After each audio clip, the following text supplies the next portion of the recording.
Good afternoon. This is the Oakland Unified School District Board of Education. Today is April 7th, 2020. May we have an attendance roll call, please? On the attendance roll call, Student Director Garibo, Student Director Smith-Dahl, Director Ng, Here. Director Hinton-Hodge, Present. Director Yee, Here. Director Torres, Director Harris, Vice President Gonzalez, President London. Present. Quorum present. Thank you. At this time, the board is going to recess into closed session. We will return to this Zoom channel at 5:30. While we are in closed session, we will be discussing labor matters, legal matters, public employee performance evaluation matters, and pupil matters. As I mentioned previously, we will reconvene at 5:30. You can call into this meeting by telephone at 5:30, or you can dial in on the Zoom link, and we will at that time provide you with further instructions on how you can participate in the meeting. Thank you. We are now in recess.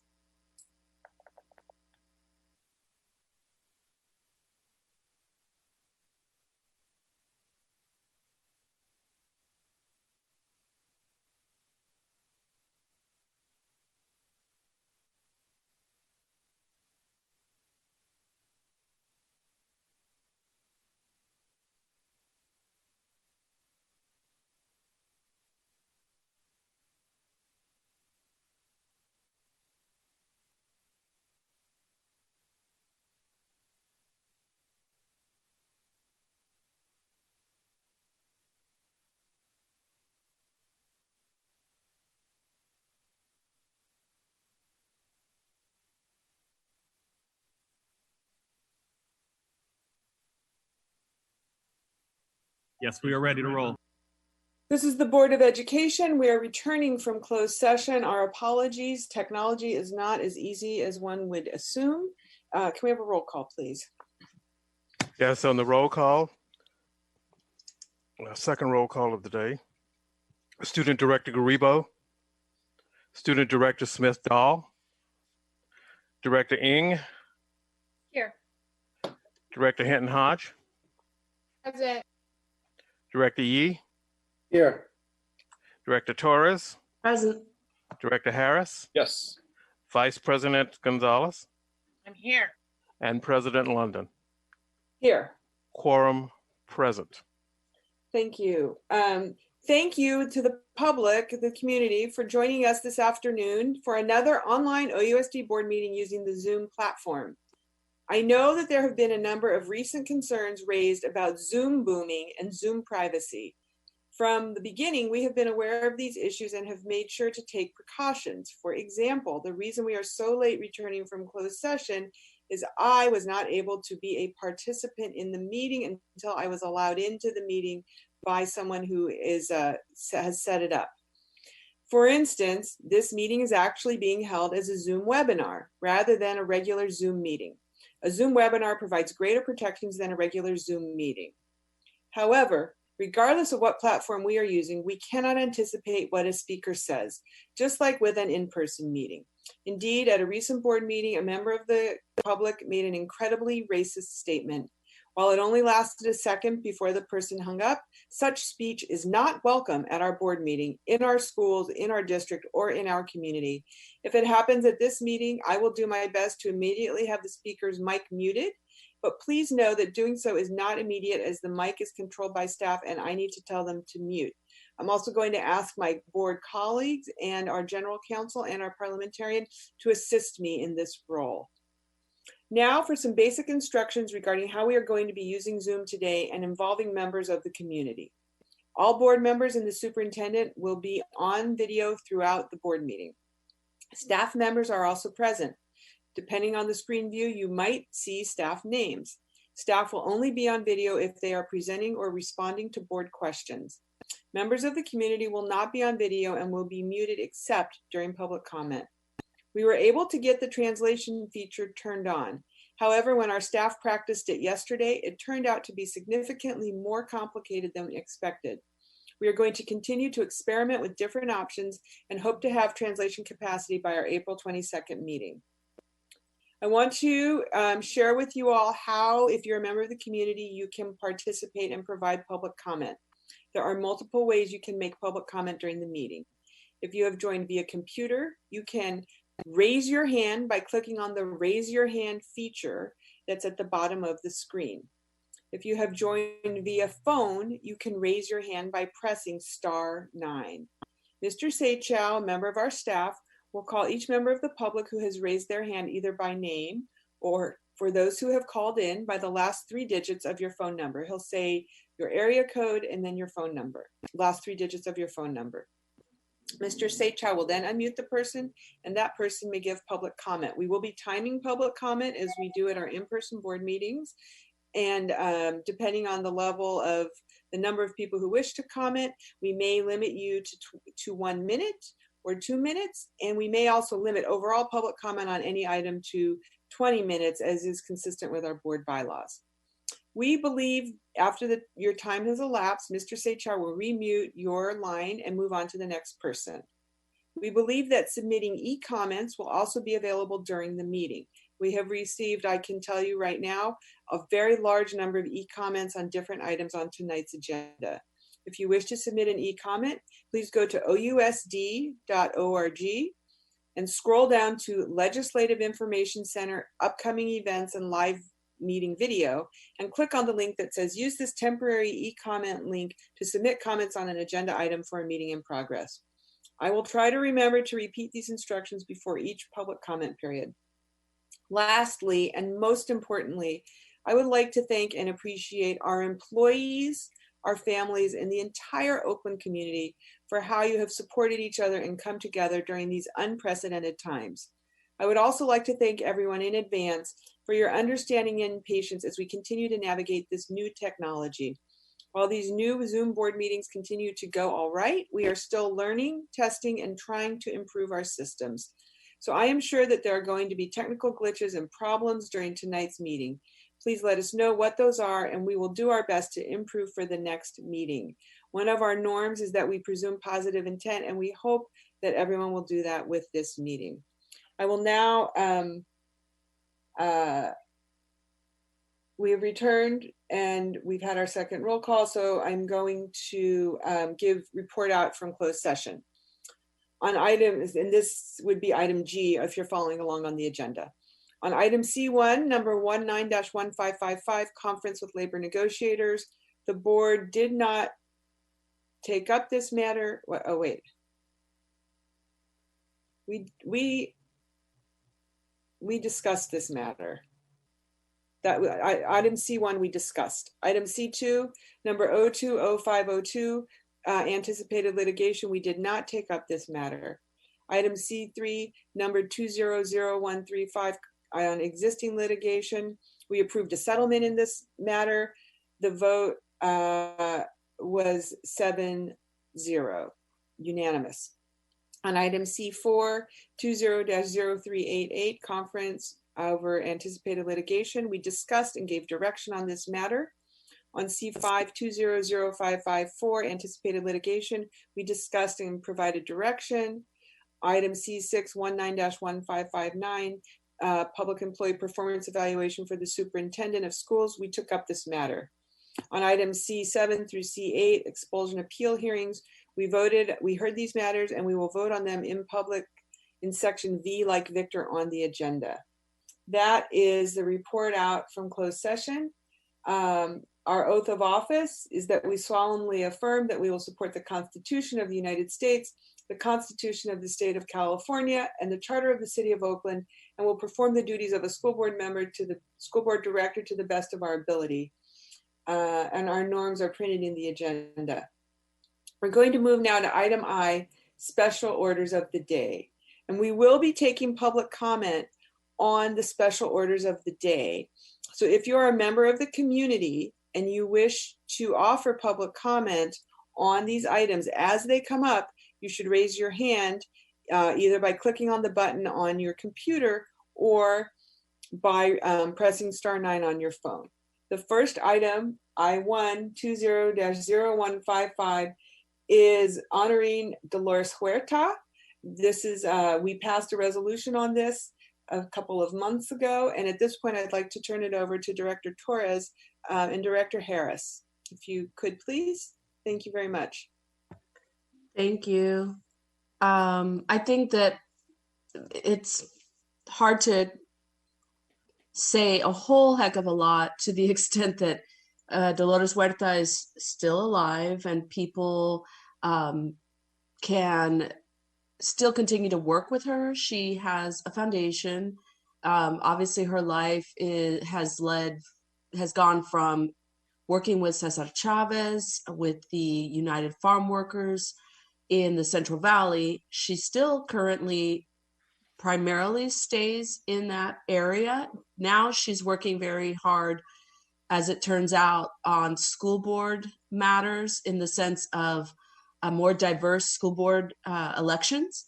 And she obviously has championed workers' rights. I was fortunate to hear her. She spoke at Sutter Hospital here in Oakland about hospital workers' rights, unionizing, safety, and about 3 years ago. And then last year, I introduced her at a forum. She was the keynote for She the People, founded by Amy Allison, and she was also focused on school board elections, oddly. That organization deals with national elections.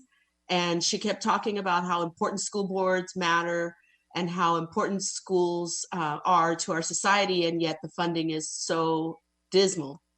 So unexpectedly, she just focused on school board races. And I was happy to introduce her. I didn't know she was going to talk about that.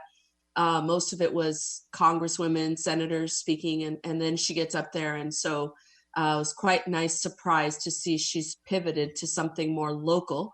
And we do have a video, Director Torres. Thank you to Edgar Rakestraw for finding a video that was more suitable than the one that I found. So great, go for it.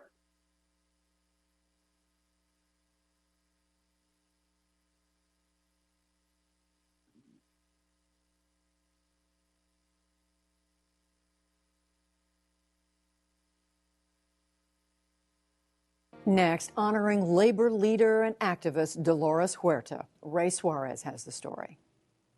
In the 1960s, she organized in the fields and spearheaded a national boycott of grapes and later lettuce. She co-founded with Cesar Chavez the United Farm Workers Union, making decent pay and working conditions a reality for thousands of farm workers. Yesterday, she stood along with a jurist, an astronaut, a musician, a writer, and others at a White House ceremony. President Obama put the Medal of Freedom around her neck, the nation's top civilian honor, and paid her this tribute. Without any negotiating experience, Dolores helped lead a worldwide grape boycott that forced growers to agree to some of the country's first farm worker contracts. And ever since, she has fought to give more people a seat at the table. Don't wait to be invited, she says. Step in there. And on a personal note, Dolores was very gracious when I told her I had stolen her slogan, Si se puede, yes we can. Knowing her, I'm pleased that she let me off easy, because Dolores does not play. Today I caught up with Huerta, 82 years old and still working as an activist. Dolores Huerta, welcome to the program. And thank you for having me. You're someone who spent a big chunk of your life fighting, pushing back, in constant debate with the establishment. Does it take a little getting used to get your country's highest honor? Oh, well, it's such a thrill and such an honor. And at the same time, it's a humbling experience because it's on the backs of so many other people that were out there trying to get justice for farm workers, people that went to jail, people that were marching, people who died, just trying to get the things that other people take for granted. So I feel that I get this honor on their backs, basically, because of all the things that they did, to be able to just make life a little bit better for the people that feed us. During the ceremony, the president said, no one sets out to win this honor. No one has a plan to win the Presidential Medal. You were a school teacher. How did you make the move to go to work for the people who give us our food, who get us our food? Well, I got involved into community organizing and actually doing voter registration, going door to door. Came to the homes of some of these farm workers and saw that they didn't even have any kind of wood or linoleum on their floors. Their furniture was orange crates, and their children were barefooted. And I thought, this is wrong, because these people are working very, very hard out there, you know, picking our food every day, and yet they can't even afford to, you know, live decently. And so that's kind of when I made up my mind that I was just going to quit teaching, also being in the classroom. And these children that were in my classroom were the children of the Dust Bowls, the little Okie and Arkie kids, and they were coming in there also, and you know, kind of hungry and threadbare. And when I would ask my principal, can I get a shoe voucher for them, or you know, some clothes vouchers or something? And he would say, oh no, you know, their families, they drink up all their money, they really don't, you know, this is why these people are poor. And I knew that was so wrong. So I thought, well, you know, it's better to just get out and start organizing the farm workers, and I decided then to quit. You've been at this a long time. It was 1960 when you co-founded the Agricultural Workers Association. You were already working in poor communities for years. Was it still unusual for a woman to do this kind of work? Was there resistance to you doing it? Initially, a little, but actually what I found out is that when people know that you're trying to help them and that you're sincere about it, that they respond. So I didn't get as much you know, pushback as I thought. Actually, people were very responsive, and I was very fortunate. I learned my organizing method from a gentleman named Fred Ross Sr. He's the first, also the one that taught Caesar how to organize. And we organized through a grassroots model where we meet in people's homes. And by the way, I'm still doing that same thing today with my foundation, the Dolores Huerta Foundation for Community Organizing. Well, you say that once people realize you're going to help them, they accept it, but you were doing things that women had never done before, negotiating contracts with the growers during the earliest days of the United Farm Workers. Were they ready to do business with a woman? I think we kind of caught them off guard. They really didn't know how to respond because they, you know, couldn't do the usual, you know, forceful type of thing. And when you would bring up to them and show them the conditions that the workers were working under, and they were kind of embarrassed, actually. I think it was a big advantage to be a woman, to be able to do those negotiations. It made them feel guilty. American history is full of great teams, great duos that have done great things, and certainly Cesar Chavez and yourself and the United Farm Workers is a legendary story. But in many ways, it was he who became the face of the movement and not you. Was that part of the plan? Actually, it was. Right at the beginning, Cesar, and he said, is this going to be all right with you? And I said, fine. I mean, because actually, you know, when does this work? You're not out there to get any kind of fame or fortune. You basically want to help people better their lives. And so, and he did say, now that I remember, he said, okay, he said, one of us is going to have to be the spokesperson. Are you all right if I'm the spokesperson? Of course, I said yes. I also have to say, though, that now as a born-again feminist, I could call myself, that I realized at some point that many of us in the civil rights movement were out there fighting for our people, but but we were not fighting for our women. And so at some point I said, look, I said, we've got to get more women to be involved, more women on our executive board, more women on our ranch committees. And Cesar and I actually discussed this, and he was okay with that. And he then started appointing more women to be field directors and other women to be negotiators. But he was sensitive to the fact that we needed women to be the decision makers also. You've been beaten, severely beaten. You've been arrested 24 times, gave a big chunk of your life to the cause, spent years on the road when your kids were little, made very little money along the way. Are there any regrets when you take stock, when you look back over your shoulder? Or are you still, at 82, still kind of that same woman with the microphone at the picket line? When we started organizing the farm workers, people would say, how are you going to organize the workers?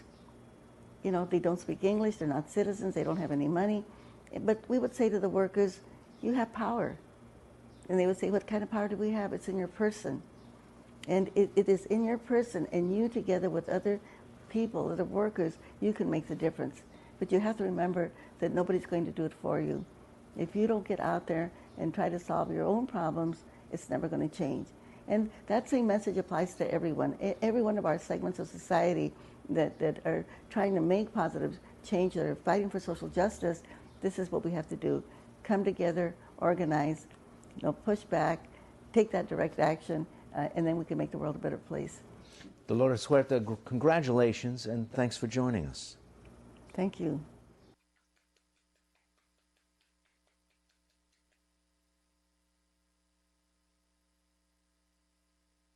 Thank you, Director Torres. Did you want to add anything else? No, I think maybe James, Director Harris. Director Harris, you were a co-sponsor of this resolution. If you want to say anything. No, just happy to support one of the legends and pioneers for the country. And I think she's really a testament to Oakland, like the spirit of Oakland. You got to get out there and fight for yourself. And just an inspiration. So happy to support this. And Dolores Huerta Day is coming up, right, in about 3 days. So exciting stuff, and just continue to be inspired by her. Celebrate in place. Celebrate in place. Yeah. Is there any public comment on this item, Mr. Seychow? Not at this moment, Madam President. Okay. Board members, did anybody else? I think if you don't mind, we'll move on. Thank you very much. Go ahead, Director Hinton-Hodge. If you can keep it short, please. Sure, I'll try my best. I'll try. I'm going to give you the director 2 minutes. Put me on a timer. I will. To Director Harris and Director Torres, the lovely twins of the school board. Y'all really stepped up. Y'all always do. I love it when you all connect.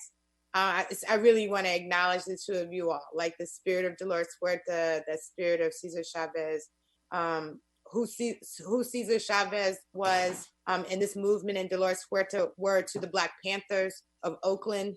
The work that they did when they came to the Black Panthers and said, "Hey, we need you all in the Black community to boycott grapes." That was work that was done in West Oakland, right? That grocery store don't exist anymore. It's now an auto body shop. So again, just an appreciation, because I feel like Director Harris and Director Torres, you all came onto this board a few years ago, and talking about the alliances around the Black and Brown community. And so I just feel like this is, I want to cry. Like, I just feel like this is representative of who you all are, and who this board is and can be, and who this city can be when it comes to Black and Brown alliances. And then my just one anecdotal story is that in November, I got to hang out with Doña Huerta, and I got to dance with her, and I got to take pictures with her, and I got to acknowledge the power of the movement, and her being honored in that space with so many other members of SNCC and the Little Rock Nine. It was such an honor for me, and she was a shining star in the midst of all that, and hung and danced and played, and so appreciating her spirit. So I do hope that on Friday we take the time to acknowledge who she is, a living legend, and someone who can, I think, teach us, a way to go, again, as we do post-corona, et cetera, et cetera. And I just got the sign. So again, thank you, Director Harris and Director Torres, for your leadership. Thank you, Director Hinton-Hodge. Anybody else? All right. Okay, Director, you too will have 2 minutes. Really fast.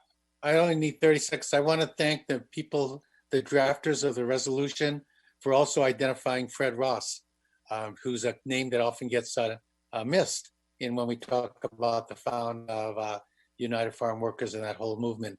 And thank you, Directors Hodge and Torres, for drawing a complete picture. And I encourage anybody interested in this to read that resolution, and you'll see the whole history laid out. Thank you. Thank you. We're going to go now to item I2, which is number 200610. This is recognition of our 2019-2020 Classified School Employees of the Year. Superintendent, I'm going to let you and Ms. Guard make this presentation. Thank you. Do we need to adopt that resolution? Oh, President? thank you, Mr. Director Harris. We do need a motion. Can we have a motion, please? So moved. Second. Moved by Director Torres, seconded by Director Hinton Hodge. And now the item is on the floor. And if we can go now to Superintendent and Ms. Guard. Good evening. Good evening, Mrs. Tara Guard. I am very honored to be able to present tonight our Classified School Employees of the Year. The Classified School Employees of the Year are outstanding employees who play key roles in creating school environments that promote student achievement, safety, and health. In order to be considered for this recognition, employees are nominated by their supervisors and peers. If we can go to the next slide. They excel in work performance, school and community involvement, leadership commitment, going above and beyond as it relates to contributions towards schools and student success and our district values.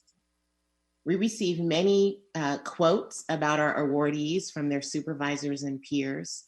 And as I walk through each person, I'm going to share with you a quote from people who nominated them. Next slide.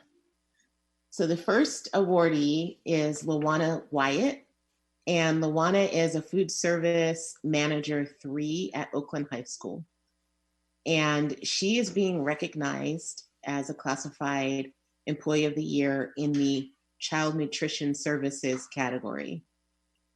And one quote we received about Lawana is that Lawana's students love and respect her. She'll often go into the cafeteria and ask them about their food and how they like it, what they might want that's different. And sometimes students ask her to make something special, and she'll do her best to make it happen. So Lawana, we thank you for everything you do for our students and families. And we have each of our nominees here on this Zoom panel tonight, just so that you know that and are aware. And I'll move on to Tanya. We will give them an opportunity to speak when you're done, if that's all, if they wish. They do not, it's not required. Thank you. Tanya Chapman is a custodian at Melrose Leadership Academy. And Tanya is being recognized tonight as part of the Maintenance, Operations, and Facilities category. A quote we received about Tanya says that, "I'm pretty sure she greets every day with a beaming and infectious smile. At least that's what we all see. She is so motivated. She always comes to work with infectious enthusiasm and energy.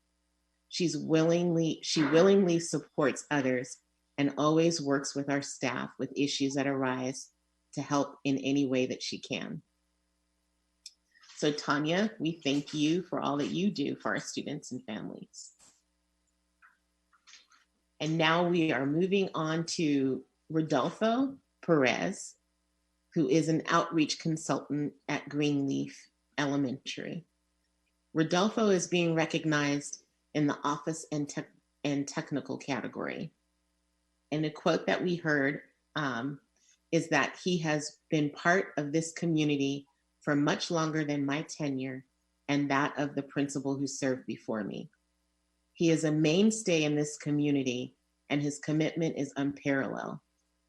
He has an amazing ability to galvanize our parents at a level that supersedes others. He has a strong history and institutional knowledge in our community. There are siblings of students whom I've never served, but he knows them all and has strong connections with our families. And we thank you for all that you do for our students and families. And we will move to Diana Sue.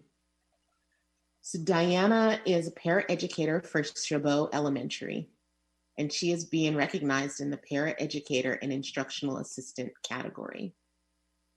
And what has been said about Ms. So is that she makes every effort to familiarize herself with each of her assigned students' backgrounds by reviewing their IEPs to identify individual strengths and areas of need and finding opportunities to build rapport and learn about their individual interests.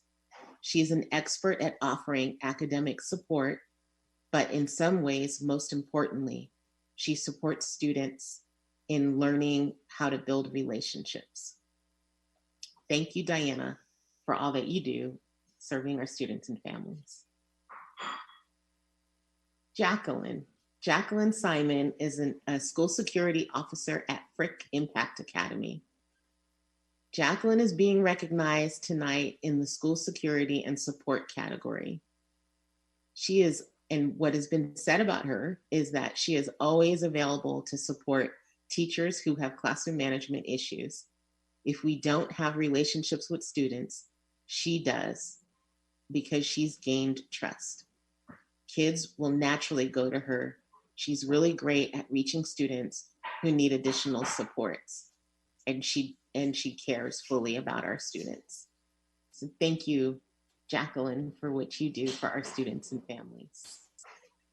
And finally, but not last but not least, we have William Taylor Jr., who personally I know very well. And on an aside, I met William over 10 years ago when he was a student at Laney, working as a sub-custodian, and proud to say he's a truck driver now.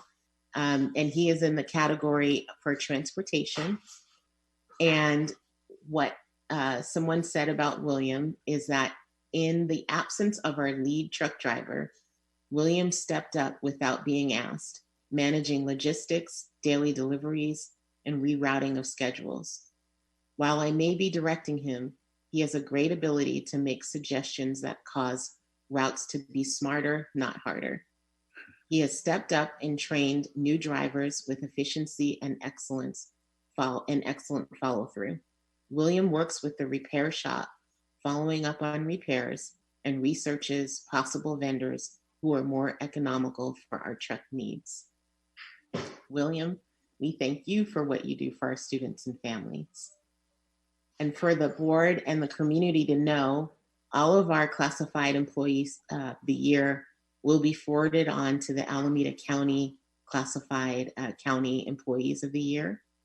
And we are lucky and fortunate to have you all as part of our district, and would like to give you a virtual applause for all the work that you do. And we, again, thank you for that. So I would stop now and go back to our board president, Jody Linden. Thank you, Ms. Gard. So I know that at least one of the honorees who one of the many people we've thanked tonight wanted to speak. So I'm going to ask Mr. Seychow if you could, and it might be Mr. Perez because I see him right here. Were you wanting to speak, Mr. Perez? Can you nod? I see you. Can you hear me, Mr. Perez? If Yes, you want to speak, we'll unmute. We'll unmute. So why don't you go ahead? We'll give you a couple minutes, and we are really delighted that you could join us here virtually tonight. I'm sorry that we cannot congratulate you in person, but please go ahead and congratulations. I understand. Thank you. Thank you, the board. It is a gift for me to receive this this honor, and it's always a pleasure for me just serving the community. Thank you all. Thank you, Monica Thomas, and thank you, Romy Tricksmith. Appreciate it. Thank you very much. Are any of the other honorees on the line, and would they like to speak?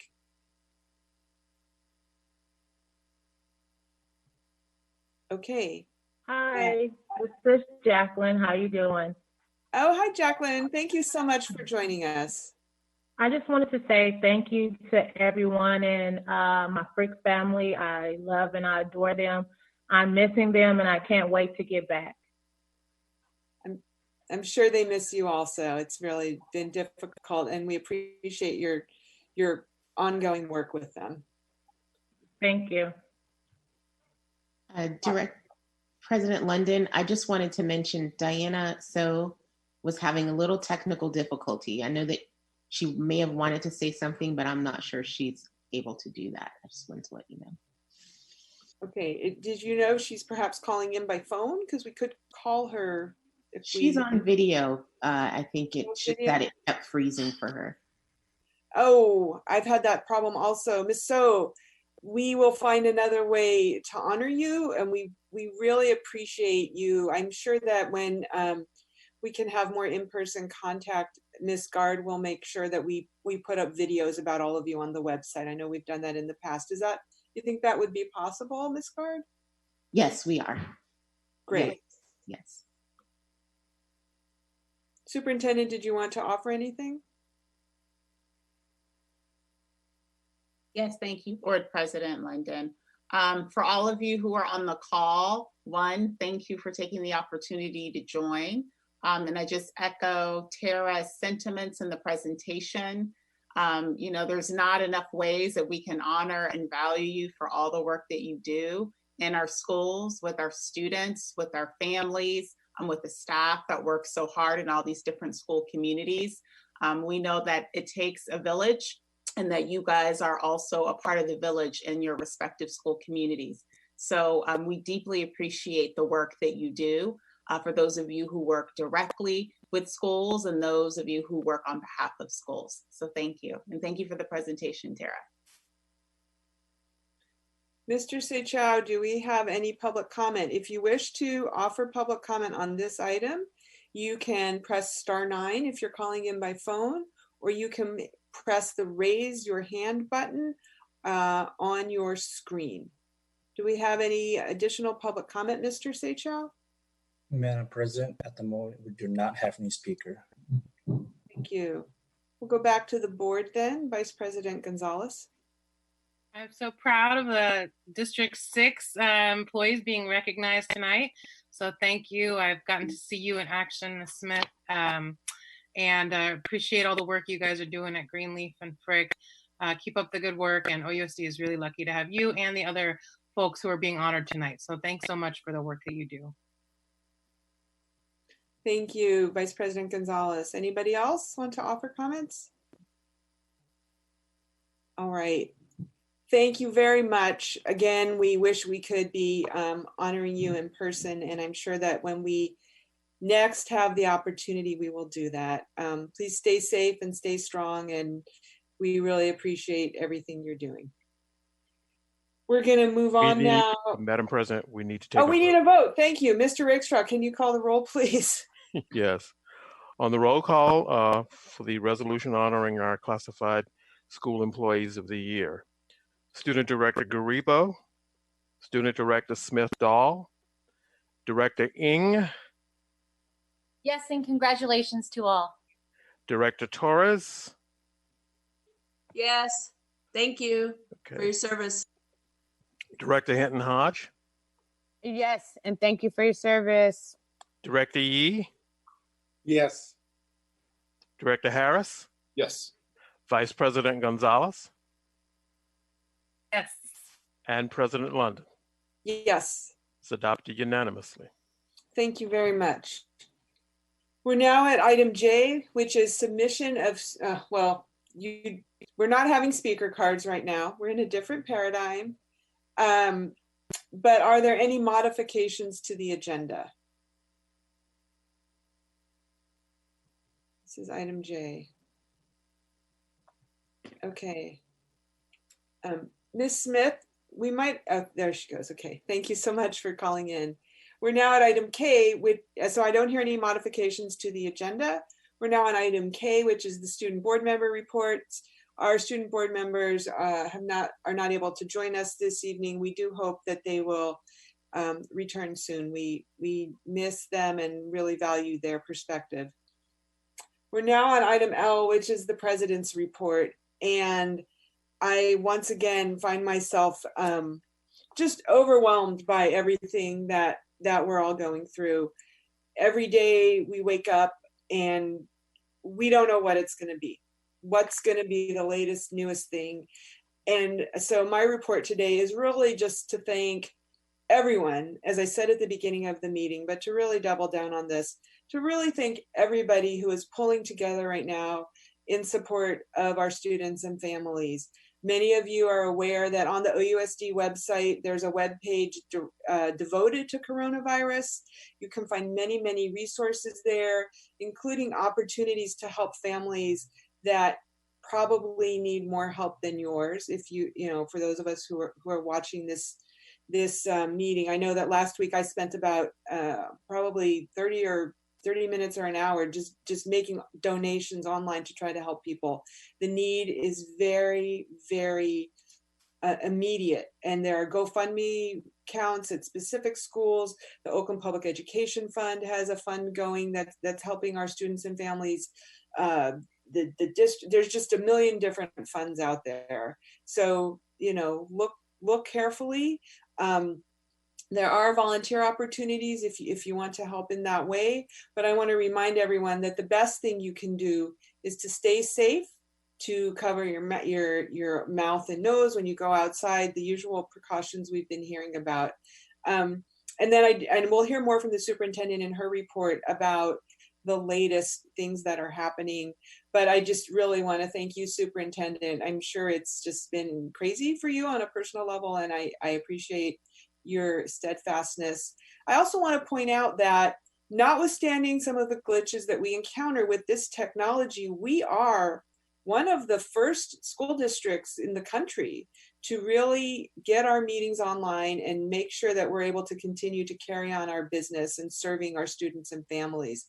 And I really want to thank our technology staff, our KDOL TV staff, and our legal staff for making it possible for us to do this. We were written up last week in EdSource, which is a national publication. We participated in a conversation with the Council of Great City Schools. And so, you know, we're going to continue to push on this innovation and trying to be one of the first to go. I also must thank our board staff. They have been, Mr. Seychow and Mr. Rakestraw and Ms. Floyd, they have been working overtime. I know that we are working to make it possible for our board, our advisory committees to resume their meetings. As you can see, there's always a few glitches with the technology, but we want to make it work. So really my message is just to thank everybody for what you're doing. Please have some grace. Think about how hard this is for everybody. You know, teachers who might have aspired, you know, to do online learning. Everyone's been thrust into this immediately. I just want to thank everybody for everything they're doing to make this successful, and the community for really pulling with us. So that is my report. Thank you. We'll move now to item M, which is the superintendent's report, and we'll turn it over to you, Superintendent Johnson-Trammell. Thank you, Board President London. Good evening, everyone. It's wonderful to see you all virtually. I am first, before I actually get to the Superintendent Recognition Awards, which is just kind of part two of lifting up some of our incredible staff members within the district.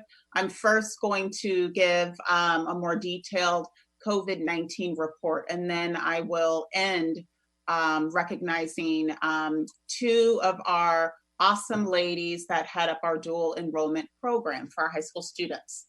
So I start this evening with an update on COVID-19 to share some of my thoughts regarding the public health crisis, which continues to evolve and has us changing the way we live and the way we operate to serve our students. I am so proud of our community and the stories I am hearing about how we are supporting and caring for each other. Thank you for sheltering in place and exercising proper social distancing.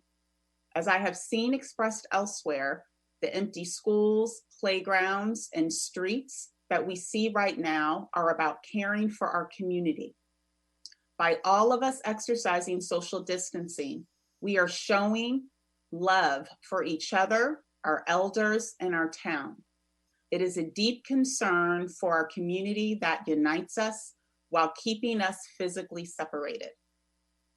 It was with the health and safety of all of our students and staff in mind that I joined with many superintendents across the state to make the unprecedented decision to keep our campuses closed for in-person instruction through the remainder of this school year. I know this year is not the year any of us expected for our students. From schools closed and sports canceled to staying at home and away from our friends, to the postponement or cancellation of our valued school experiences that come every spring, our students and our staff are missing out on countless aspects of life in OUSD. When Governor Newsom provided new guidance for our schools, he did so noting, even though a school may be physically closed, educating and feeding our kids shouldn't stop. Students still need instruction, even if it's at a distance. Our low-income students also continue to need access to free or reduced price healthy meals. I want to be clear, our students' learning is not ending, though campuses remain physically closed. Every moment of educational activities matter, no matter whether it takes place in the classroom or on the kitchen table.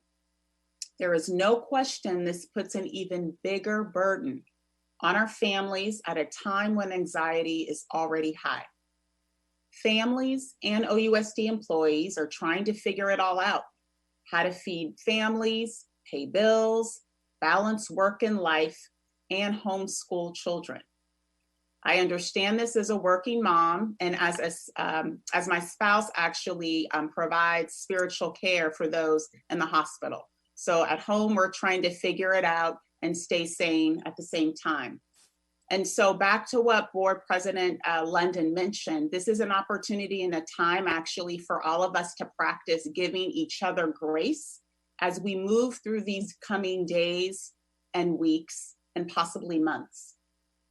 Our city, our country, and the entire world are in the middle of an unprecedented crisis, and we need to marshal our resources to meet this challenge. I know that many of our families are already hurting, particularly our most vulnerable students and families. Many families in our community already live in crisis or are not far removed from it, as the situation has made things dramatically worse. And we're seeing that every day in many of our schools. One school in particular, just to paint the picture of the impact all of this is having in Oakland, which is just one example of what's going on across the country. In one school, we have about 80% of the families where one parent has lost their job, and about 60% of the families at this particular school where both parents have lost their job. So many of our school communities are facing this level of adversity. The physical and emotional burdens and stress levels are high for everyone. Our employees as well are facing a significant professional learning curve. And I ask that we also grant them some understanding, kindness, and respect that they deserve. They are learning new tools, technologies, ways of communicating, and doing so while they're also facing their own personal challenges that this health crisis has brought on all of us. We need to give each other grace as we work our way through adjusting to this new normal. We know that distance learning is not regular school and family members are not teachers. The intentionality of school and the guidance of educators cannot be instantaneously swapped out for a Chromebook or a hotspot. While it's absolutely our moral imperative to continue to keep our students learning, we must also support our teachers, site leaders, and other staff as they use new technology and learn new ways of communicating, teaching, and providing critical service. So I'm now just going to give some more detailed updates around our food distribution, our distance learning, and as I close, I asked both our Chief Academic Officer, Sandra Aguilera, and our interim CFO, Luz Cáceres, to be available so that the board can ask any clarifying questions about where we are in terms of supporting our district. So this week we've passed an amazing milestone. On Monday, we served our 500,000th meal to Oakland families. We continue to be humbled by the needs of our community. I would like to take a few minutes to acknowledge all the members of the team that have been working so hard to ensure that our families have access to quality food in areas of Oakland that have tremendous food insecurity. We have a deep appreciation for all of the 12 cafeteria managers that are leading in tremendous, difficult times. I want to lift up Miss Peggy Grundle, who was the nutrition service manager at Prescott. When she realized that there was rain in the forecast for Monday, she personally went out this weekend to purchase canopies to make sure that families and staff were protected from the elements. We are deeply thankful to our truck drivers, one who was just honored a few minutes ago, who are the heart of the food distribution system. Each day, they are distributing thousands of meals across the city to get ready for the Monday and Thursday distribution. I want to take a moment to personally thank our drivers that have been going above and beyond during this time. Carlos Altamarino Miramontes, Dennis Ochoa, Gregory Brumfield, and William Taylor Jr. We have worked with our labor union AFSCME to reach an MOU which supports food distribution at 12 sites Monday and Thursday of each week. We will continue to work with AFSCME collaboratively on any future adjustments to the program, and we thank AFSCME for their partnership in helping serve our families. We are now on course to continue serving about 200,000 student meals and 20,000 adult meals each week, plus about 3,000 bags of groceries for families in partnership with the Alameda County Community Food Bank. We will continue to serve meals as long as we can throughout our closure period. Our partnership with the World's Central Kitchen and Revolution Foods allows us to provide 20,000 dinners this past week. Supplybank.org continues to help us to provide other basic needs, including feminine hygiene products. And thanks to Delta Dental this past week, we also distributed about 5,000 dental hygiene kits. We will continue to partner with the Stephen and Aisha Curry's Eat, Learn, and Play Foundation, Walter and Ellis Haas Fund, Thompson Family Foundation, and many other funders to support the food program. This is a critical support. Please help us spread the word. We are also very pleased that in partnership with the Oakland Public Education Fund, we've launched the COVID-19 fundraising drive to help us support our students, families, and schools during this time. We are seeking support for the extra cost associated with our free meal distribution program, distance learning, direct assistance to our most vulnerable families, and ensuring clean and healthy school environments. To date, we have raised about $1.4 million. That includes a $360,000 donation from an anonymous donor through the Jewish Community Federation and Endowment Foundation, as well as generous investments from 15 foundations and 800 individual donors, all which show extraordinary support for our students and families in Oakland. I am deeply grateful to our community for their generosity and commitment to our students. Finally, I want to share some important updates about distance learning and our continuity of learning programs. We have worked with our teachers union, OEA, to create a tentative MOU about distance learning. We are quickly working to provide guidance to our teachers to align to this MOU. On Monday, schools held virtual meetings to orient staff back to work from spring break.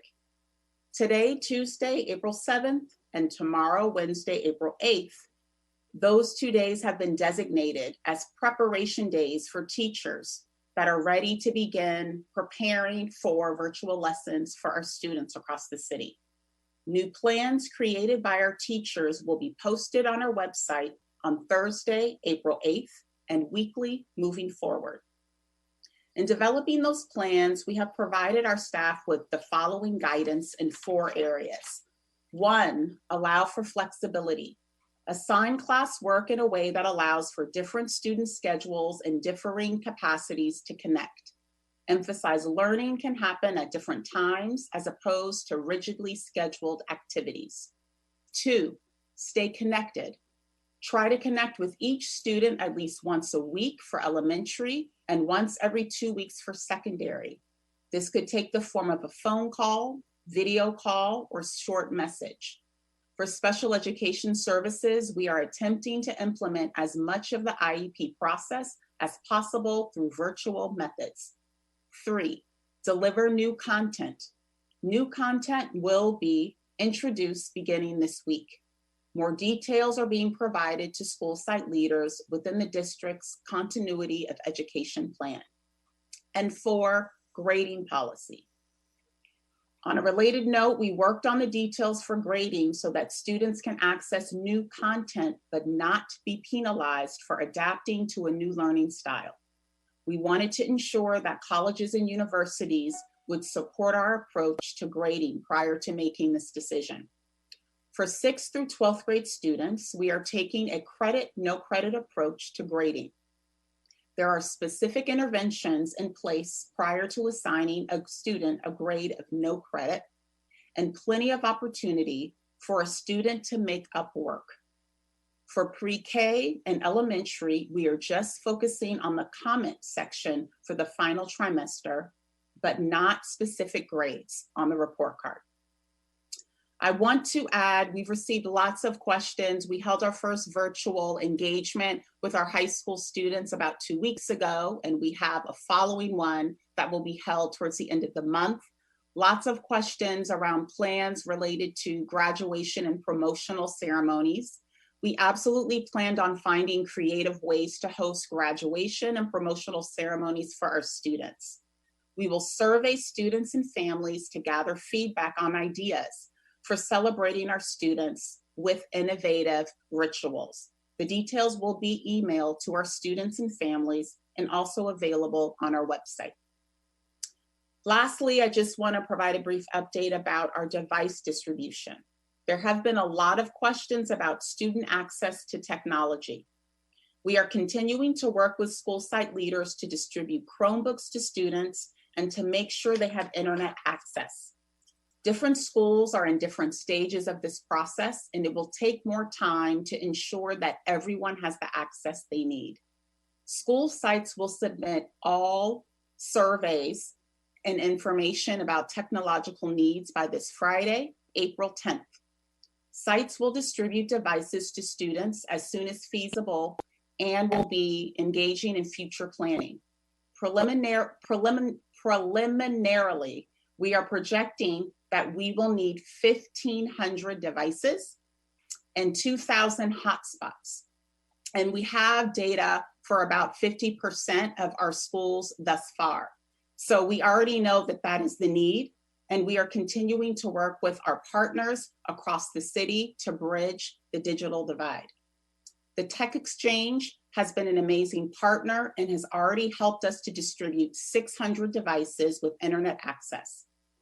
We also expect to receive another 800 donated hotspots. While the need far exceeds these numbers, it is important to note that fundraising and work with philanthropic partners is ongoing. In the meantime, if families do not have access to the internet-connected devices, we are working with school sites to prepare paper-based instructional materials by next week as a bridge to the digital divide. And we're working on ways of actually mailing those directly to the homes of our students. It is important to note that we are not recommending that families try to replicate the school day or implement a regular school day schedule. The number of hours we recommend to families, which varies by grade level, can be found on our website and within the link, Online Learning Resources for Families. We have also provided school sites with sample schedules and access to online learning applications. As I close, I want to take the opportunity again to appreciate and acknowledge staff and community for pulling together during this time. I am humbled by the dedication of our first responders, hospital staff, grocery store employees, custodians, food service workers, agricultural workers, and all of the others who are backbones of our society and helping us getting through this pandemic. If anything, this crisis continues to make clear the importance of these people who serve the public.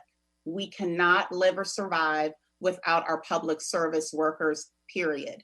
My hope is that this particular crisis reveals the importance of what these folks do every day, including everyone that's working in OUSD. Everyone here has devoted their life to public service as well, and that the appreciation for everyone extends far beyond this crisis. Thank you everyone for listening in our community and for coming together to tackle this crisis. We will continue to work together on behalf of our students and community. So at this time, I will turn it over to the board. And again, I have our Chief Academic Officer and our interim CFO that are available to answer questions. Thank you. Thank you, Superintendent. Colleagues, I'm sure you have some questions. I'm gonna start us off, and I won't start us off, but I will call on you. I'm gonna give everyone 2 minutes to start, and then if we need more time, we can do that. What I would suggest is that you ask your questions or comments, and then we can, have the responses. So would someone like to start? Vice President Gonzalez. Thank you. I have 2 questions. One is, I'm hoping we're going to be able to have a budget and finance committee meeting soon. I know it's going to be done differently, but Ms. Casares, my question for you is, when are we going to have a sense of the financial implications? I know the governor has said he's going to be suggesting a workload budget, meaning no new funding for next year. When are we going to know how much of the federal stimulus money is going to come to OUSD? And then my question to you, Superintendent, when are we going to have clarity about whether there's going to be a possible extension of the school year or starting the school year earlier, or, basically the question is that makeup of instructional time, and when are we going to have some clarity about that? Thank you. So why don't, Luce, are you present virtually? Yes, I am. Okay. Welcome, welcome. Hello. So I'll let you start off, and then I'll kind of round out with some of what we know in terms of any possible extensions beyond what we know now. Okay, so I'm going to take the easier one first, which is the federal stimulus package. That one we don't have a ton of information yet in terms of the what and the when. The biggest pieces we do know are that we know that the $2.2 trillion in the stimulus package, there's $13.5 billion that's specifically referred to as the Education Stabilization Fund. And states are going to be receiving those dollars in much the same way they received the Title I dollars. I think one of the more pleasant pieces that I've seen in the stimulus package is that states will be required to pass through 90% of what they receive to school districts, and there will be a check on supplanting versus supplementing, right? So states are going to be down in their revenues, and the idea is for those federal dollars to come in and get passed on through to school districts and charter schools and not get stopped at the state level. So that's a good rule that's in place for us. And the dollars feel like they're, generally speaking, going to be covering the things we're going to need the dollars to cover. And so they can be used for things like purchasing educational technology, they can be used for sanitation supplies, and they can be used for mental health services. And so it will definitely cover those areas where we're going to have need. The harder one is the state piece. So the next time we're going to know what's happening at the state level is going to be with the May revise. And I heard the reference to the workload budget. the workload budget, I've been asked a few times, what does that mean to have a workload budget for 2021? And my layperson's response to that, it means consider yourself lucky if you get COLA. In the way that the state is looking at it, and that the memo that was put out, the workload budget memo that gets referenced, it wasn't to school districts. It was from the Department of Finance at the state level to state agencies and state departments. And so that instruction is at the state level, where essentially state agencies and departments are told, look at your current year budget and assume adjustments strictly for workload, which means changes in population, changes in caseload, changes in enrollment, and anticipated statutory COLAs. And so it really is about doing nothing new, doing nothing different. I found the most interesting language I found in the memo, and I'm actually going to read it off. It says agencies and departments should have no expectation of full funding for either new or existing proposals and adjustments. So have no expectation that the ideas that you might have already put forward as of the January proposed budget and expect those to be funded either partially or completely. And so if we think back to the governor's proposed budget, we were looking at over $3 billion of additional dollars. We did know that most of that was going to be going to one-time investments, but we can expect that most of those investments are going to go away because the direction they're giving is assume nothing but workload budget. And so it assumes all those ideas, or we talked about the community schools, we talked about increases to special education, we talked about increases to special education preschool. It means much of that is likely to go away for us when we see the Okay, my question is really, when is the board going to have a picture of whether we are going to be expected to make additional budget reductions for next year? Are you saying that we won't know that until the May revise? I'm just nervous about school will be out as of the end of May, and I know community is going to want to participate in these decisions. And so I'm just curious, when is there going to be a number that the board can think about and respond to? Sure. So as of third interim, we can look at multiple scenarios. So COLA is going to be the one that's most impactful, right? So if we assume all of those other things go away, and as a reminder, we didn't include them in our multi-year projections. So it would be really the adjustment to COLA. And the fact is COLA itself, the statutory COLA, is unlikely to change. So the 2.29% COLA that's anticipated for next year is unlikely to change because most of the data that is used to build it happened before COVID-19 happened, right? So all of those data points happened beforehand. And so it's unlikely to change. The 2.29% is unlikely to change. It's whether or not they're going to fund it that's going to be impactful. And so as we're preparing for third interim, which you'll be seeing soon, the multi-year projections we've started to essentially play with is what does it look like if it's a 0% COLA? What does it look like if it's a 1% COLA? And those are the scenarios that are going to be likely for us. The other piece that I do want to add is what's going to your question of like, what might there be additional cuts? We have to think about what's happening in the current year. As well, that COLA for next year doesn't change. The Prop 98 minimum guarantee for this year is very likely to change. Not just change for next year, but very likely to change for this year. And historically, what we know from the state is when that Prop 98 guarantee changes, the state doesn't over appropriate. They correct course. And so they do things like they defer payments. They do things like stop funding something that they had already appropriated. And I'm going to point one specifically out for us.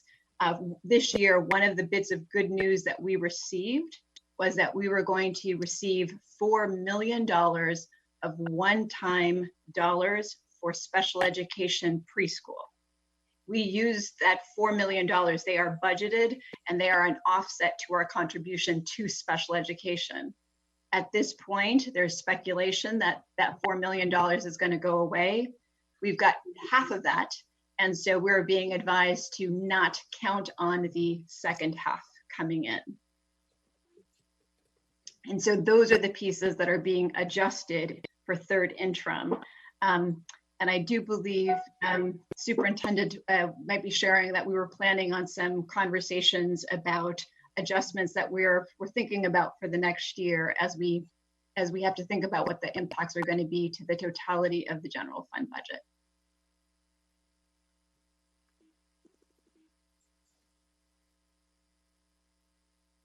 Okay, and then Superintendent, my other question was about extending the school year or making up instructional time. Yes, so similar to how we've arrived at decisions for closure, it's going to be that same kind of decision-making bodies for any other further decisions in terms of adjustments of school years. So we've been meeting as a county in multiple counties and in conjunction with the County of Public Health to really determine, it's all really predicated on, are our shelter-in-place efforts actually having the level of impact we need to start to relieve and pull back this ordinance? If the answer ends up being, as we approach June, no, and it looks as though we're going to have to make some alternatives, we will be making that decision. It's much better from an equity and access perspective. And it's one of the same reasons we've waited before going on our own around grading as well, to do it in unison so we have a bit more uniformity. And so my hope is that we can get to some definitive decision making prior, like weeks prior to us getting to the end of May. And as soon as those recommendations are made, I will definitely, as I have been in the past, sharing those with the board and with the community. We are probably, as an eternal optimist, we're continuing to plan for summer school, even though realistically speaking, we know there's a huge chance that we may not be able to provide it. But because we don't know, we're planning as if it could be a possibility. Thank you. Colleagues, any other questions or comments? Thank you, Vice President Gonzalez. You probably covered a lot of the questions that many of us had. Does anybody have anything else they want to? Go ahead, Director Torres, and then Director Hinton-Hodge. So I appreciate the report and the work during this unusual time, this stressful, hectic time.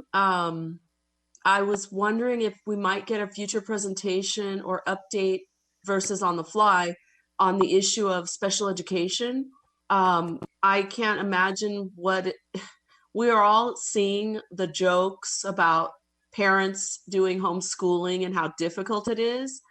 I can't think of a more difficult task for those who are even more unskilled or unqualified, which might be, and not to diss parents with disabled children, but obviously the parent might be working in banking and they don't have an education degree, and that's why students are at school. So I'm just wondering if we can get an update on how we're addressing that education gap, right? Because we know that's a big concern, and I have read a few things coming out from CSBA and other sources that's a real difficulty in this time of distance learning. So if there's a way to get a report at the next board meeting, unless you have something on the fly, I definitely think that that's an area where we also know that students of color can sometimes disproportionately be labeled special education students because they don't sit still. When other children are seen as rambunctious, African-American boys might be seen as having an attention deficit disorder. And so ultimately, I think that we have a disproportionate number of students of color. So this is a horrible thought, but I just thought I had to bring it up because I'm curious to know, since we've been very quick to react by having board meetings and so on and so forth, how are we also maybe setting the stage for reducing the achievement gap for students that are suffering with disabilities? That was one of my questions. So I'll turn it over. Sandra, are you virtually present? Yes. Okay. And Director Torres, we definitely are going to have a more robust update at the next board meeting, specifically around distance learning. Go ahead, Sandra. So in the beginning, when we were first starting and we closed schools down, the guidance was not to introduce new content and to be checking in on our special education families. But as you all know, that the guidance did quickly shift once we decided, and once it was decided that we would close schools for the remainder of the year. So all of the plans have been updated to say, please introduce new content. And then the guidance for special education has been updated to state you would be implementing as much of the IEP as possible. And as we are working through the details for each IEP, we're seeing that most of the IEP can be implemented in the virtual world through either phone conversations as well. But there are certain areas that won't translate well into not having actual contact with a student. So we have provided new updated guidance. It's also located on our website, and I can make sure that all board members can take a look at the specific plan for special education, because we have, Google Classroom set up for our general education. We have that set up for ELD. We have it set up for computer science, all of the curricular areas. And we also have teachers that have created Google Classrooms for special education. There's just like a plethora of information that's just kind of exploded onto our website, onto our Google Classroom platforms. And I think it's more about getting the messaging out that all of this information does exist and we are providing guidance. And we are having forums in the near future with our CAC and PSAC to make sure that families are getting the details. What I'm hearing, and just this anecdotally, is that our spreading the word is uneven, that we're messaging out centrally through robocalls and emails, and sometimes those don't always get to our families, and the best mode of communication is school by school, and that's what we're working with our principals to share. But we do have updated guidance. You can all take a look at what it specifies, and it is down to, this is what should be expected of our speech therapists. This is what should be expected of our RSP teachers.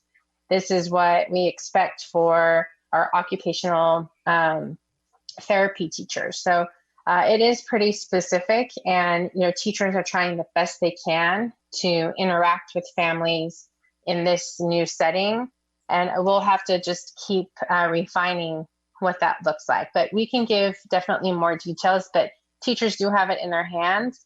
I just think the trickle of information getting to parents is where we need to focus in on. Thank you, Director Torres and Ms. Aguilera. Director Yee, we'll go to you next. Thank you. Thank you. I wanted to ask the question about LCAP. Is the LCAP process still required to adopt the budget and so forth? And what is the capacity for us to have that meaningful engagement with LCAP? Superintendent, I can take the question if that's okay. Okay. So right now we are acting as if the LCAP continues, and all of the steps and the engagement that we are to do to build out the LCAP is still in place. Now, we actually don't have updated and clear guidance from the state just yet. There is an advocacy group that focuses on equity, and they work with the LCAP state level body, and they have requested that we pause the creation of LCAPs and that districts adopt a new timeline. And that timeline pushes out the LCAP into the fall. And that is still being devised. And because we don't have very clear direction just yet, we are still working as if we need to deliver the LCAP according to our timeline and the board timeline. So that's what we're still doing. So we will need to coordinate that for the adoption of the 2021 budget then, which we have to pass by the end of June. It's still not directed to districts, the level that we'll have to do for the LCAP, because the equity group that's asking the state to reconsider is naming that engagement cannot be the same virtually. That we are trying, the best we can to engage families, but just having it on a virtual platform already might inhibit interactions and, true engagement. So that's their stance. And the state hasn't yet said, districts, this is what you should do. But I have seen an updated proposed timeline from that equity group. And the county had advised us, there's just no advice right now.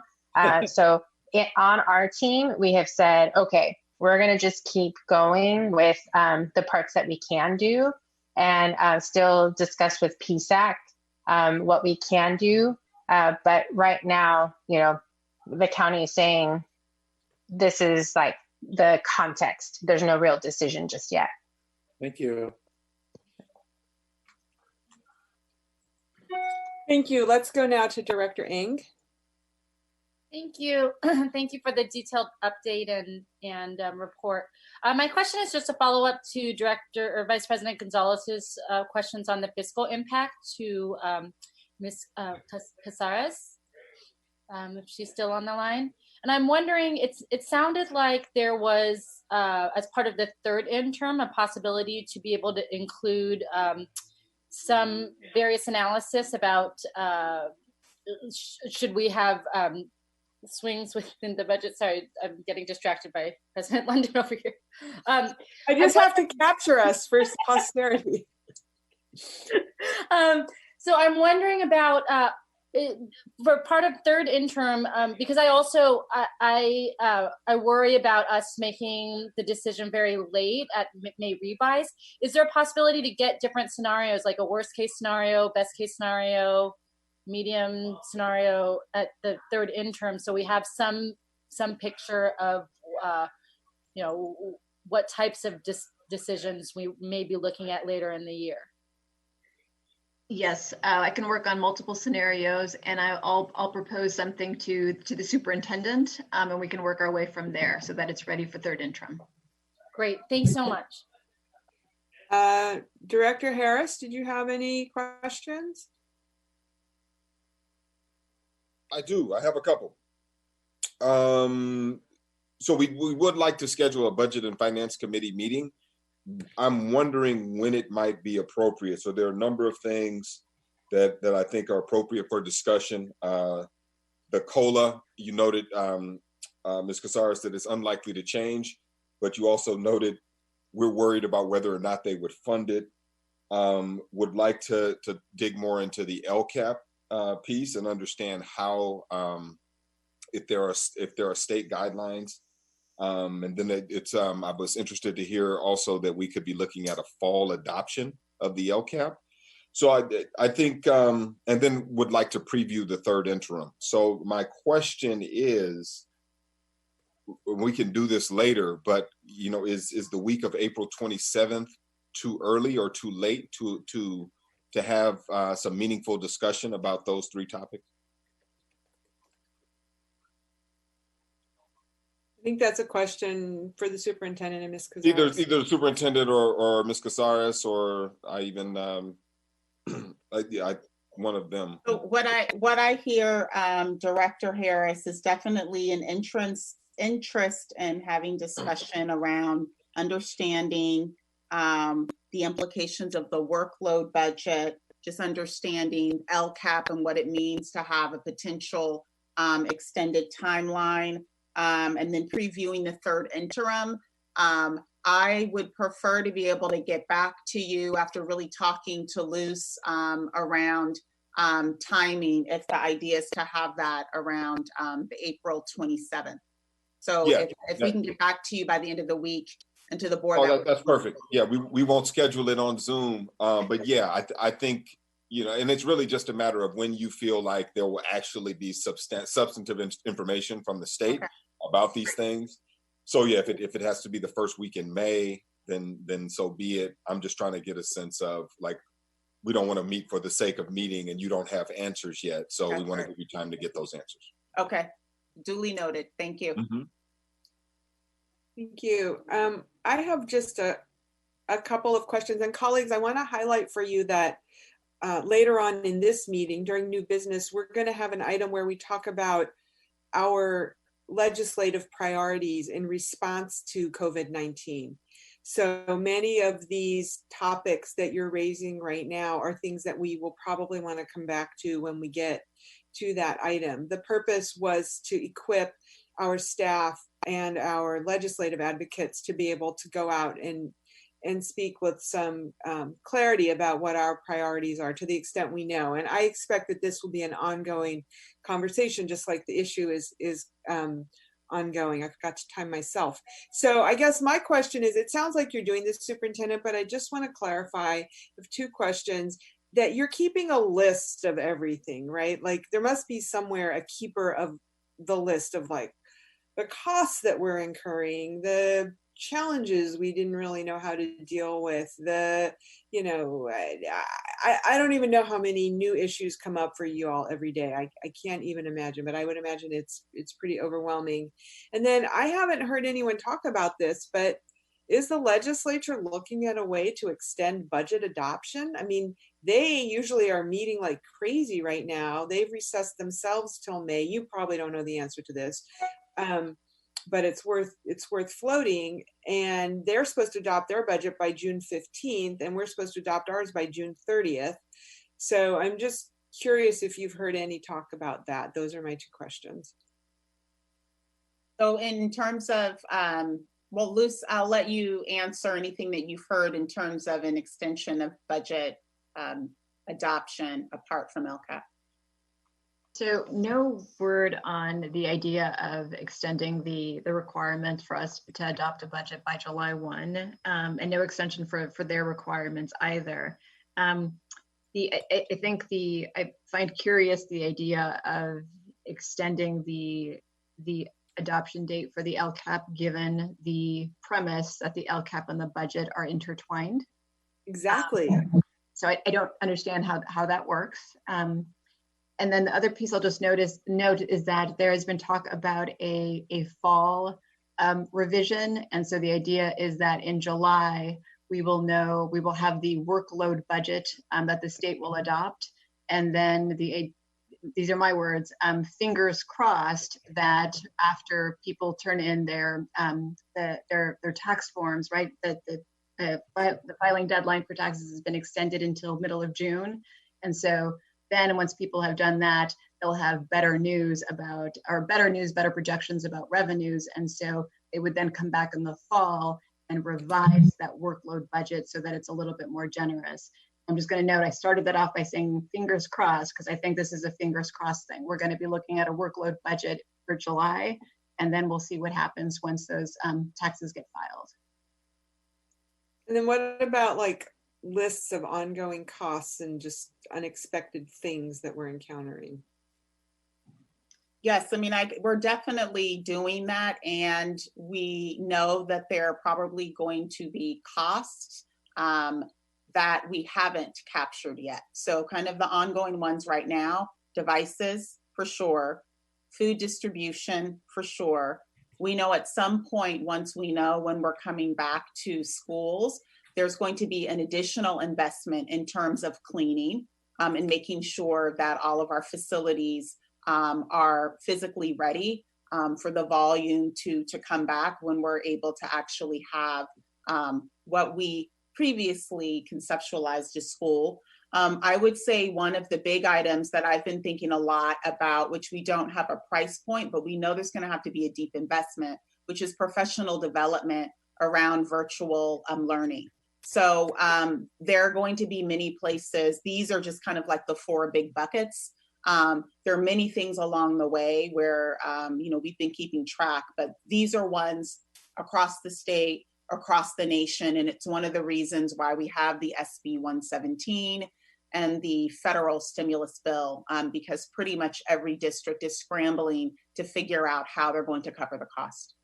Yeah, I just have to say that when Director Hinton Hodge and I joined the board in 2009, and Director Yee was a senior member on the board, we were in the midst of the Great Recession, and we were getting 80 cents on the dollar or less, you know, and this is just like Back to the Future. It's really kind of surreal how here we are here I am in my 12th and final year, and we're back to where we started with just the horrible budget situation. So it's really hard for everybody. Anyway, is there anything more on this part of your report, Superintendent? I'm sorry, President London. Go ahead, I was Director supposed to go after Director Torres, so that's. Oh, I'm sorry. This has been going on. Go ahead, and please. then just to clarify, will we have a second round? Because I have a lot, so I just want to know. Why don't you start? See how much you can get through, and then if we need to come back to you, we will. Thanks. And so, thanks to the work and just kind of echoing the president just from the start of this, and also the superintendent about like all the level of hard work that's that's been happening and going on. I'm all kind of over the place. Like I'm caring very deeply about the children. I'm caring deeply about parents. I'm caring deeply about distant learning and devices and how our educators are making those shifts. I'm going to start with the children. And so just kind of asking that very clear question of how are the children? In the midst of this pandemic, with shelter in place, with the change of the educational process, with the change of just how we operate in our city and in our families, how are the children? We're doing surveys of lots of things, but I'd really want to know how are the children, and what has been some, where can we capture the narrative, those stories? I know you're talking to young people as well, but it's got to be even more robust than those kids that can just get online. Because I have a deep concern about the kids that were already on the edge, close to cracks, and are through cracks probably right now, that have decided that they don't want to be online, that they've stuck the hotspot in a drawer and walked away and not dealing with their process. So that's really important. And so then in that would be, for me, the SPED students and students with special needs in those families. And even there, like I was very honored to be in the CAC meeting with Kelly, who's the new chair. I'm going to mess up her last name. It starts with a B. So Kelly B, Myrna Little, Alan. Those were the folks that were present, and Cynthia Molino facilitating that conversation. And so they have a lot. And so they have a meeting on Monday the 13th. And I just hope that people are going to be really, really present for them. There are deep issues around the regression of many of the kids that are moderate and severe. If in the last 3 weeks, we haven't done deep dives and deep one-on-ones with those families to know what their technology needs are, what their food needs are, what their respite needs are in the midst of shelter in place, I think that we are doing a disservice. It's been distinguished that there's a difference between how a family, Sister Kelly has a general ed student and a SPED student, the experience of what she got in information from the gen ed teacher versus what she got from the SPED teacher, very different. One's in elementary, one's in high school, so you would expect some difference. But families are feeling like, I got this kid on track, but what's happening with my other kid? And it tends to be for SPED students.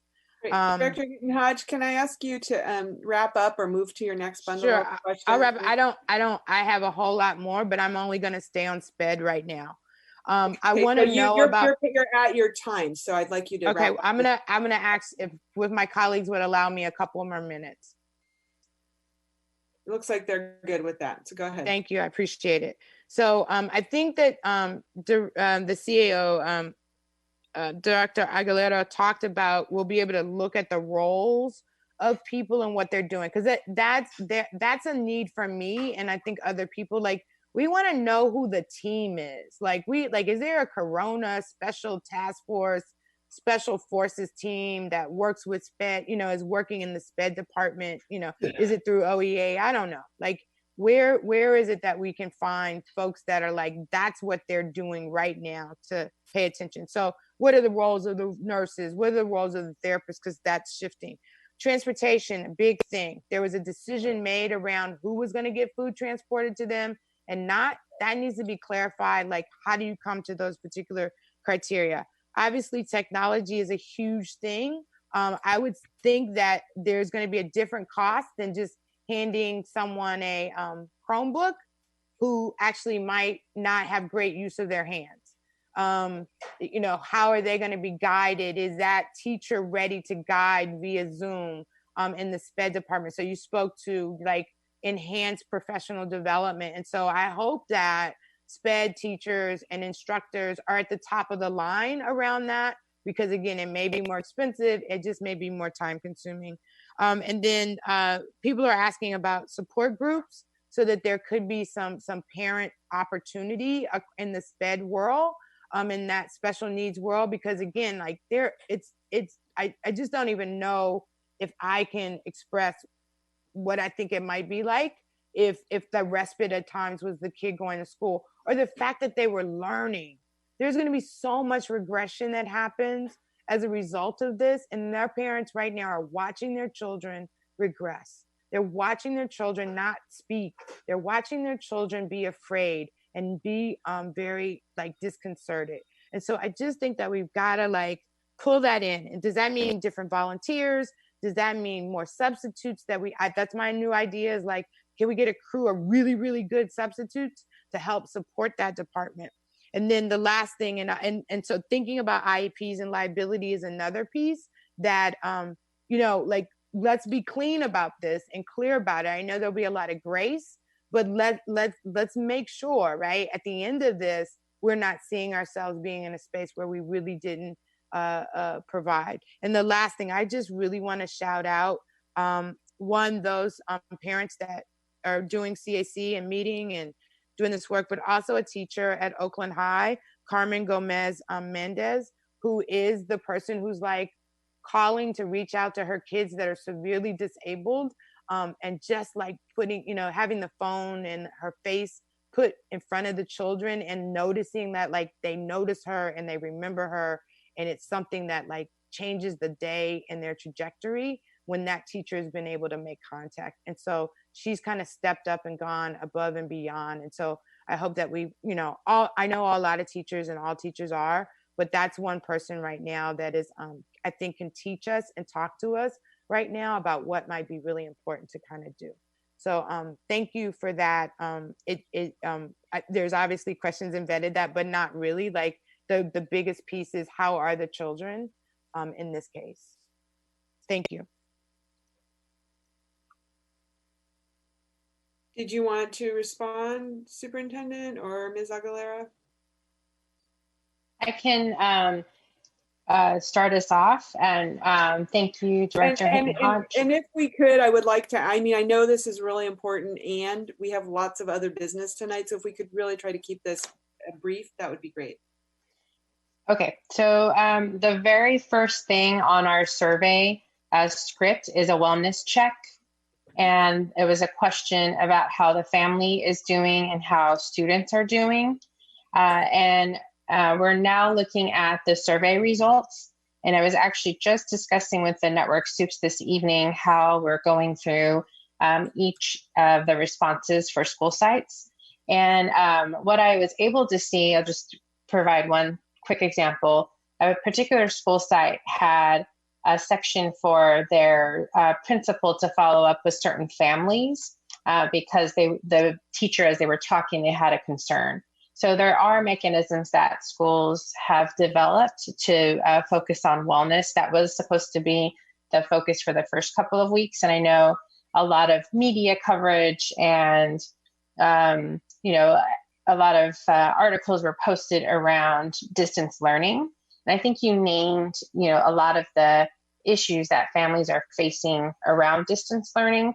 It's not enough to say that providing a student with the device, internet connection, and a list of things to do is instruction, and that a student will be able to just pick that up and run with it, and that the family will be able to provide either support or guidance to do that. So it's very nuanced in terms of this notion around distance learning. And that is what we are discussing with our teachers. There's weekly, like daily, sessions available to teachers for the next 2 weeks. Right now, it's about more tech focused for this week.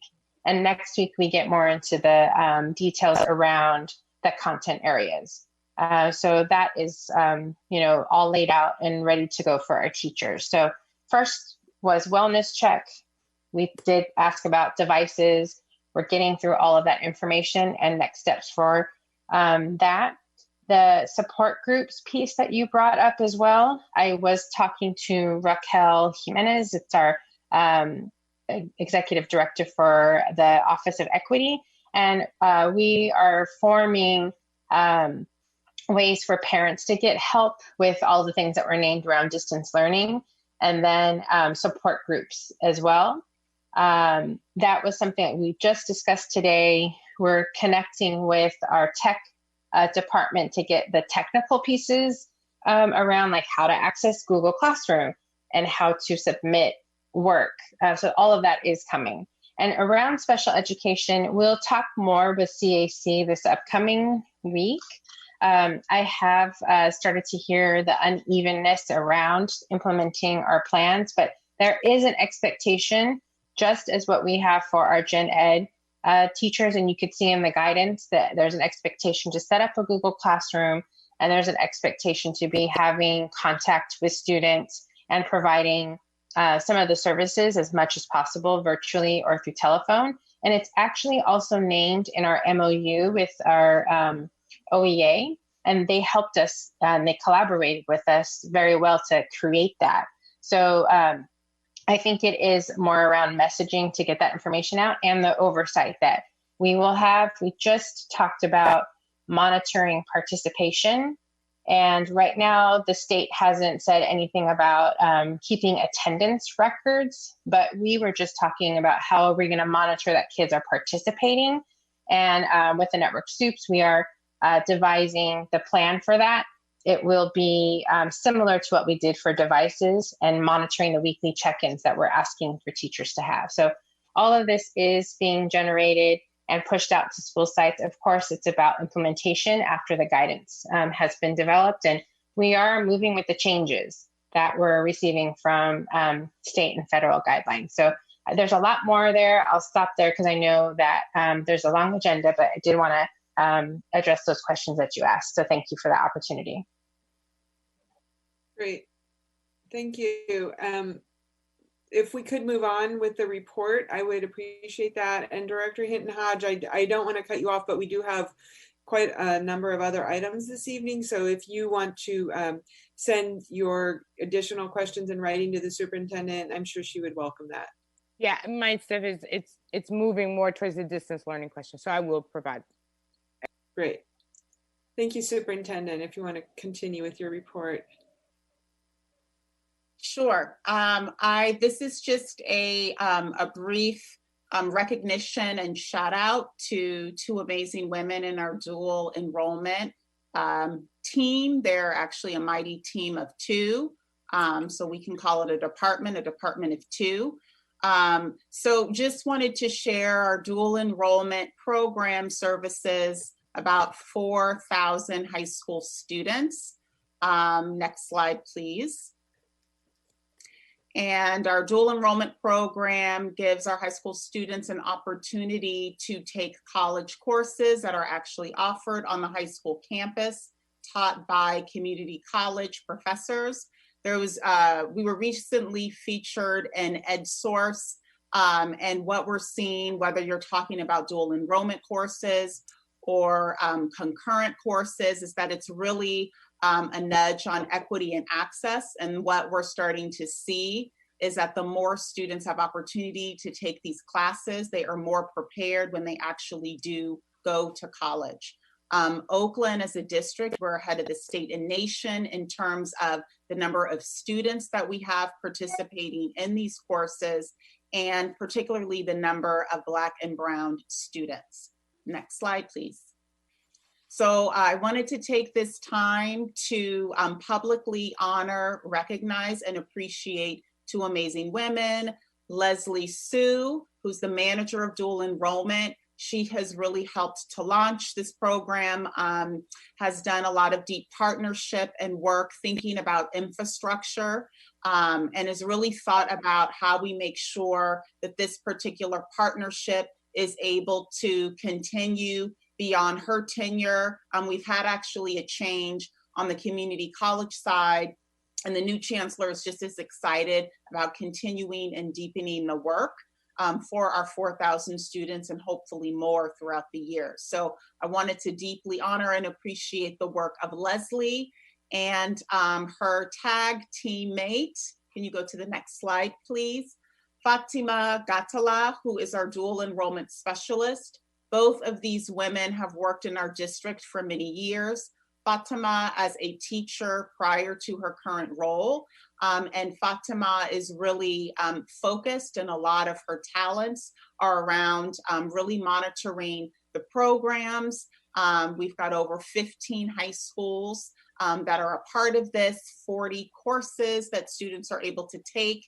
And they've been working really hard. Even during COVID, our kids actually have the opportunity to either go totally virtually and continue to have access to these courses fully online, or knowing that whether it's access issues at home, it is a certain disposition to be able to do this level of work fully online. So if students feel like they're unable to do it, they are able to take a break in a way that will not affect their GPA and re-enroll once we are back to physical classes. So we do want to acknowledge and appreciate both the work of Leslie and Fatima for their work in this particular area to really offer some rigor for our high school students and to really just continuing to allow us to innovate in the high school space.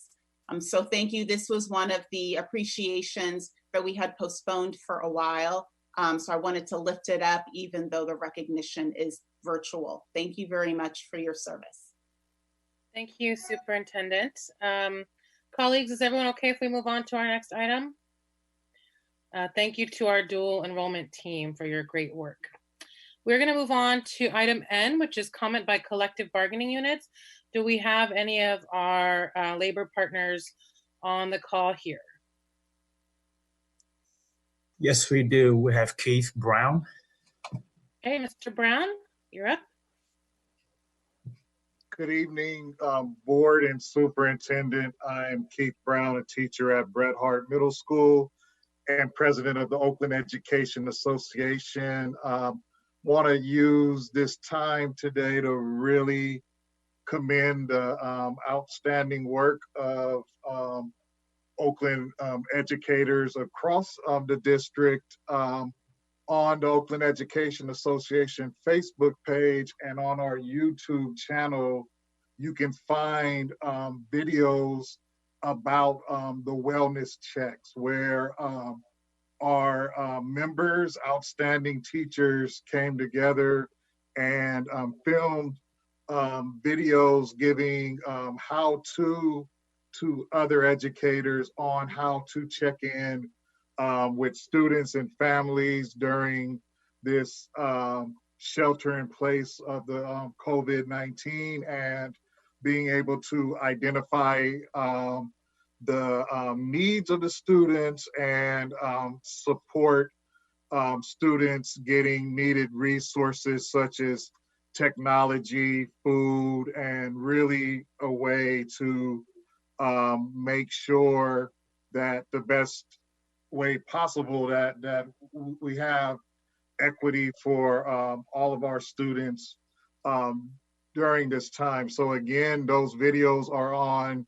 the OEA Facebook page and on our YouTube channel, and it's just an excellent resource. And I'm just so proud of the work of OEA members, where this work began the first weekend, right when the shelter in place was announced, where our members reached out to myself and other OEA leaders, identifying that this was a need and this had to be addressed. So want to give a shout out there, and also appreciation to the OEA members who were a part of the process in having our tentative agreement MOU, where we were represented by from nurses, early childhood, special education, elementary educators, secondary, input for our teachers, substitutes, and it was just a lot of work put in the process, and also to the more than 1,000 members who did a survey that really helped us guide this MOU. And just one thing moving forward, we got to continue to address the equity issues and make sure that all students have access to technology and the hotspots, and to make sure that we get the funding for that to happen, and also to make sure that we have equity in the way that we assess and grade our students, and that no harm is done, that our students who are dealing with so many things or have all of the access to learn, and are not punished for things that they do not have access for. So again, just, appreciate the work of Oakland educators and all workers in the Oakland Unified School District in service of our students during this challenging time. Thank you, Mr. Brown. Certainly people are stepping up in all kinds of tremendous ways, especially our teachers. So thank you for those words. Are there any other labor partners on the line, Mr. Seychow, wishing to speak?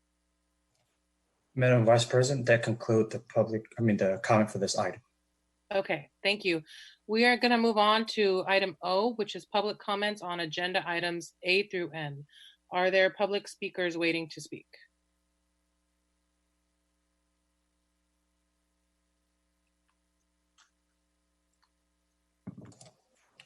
Yes, we have one that just popped up right now, area code 510, last 3 digits, 345.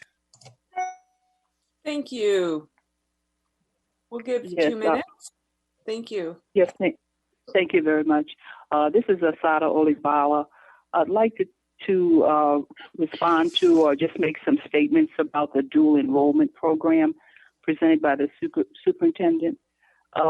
Looking at the agenda item, I tried to access some of the 40 courses that are available for students, and I was only able to come up with one, which was digital photography.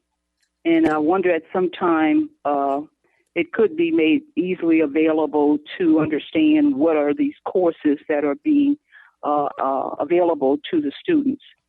I also looked at these courses are provided through the Peralta system, and I did remember a report that recently came out in January about accreditation officials of the Peralta Community College being put on probation for being out of compliance with a number of required standards.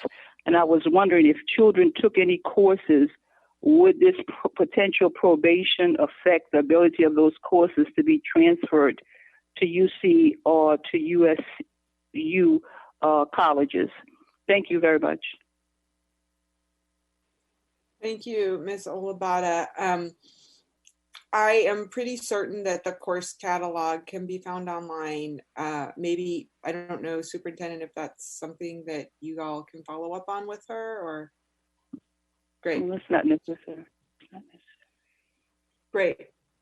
Okay, is there any additional public comment, Mr. Seychow? Madam President, that concludes public speaker for this item. Great. Colleagues, I'd like to just move on to the consent agenda and then we'll go to public comment on items not on the agenda, if that's all right with you. So we're now at item P, which is the general consent report. Is there an item to approve the general consent, a motion to approve the general consent report? Move adoption. Is there a second? Second. Moved by Vice President Gonzalez, second by Director Yee. Mr. Seychow, is there any public comment on the general consent report? Yes, we do. We have one at the moment. We're calling in listener, area code 510, last 3 digits, 345. I know who it is. Welcome. Go ahead. Yes, this is Asada Oligbala. First, I'd like to address item P8, which is the California Newcomers Education and Wellbeing Fund.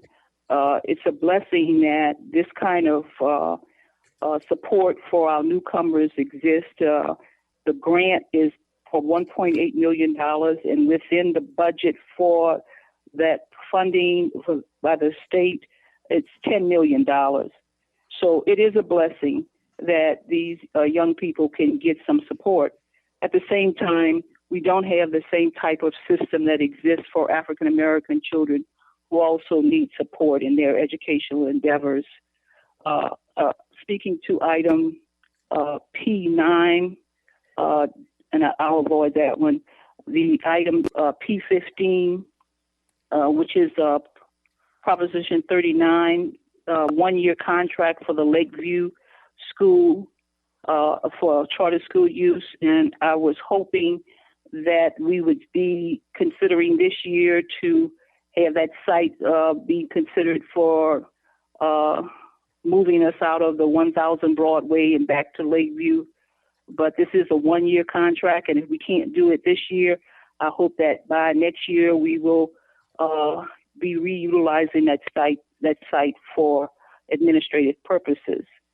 And lastly, there are some items on the agenda for which the items have already been taken care of. There was a retreat in February, and it's done with, and now we're approving to have the retreat. So it could be a good thing if we work towards having items appropriately placed on the agenda before they actually have to be provided as a service or a contract in the future. Thank you so much. Thank you very much. Is there any additional public comment? No, Madam President, that concludes public speaker. Thank you. Mr. Rakestraw, can we call the roll, please, on the consent agenda? Yes. On the adoption of the motion to adopt the general consent report, student directors are presumed absent. If not, speak up, please. Director Torres. Yes. Director Hinton Hodge. Yes. Director Yee. Yes. Director Ng. Yes. Director Harris. Yes. Vice President Gonzalez. Yes. And President London. Yes. The general consent report is adopted. Thank you. We're only 16 minutes behind. We're at item Q, which is public comment on all items not on the agenda. If you are watching over Zoom or calling in on your phone, now would be the time to raise your hand by either pressing the button or pressing *9 on your phone if you want to comment on an item that is not on our agenda tonight. I'm going to give folks a minute to organize themselves for that. If you could, Mr. Seychow, start calling the speakers, that would be great. Yes, we have the first speaker, calling listener again. The number is 510, last 3 digits, 345. Welcome back. Well, I hope we get more participation this evening. This is Asada Oligbala. I took the time to look at the 48 states that have enrollment preference policies. The only 2 states of the 50 states, that's Alaska and Wyoming, that don't use preferencing for chartered schools. What was interesting in looking at all of them was some of the preferencing for enrollment that we don't use that I think is of some worthy of some discussion. So for preferencing in some states, students with history of behavior and social difficulties are given preference for charter school admission. Students who have dropped out and are at risk for dropping out are given preferences in some states. Students who attend schools with low performance rates, students who have military families, students who are homeless or in foster care, and individuals who are considered low income. So if we're going to have preference, I think at some point the state might be interested in re-identifying who those preferences should be. And some of the things I just listed, to me, are very important preferencing if we have to have it. Thank you so much. Thank you. Are there any additional public comments? Madam President, that is all the public speaker for this item on all non-agenda items. Okay. Wow. I should have noted this earlier. We are holding our board meeting on a Tuesday instead of a Wednesday. We have done that because tomorrow is the first night of Passover, which is a holiday that I and many others in our community will be observing. So I thank everyone for their indulgence and wish you all a, I'm not even sure how to wish it this year. Usually we say next year in Jerusalem. I think next year we're just going to say, this year we're going to say next year, can we just be together? So there are no public hearings tonight, no item R. Item S is unfinished business. Excuse me? Okay, we're going to go now to item S, unfinished business. Item S1. Oh, President London, I don't think we've done non-agenda items within the subject matter jurisdiction of the district. I think we've only did non-agenda items.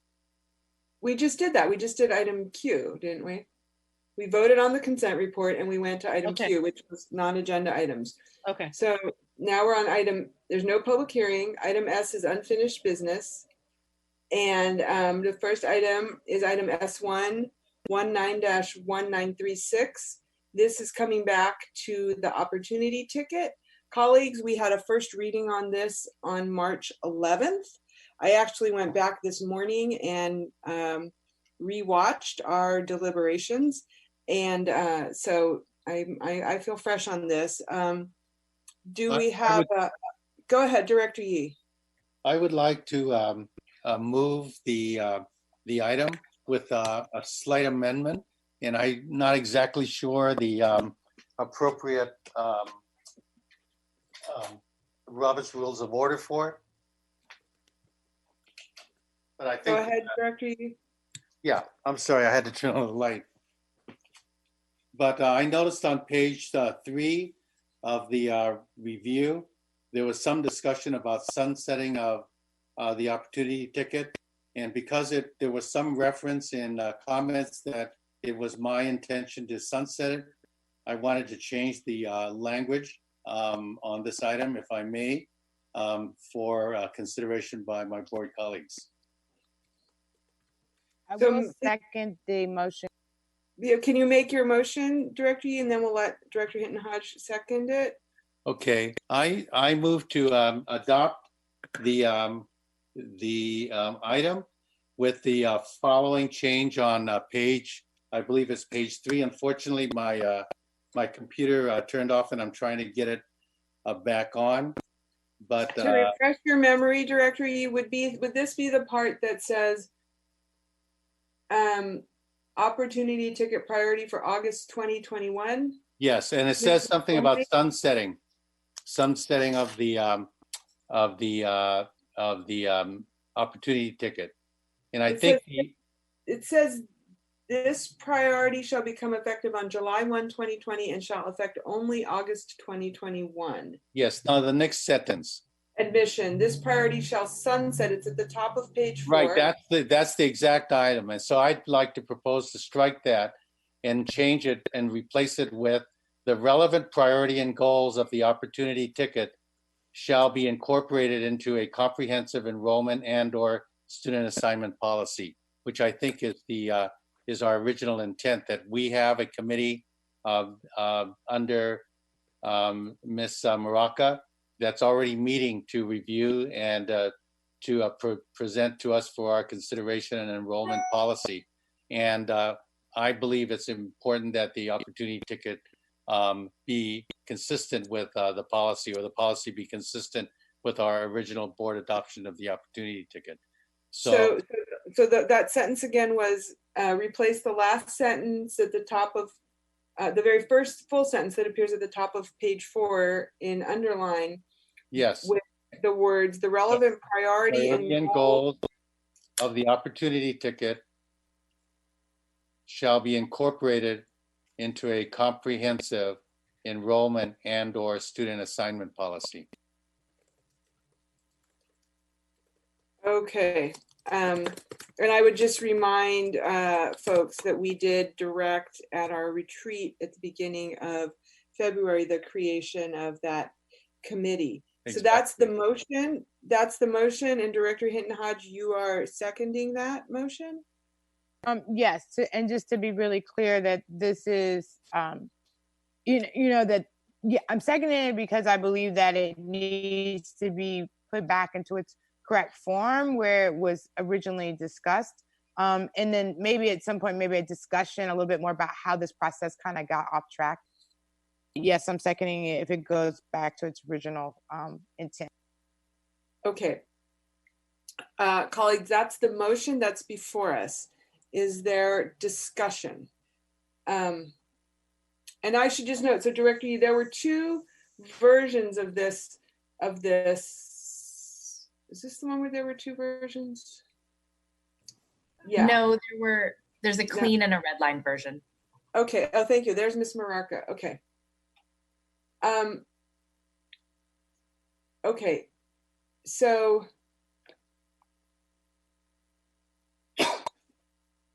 great. Okay. So just Ms. Mararca, can you just walk us through, welcome.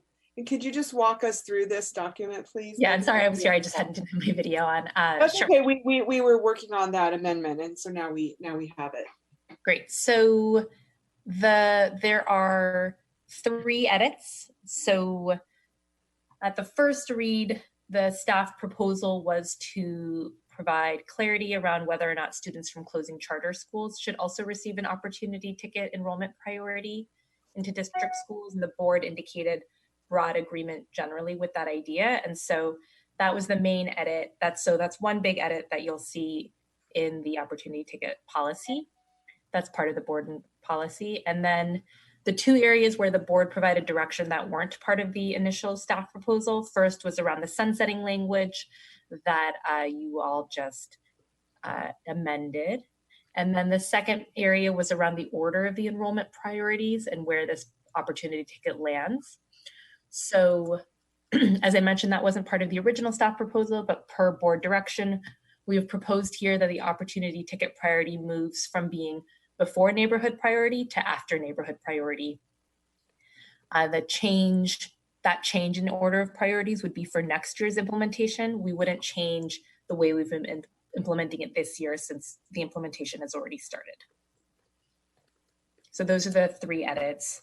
Included the inclusion of students from closing charter schools, the sunsetting provision that you just made an amendment to, and the order of the enrollment priorities and where opportunity ticket lands relative to neighborhood. Okay, but I'm looking at the printed version, and the order that I see says dual language, continuing student, sibling, opportunity ticket, neighborhood priority. Yeah, so you'll see opportunity ticket in 2 places because we were trying to clarify for this current year, it'll continue to be before neighborhood. And then for next year, it'll be after neighborhood. So you'll see it both before and after with the relevant years in parentheses. I see. Thank you. Okay, colleagues, that's the item. Director Gonzalez. So, Director Yee, can you explain your amendment again? Why is it that you would want to not have the policy sunset? I thought the whole idea of the sunset was to allow the committee that each of us have appointed representatives to discuss, to deliberate, and to bring back a recommendation to the board, at which point they would make a recommendation, and then we would consider whether we want to make changes to the enrollment policy. That's exactly right. That's what I want. Why would we get rid of the sunset then? Why not let the sunset stand so that we have time to consider what the committee brings back to us in terms of recommendations? Because the main problem with it sunsetting without any recommendation for the board, it's only a matter of time. I'm relying on the enrollment committee to actually come up with a complete enrollment policy. But as long as we have an opportunity ticket, which can't always predict what the future exercise of the opportunity ticket would be. For instance, the Kaiser Roses and Concrete, we're constantly changing or having to address whether or not the opportunity ticket applies to this situation or that situation. So it seems to me that the responsibility should be on the enrollment committee to come forth with a complete enrollment policy that includes the opportunity ticket, not have the opportunity ticket sit off by itself or be eliminated without any consideration by the entire committee. In other words, if the committee makes its decision before the sunsetting date, then that was proposed, then that's fine.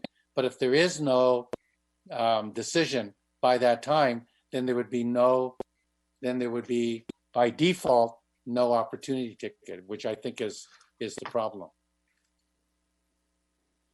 So this is just a fix in the language. It's not any substantive change to, I think, our original intent, which was let's get this enrollment policy completed in a form that is comprehensive and beyond simply the cases of school closure or school merger. Okay, and Ms. Muraca, when are we going to get a report on who's serving on that committee? You know, what is their timeline of their work? When can we expect work product from them, et cetera?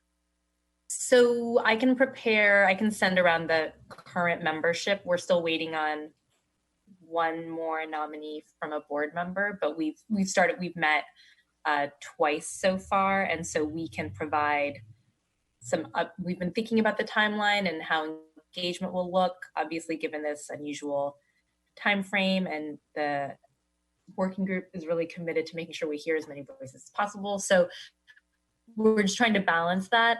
But I think we would be sticking pretty closely to that original timeframe that was shared at the retreat, actually. So originally we had hoped to come back in April. We might be perhaps pushed a month back, but we're still planning to send the survey out and hopefully have those results to be able to share sometime in May with the board.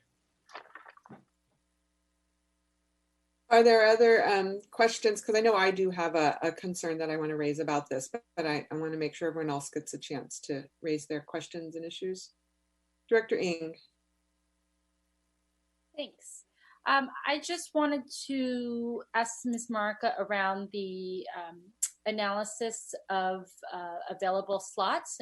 And I think I read in the memo that it looked like there was a slight reduction in available slots, but it seemed like it would still be sufficient to cover the number of students impacted. I wonder if you could speak to the data around availability of seats with the change within the changes that were presented. Sure. So I did an analysis on this year's process, looking at what would have happened if we had implemented such that the enrollment priority was after neighborhood rather than before. And as you mentioned, and I think it's in the board memo, there were about 660 seats available for opportunity ticket students across the city, across the grades. And then if we had made this change, it would be 550 seats. So still a very large number of seats. And I would say part of that is because a lot of families who want to go to their neighborhood school are already in that neighborhood school. And so we don't actually have a ton of new neighbors applying for seats, let's say for 3rd or 4th grade or for 7th or 8th grade. The handful of families who are doing so are typically families who are newly moving to Oakland, or perhaps newcomers who came mid-year, didn't get into their neighborhood school, so there wasn't a spot, but we anticipate over summer a spot opens up. So all that to say, there are still a fair number of seats available. and it still includes many of our high demand schools. Great. So what I'm hearing is that it wouldn't, even though the change seems substantive, it didn't, that in implementation, we don't believe it will have a significant impact on how the process went this year. Yeah, I wouldn't have anticipated. I don't think it would have had a huge impact on how it went this year. Okay, thank you. And then just to clarify, because you did talk about this would be for next year's enrollment, I had heard some comments around the which schools would be impacted from this year, but it wouldn't, and talking about kind of equities around school communities such as Kaiser and so forth, but that is not, can you just clarify when you say this year versus next year, that is, the cohort 2 is not included, right, within the, we've already implemented the changes. Yeah, sorry. Yeah, it's confusing because we're saying this year, but it's of course for admissions for next year. So the process is underway, which has affected students from Kaiser and from Seoul. They've already received the opportunity ticket priority. They will continue to receive it for the end of this school year if they apply for round 2 or round 3. And then starting with next school year, any students that are affected by any potential cohort 3 changes or any closing charter schools next year, those students would all receive an opportunity ticket priority, but it would be after neighborhood. So I'm gonna insert myself in here. I'm gonna use the presidential privilege because this is exactly where my concern lies. I am not comfortable switching the order. I know that at our meeting on the 11th, this was something that came up in conversation. And we didn't, in my opinion, we didn't do a good enough job of vetting the idea at that time. And I think that moving the opportunity ticket after neighborhood schools, it negates the whole point of the opportunity ticket, which was to give which was to create opportunities for kids who don't live in those neighborhoods to get to some of the schools that are in higher demand and presumably produce better results. I'm not necessarily bought into that. I think that's kind of an it's school mentality, but I understand the desire behind it. And I am not comfortable with this change for the August 2021 admissions. So You want to make it a friendly amendment? I'm not necessarily making an amendment yet. What I want to understand is whether this proposed change to the enrollment policy is going to circumvent the need potentially to even deal with this issue. So there's some possibility that we would have, in October, a proposed change to the enrollment priorities that maybe then at that point the board would feel that they don't need to, that would that's the new enrollment policy that clearly says where opportunity tickets should lie amongst everything else. And that's that. However, I would say there's no guarantee that in time for the next enrollment process, we will have some other. Okay, so what I will say is that if policy that governs the order. Okay, thank you. So what I will say is that as written, I will not support this because I want to see the neighborhood students have priority. If you're willing to accept an amendment, Director Yee, I would offer one, but if not, we can move it as is. Well, I have no idea what everybody else is feeling about this, so I don't exactly know how to move forward on this because we haven't heard from everybody else yet. Okay. So do others want to weigh in? I mean, I think those are probably, we've talked about, Ms. Mawarka has introduced what the changes are. So if others want to weigh in, now would be a good time to do that. Yeah, I'm with your comments also, President London. I think, to the extent that what we knew this was going to do is going to kind of challenge the status quo. I mean, we're really clear that unfortunately, based on, economics and all kinds of historical reasons, you can access some great schools if you can afford housing, right? certain kind of way. And so the opportunity ticket, and I would agree with you too. I don't know that proximity or kind of going across town is necessarily going to be the ticket.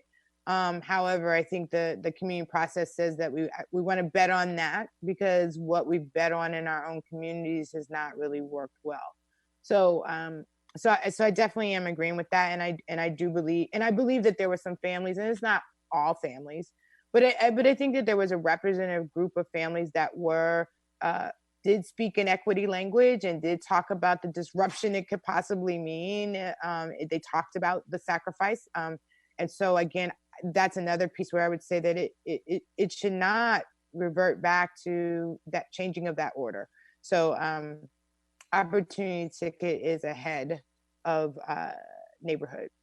So I would amend that, Director Yee, could we add that other line as well? I accept that as a friendly amendment. Okay, so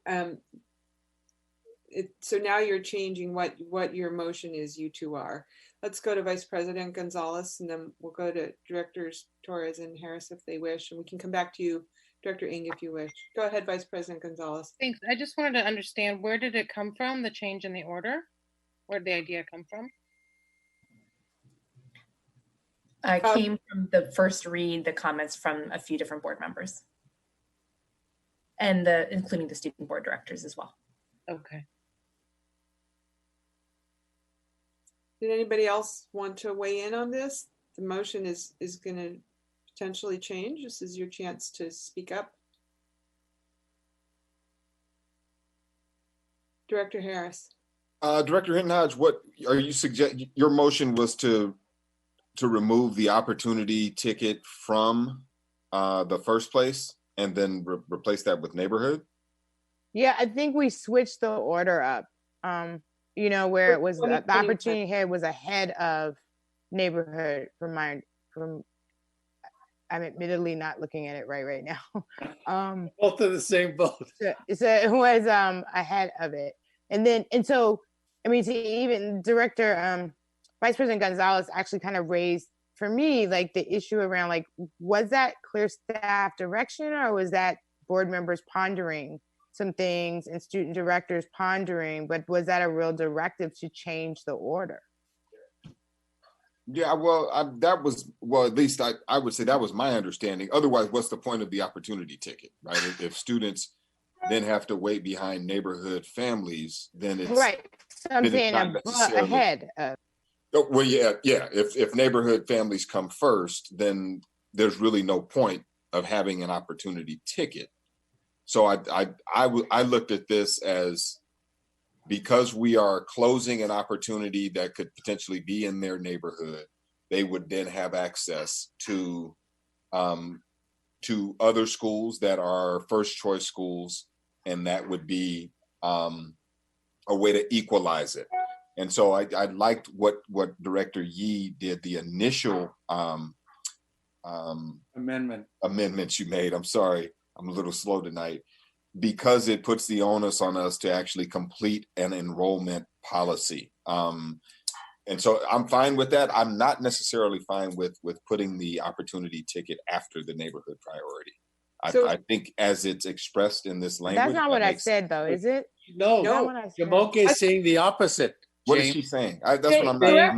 Director, you're all agreeing. So far, we're all agreeing. Okay. We are all agreeing. That the opportunity ticket is 1 and neighborhood is 2. Right, except that the way the order got rewritten, right now it says that not for this school year, but not for the school year that starts in August, but for the school year that starts the following August of 2021, the priority would switch and neighborhood would come before opportunity ticket. And what I'm saying, and what she said, Hodge is saying, is that we're not comfortable with that. Okay. The original staff proposal, the only change that we made was adding in the opportunity ticket priority for students from closing charter schools. And then based on the board conversation, and after talking with general counsel and the superintendent, we agreed that the board direction was clear that they wanted us to move, did that based on board direction. So of course, if you want to change that direction now, that's fine with us. That wasn't part of our original staff proposal anyhow. Yeah. We This is where I think we did not do a good job of closing the loop on March 11th. I think we pondered, but we didn't close the loop. So that's something to consider. Director Ng, were you trying That's to? why we have a second reading. That is why we have a second reading. Director Ng, were you trying to raise get into this conversation? Well, I was just gonna, because I hadn't finished my thoughts when my initial round. I'm sorry.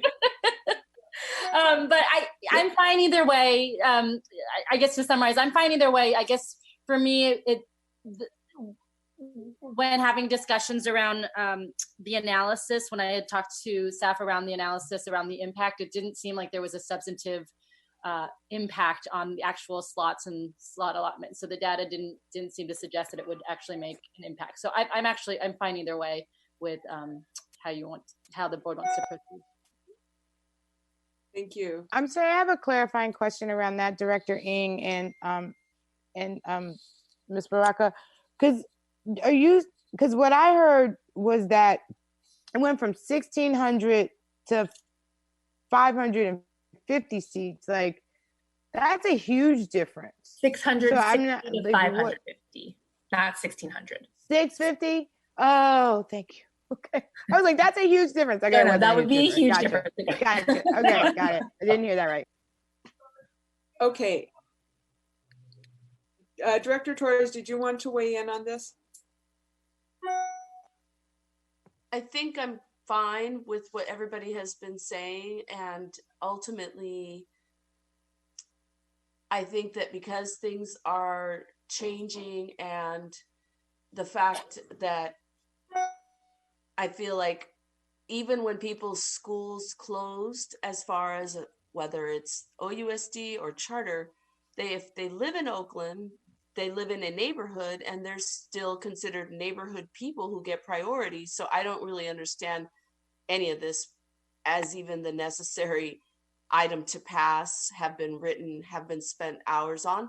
I honestly just feel like people going to neighborhood schools is really what this is all about.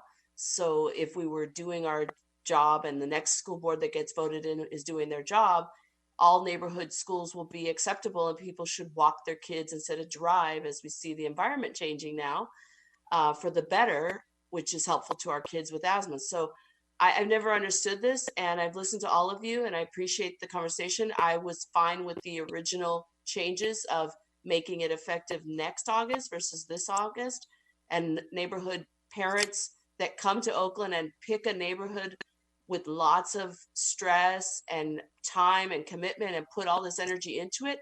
I feel neighborhood people are a priority because they went through that. If you didn't choose Oakland schools, unified school district schools initially, it's odd to reward you with any other priority that a neighborhood family doesn't get. So that's just my 2 cents. Okay. Director Yee, are you still at the meeting? You have turned off your screen and we want to come back.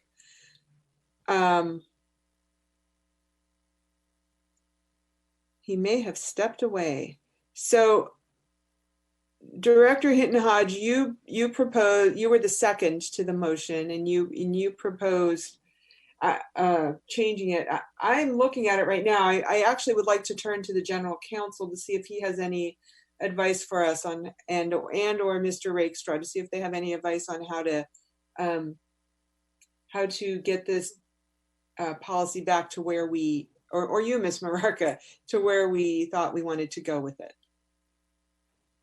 I mean, I'll just say, I think one option is we could push it to another meeting and I could bring back the original proposal, but add in the little piece of the sunset language, or we could, I think general counsel's been capturing some of the edits, so we could potentially try to do that right now. I think those are the 2 options. Go ahead, general counsel. So I don't want to presume to know where a board majority is at, and Director Yee isn't present right now. On the assumption that I have been accurately capturing the proposal. Oh, he's back. So if I may, what I will do is share my screen and attempt to capture what Director Yi is proposing. So are you able to see the screen okay? Yes. Okay, I'm going to zoom in a little bit. Thank So you. just for everyone who is watching on video, the purple is the original changes proposed from the March 11th conversation to today. And then the red are the changes that I believe would capture what Director Yi is proposing. So I'll start down here. So this is where starting next fall, for August of 21, the opportunity ticket would have moved below neighborhood in priority. What I understood Director Yi to say is he did not want, his motion does not include that. It keeps neighborhood ticket above the neighborhood school as a priority. So he would delete entirely the neighborhood school priority so that it remains above neighborhood. So the way that it would be worded now is that opportunity ticket priority stays above neighborhood, both for this fall, which it already is, and for next fall and beyond. There would be no sunset language. And instead, I captured in red down here the language that Director Yi read: the relevant priorities and the goals of the opportunity ticket shall be incorporated into a comprehensive enrollment and or student assignment policy. So Director Yi, forgive me if I have misunderstood your desire, but perhaps you could let me know if this captures accurately the changes that you would hope to see in your motion. Sorry, Director, you're on mute. I think this is a fair representation. Mine was just the one about the sunsetting, and Director Hodge made a friendly amendment to delete the change in the August 21, right? Is that right? So basically, the priority, and President London also confirmed that the intention is to just leave it with the opportunity ticket having a higher priority than the neighborhood in the lottery. Is that correct, Director Hodge and President London? That's what I accepted. Great. Yeah, that's where we're at. So colleagues, this is the way the motion looks now. And if everyone is comfortable with this, I'd like to move to public comment. Yes. Yes. Great. So Mr. Seychow, do we have anybody who wants to offer public comment?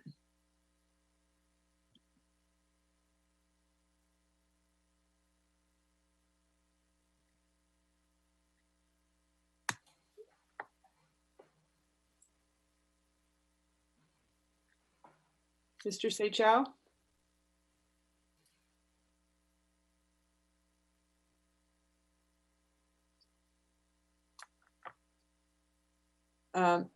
Mr. Rakestraw or Ms. Floyd, do one of you have the ability to call on the public speakers and unmute their lines if Mr. Seychow is not available? Yes, I'm here. For some reason, it won't, because due to the presentation mode. But we do have public speakers. The first one is Kim Davis. Okay, the public speakers will have 2 minutes. Go ahead, please, Ms. Davis. Thank you.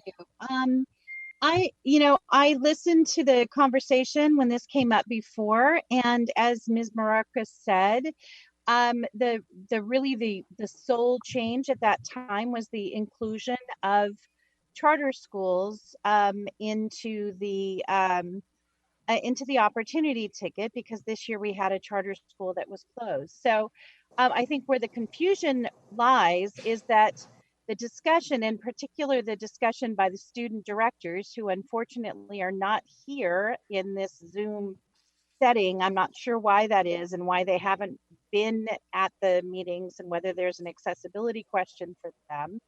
But their concern was not about next year, generally speaking, changing to a neighborhood priority, but actually giving charter school students who are returning to the district a neighborhood priority, as opposed to district school students who have their schools closed.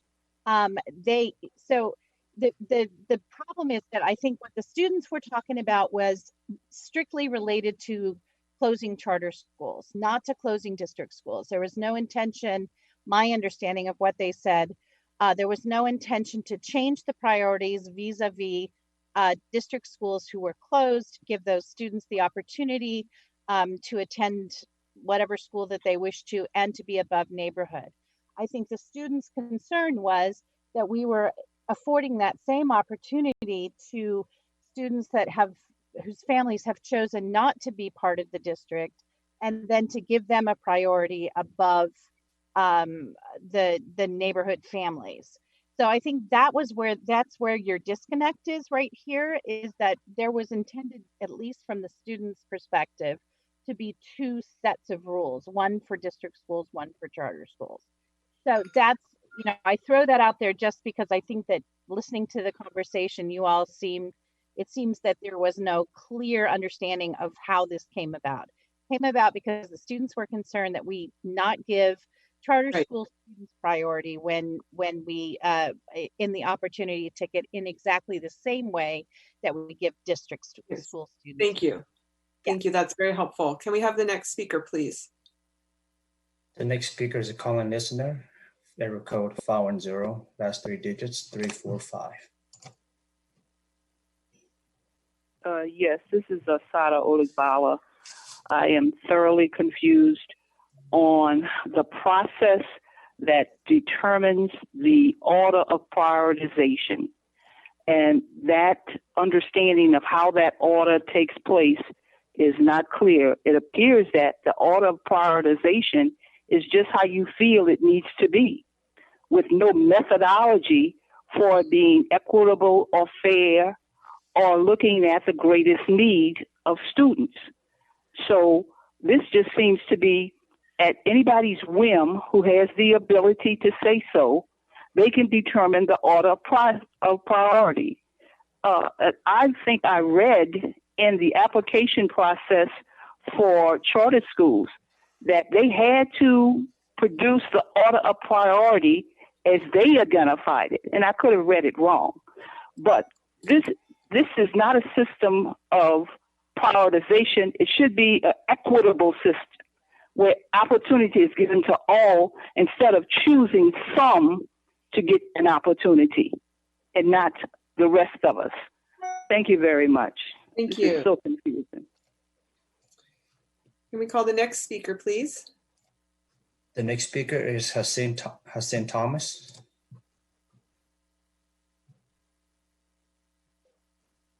Sorry, I had to figure out how to unmute myself. This is Hasten Thomas.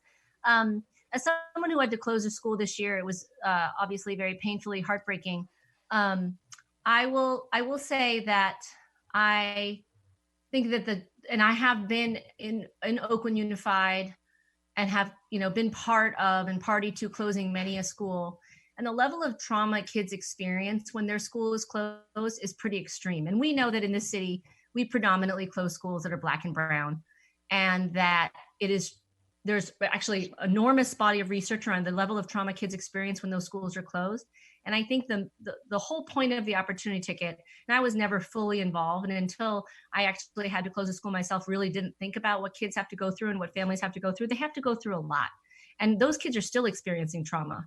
So I would hope that we as a district really committed to serving the most, the students who struggle the most, that we would understand that the great majority of schools we're going to close in this city are going to be Black and brown schools, and that those kids already by neighborhood, by segregation, by zip code have less opportunity.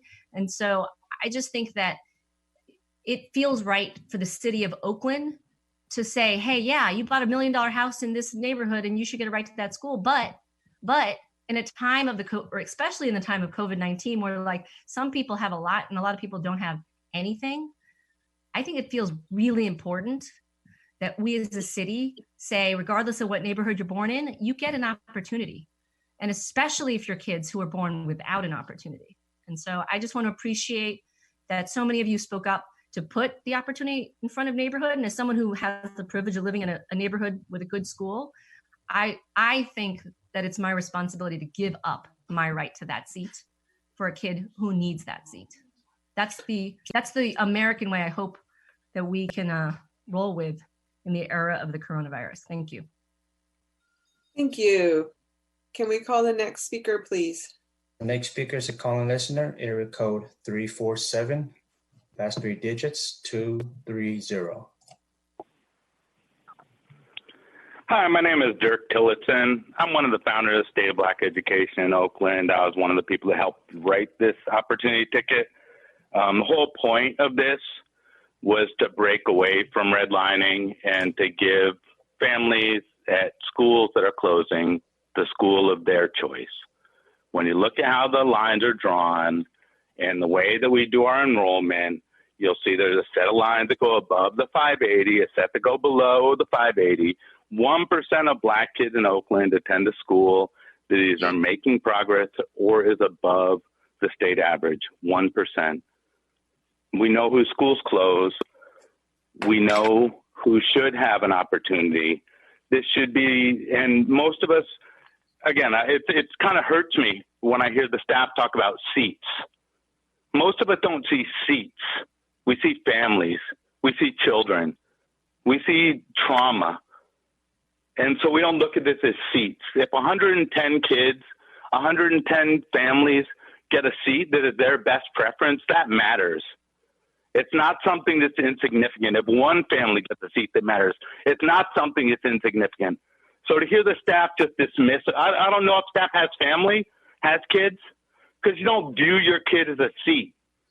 You view your child as an asset, and every child in Oakland is an asset. And these kids that get screwed over time and time again should finally get a chance to get their choice. And so I'm glad that some folks have stepped up for these kids. Most of us don't see a charter kid. We don't see a district kid. We see a kid in need. And I hope that this board can finally recognize that and do that. Thank you. Do we have any further speakers? Yes, we have another speaker, Lakeisha Young. Great. Thank you, Ms. Young. If you're there, we're ready for you. This is Lakeisha with the Oakland Reach.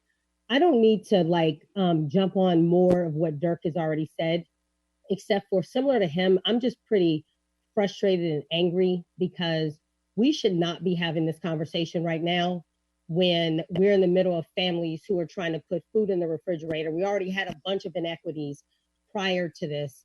And then when people can't get online, heck, I had a hard time getting online.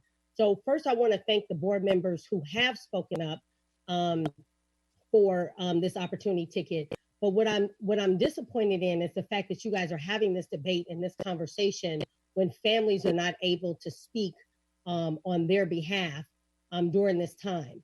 So what I would hope that you guys would do is focus on what was brought to you around the closed charters and the families from those closed charters, and leave any other discussion around preference and where this lies for the fall when we can all engage, and families who are right now trying to figure out how they're going to get Chromebooks and internet to keep up with their classes can actually be engaged in the advocacy process. This is just inequitable and unfair. And so that's really what I came on here to say. Thank you. I think that I know this has been a hard conversation to follow, and I want to start. We do have another speaker. Oh, okay, go ahead. Jessica Stewart. Great. Hi, thank you so much. I just wanted to appreciate the nuance that I've heard from many board members tonight about how this might not be the incredibly coherent enrollment policy reform that we need as a city, and yet it is a clear move.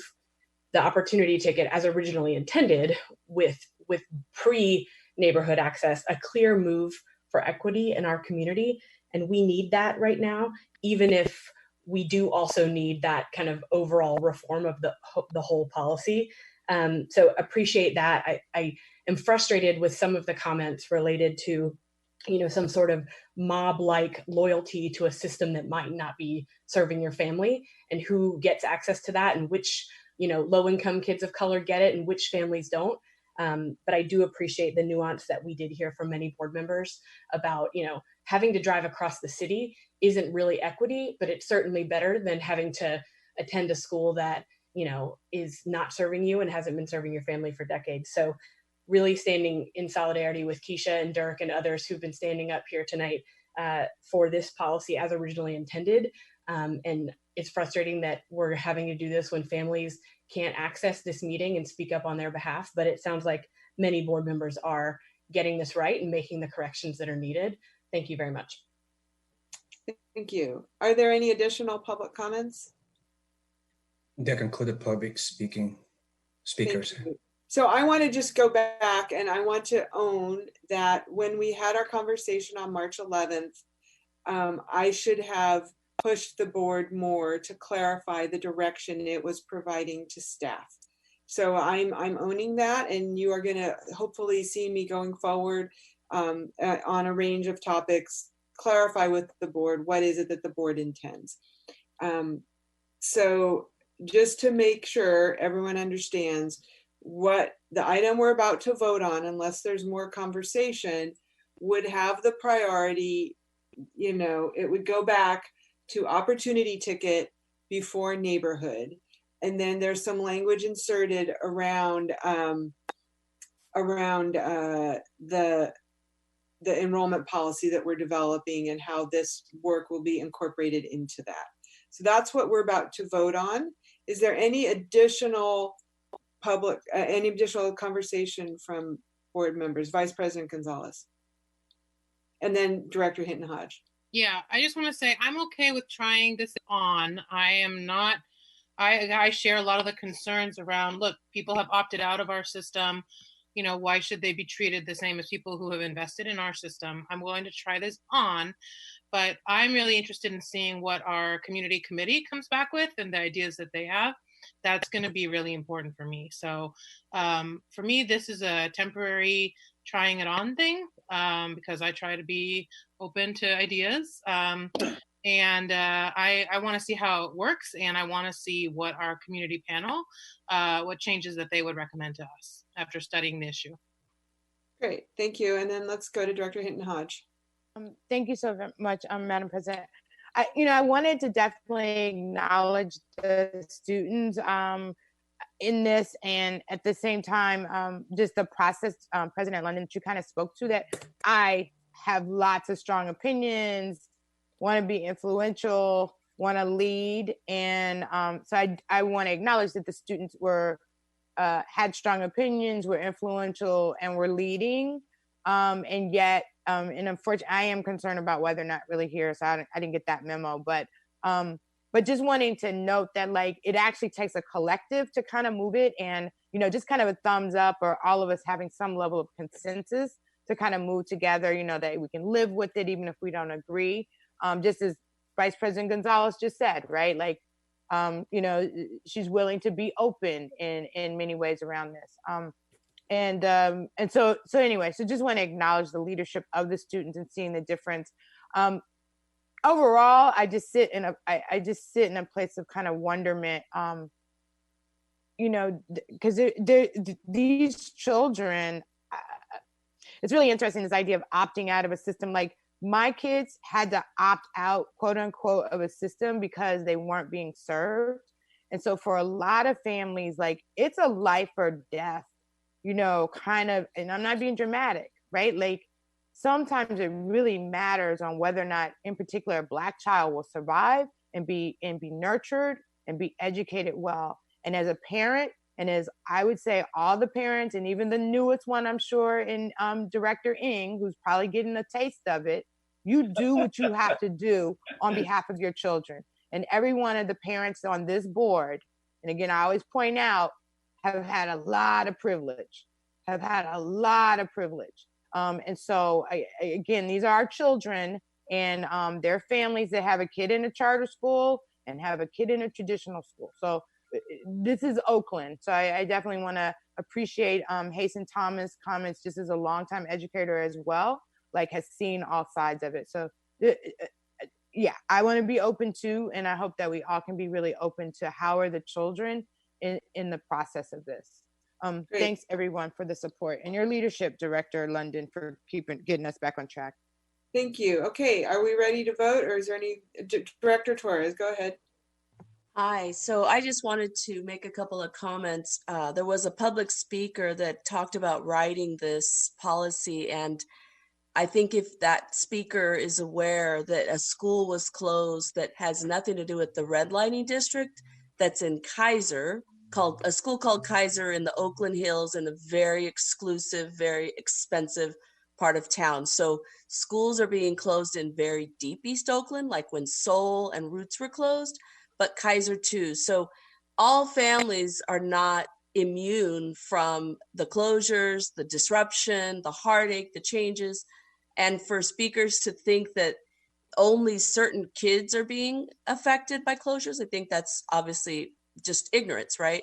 But the other issue I have with a policy that's going to fix enrollment is that the speaker was correct, on the other hand, that many times our staff are using words to describe children, human beings, that makes one wonder, like the speaker tonight, probably because many staff don't have their children in OUSD schools.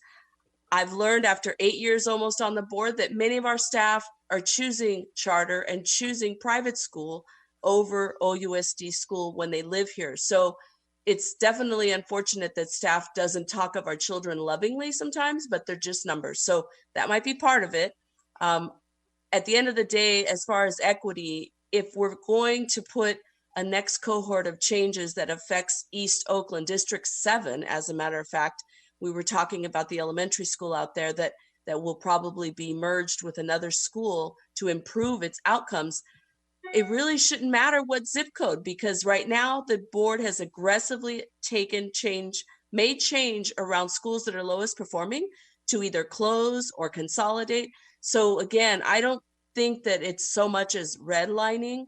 I understand that might have been historically a problem for home buying, but I think right now the way the district was going, enrollment was going to need to be by neighborhood.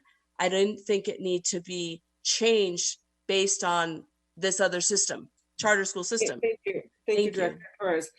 Director Torres, I would just like to really ask you to please presume positive intent with our staff. I don't think that anyone on our staff was, trying to use language that was offensive, and I really want to thank the staff for the work that they did. I come back to putting this on us and on me in particular for not being more clear at the meeting, at the first reading a month ago. So with that, I would like to call the roll if we can, please. And Director Harris, if you're around, it would be great if you could please come back to vote. On the motion to adopt item S.-1 as modified, Director Ng, Yes. Director Yee, Yes. Director Torres, No. Director Harris, Yes.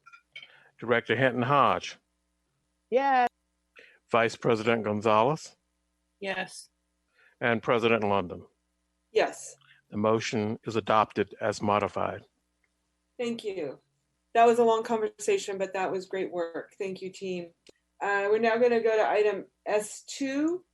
This is a second read on a name designation for Sankofa United Elementary School. And I'm wondering if there is a motion. So moved. Moved by Director Harris. Second. Seconded by Vice President Gonzalez. Is there discussion? Director Yee. Thank you. As I've mentioned before, as a chair of the facilities committee, I became quite aware of our board policy being inconsistent with our practice. And I think that this, the effort to rename Sankofa is a very admirable one. And the staff that supported it and the families that were committed to it certainly put a lot of effort and time into the work. However, I believe it's incumbent upon us as a board to create board policies that reflect our intention. And board policy 7310 I believe it is, or 7311, which outlines the 3 reasons for changing school names. Does not include one that would include the proposed change. So the fix that I would propose is that the board president direct the facilities committee to review the board policy on facilities naming and come back in rapid time to be able to address the stated intent of the parents and community to change the name. Otherwise, I believe that we are in violation of our own board policy.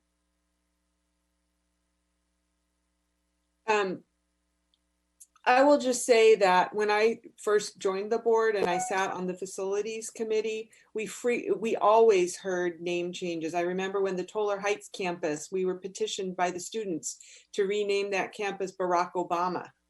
And there was, I was surprised when I saw the Met West community come in and just name their buildings without any consideration that there's a board policy around naming. So I personally would like to take advantage of what Director Yee is proposing. I want to see if there's an objection from anybody in doing that. So and I don't know if this is the proper place to say it, but I requested that we have a facilities committee meeting online in a week or two, and I have reviewed the board policy on naming of facilities for 4 different school districts in the area. And what I found is, as many of you may have found looking at some of our board policies, is that they're often boilerplate from CSBA or some other source, and they don't necessarily reflect the actual behavior or the intent of the local board to honor different aspirations as well as people and places. And at the same time, President London mentioned the fact that we had a school named Barack Obama, and that school is no longer Barack Obama. And it seems to me it's rather callous of us to just eliminate a school that we named after a president of that stature. And so I'd like to include some language that when we dename a school, even like the Henry J. Kaiser School, that we have some process of honoring the person and the people who named that school after one of the leading people in our so those are the 2 ideas that I thought should be included in our local board policy. Okay, so do we, Mr. Rakestraw and Mr. Daniels, do we need to vote on this, or can we just say we're going to table it? By consensus, the board can determine that it's postponed to a date certain. And it's indicated here without a basically objection that it comes back within a couple of weeks or so, probably in time for the next regular board meeting. I'm sorry, what's without objection? We didn't vote on an amendment. Well, the president of the board stated to her colleagues, or kind of asked, was there an objection to postponing this matter? And no one said, okay. So I heard her talk. I heard Gary, Director Yee talk, but I'm sorry, I missed that. So I'm going to make a motion to postpone, to table this item to. It's postponed, Madam President. Well, wait, we don't need to vote on it? Yes, you do, but I'm saying it's a motion to postpone. You were saying postpone and table. I would like to take a motion. I would like to make a motion to postpone until such time as the facilities committee can report back, ideally by the first meeting, no later than the first meeting in May. Is there, and Director Yee, did you want to second? Director Gonzalez, were you going to second? I have a question. Okay, I need a second. I'll second it. Great. Director Gonzalez, Vice President Gonzalez. I would just be interested to hear from staff, are there any potential implications to us postponing the naming of the school?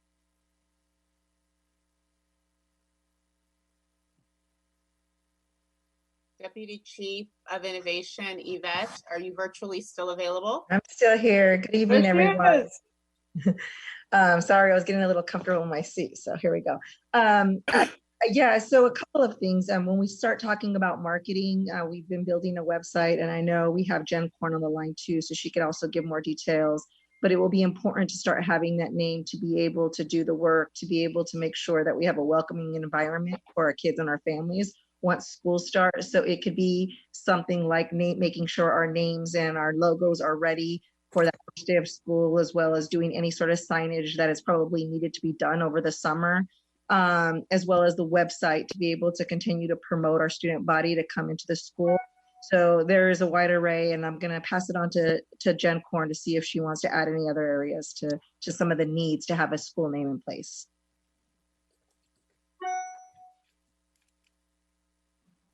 We can't hear you, Ms. Korn. Can you make sure you're unmuted? Thank you. Sorry about that, Director London. I don't think I have anything to add to that. It's the main issues around trying to move forward with an agreed upon name have to do with marketing and signage and just kind of building our identity as a new merged school. And the sooner that we can do that, the better. Yeah, so given that, colleagues, I think that we can fix the issue around the policy to make it consistent with our practice.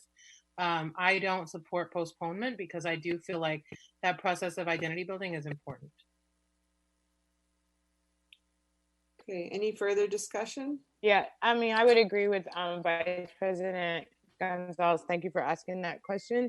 And also, I mean, this is almost kind of harkening back to like the criticism that we've generally had about moving forward with business, which I believe that we have to do during COVID-19. But I don't know if in the public comment there's parents from Kaiser and Sankofa that are actually the ones who thought of and brainstormed this. I mean, it's being driven right now by the staff, but I would think that the parents had some expectation that this business was going to happen and that we were going to make a statement about it. So I have yet to hear any parents from that group other than like people I go to church with. So I don't know who they are, and if this is a part of their identity and it's important to them, it would be great if they're on the line, but if not, I don't want to postpone this. Do we have any public comment on this item, Mr. Seychow? We do not, Madam President. Oh wait, another one just popped up. Okay, let's call public Area comment. code 510, last 3 digits, 345. Go ahead, please. Yes, this is Asada Oligbala. I think we have gotten to this place around the name change based on the fact that it was the responsibility of staff, whoever had the control of making this element happen. They should have known the name policy, and they should have presented it to the community and the teachers, whoever, to say this is how it has to work. So after it's all been done, now you come back and say we didn't follow a policy. That's ridiculous. But the worst part of it is the school was already for years called Sankofa. Now you just added the word Sankofa United. And I don't know why Mr. Yee is so stuck on this being an issue. And it's not an issue. It should be very simple to move forward on this. You didn't have an issue with the school being called George Washington, a slave owner who put in the Constitution that 3/5 of African Americans were 3/5 human beings. That didn't come up as an issue. So I don't understand, Mr. The person who's presenting this, Yee, why is it a problem? The school was already Sankofa. You just added the word United. Thank you. Thank you. Director Yee, can you clarify for, excuse me, Mr. Seychow, are there any additional public comments? No, Madam President, they include public speakers. Madam President, you had a motion on the floor, and I don't know that you got comments from all the board members. So let's continue with board comment. Does anyone else want to offer comment on this motion to table until the Facilities Committee can come back to the recommendation on the naming policy? I had a question for you, Director Yee. Is it your intention that the process that has already been undertaken would be upended in any way by amending the naming policy? No, it isn't at all. It is just that I've read the policy over and over, and I don't see, and I didn't want to talk about staff work because if this had come up earlier, we could have been prepared for it, but it is what it is. And so I just believe that our board policy needs to be consistent with our board action. And so, I'm happy to abstain and withdraw from this, and I'll still continue the work on the facilities naming policy and bring it to the facilities committee in 2 weeks. But if it's the wish of my board colleagues to vote for this name, it's actually fine with me. I think we nothing should. to do with that. I mean, right now we have a motion on the floor to postpone. So I would like to call the question on that motion to postpone. Do we have a date certain for that? Well, that's why I propose to have a facilities committee meeting so that it could go through a proper procedure and come with the board policy at the same time as we could then revisit the name of Sankofa United. But we will have created a board policy which actually has a place for names like Sankofa United or Met West or Greenleaf or Life Academy. Right now, we have no board policy that identifies the appropriate procedure for naming a school other than a person or a neighborhood. And so that's my only objection. We need to at least add a fourth category, which says in any other name so designated for approval by the board. Something as simple as that could be. I just couldn't get it done in time to get it on the agenda for this particular meeting. I understand. Thank you, Director Yee. I guess my concern is more towards the comments around the time sensitivity and urgency around creating a new unified culture within the Sankofa, potentially the Sankofa United school community. So are we anticipating this is something that could go through our legislative process and be adopted within a month, within the next meeting? I would say within by the last board meeting of this month. Certainly could put something together, but really it's really up to the deliberative process of the board. If the rest of my colleagues don't feel like this is a big deal, then yeah. Let's deal with the motion at hand. Vice President Gonzalez.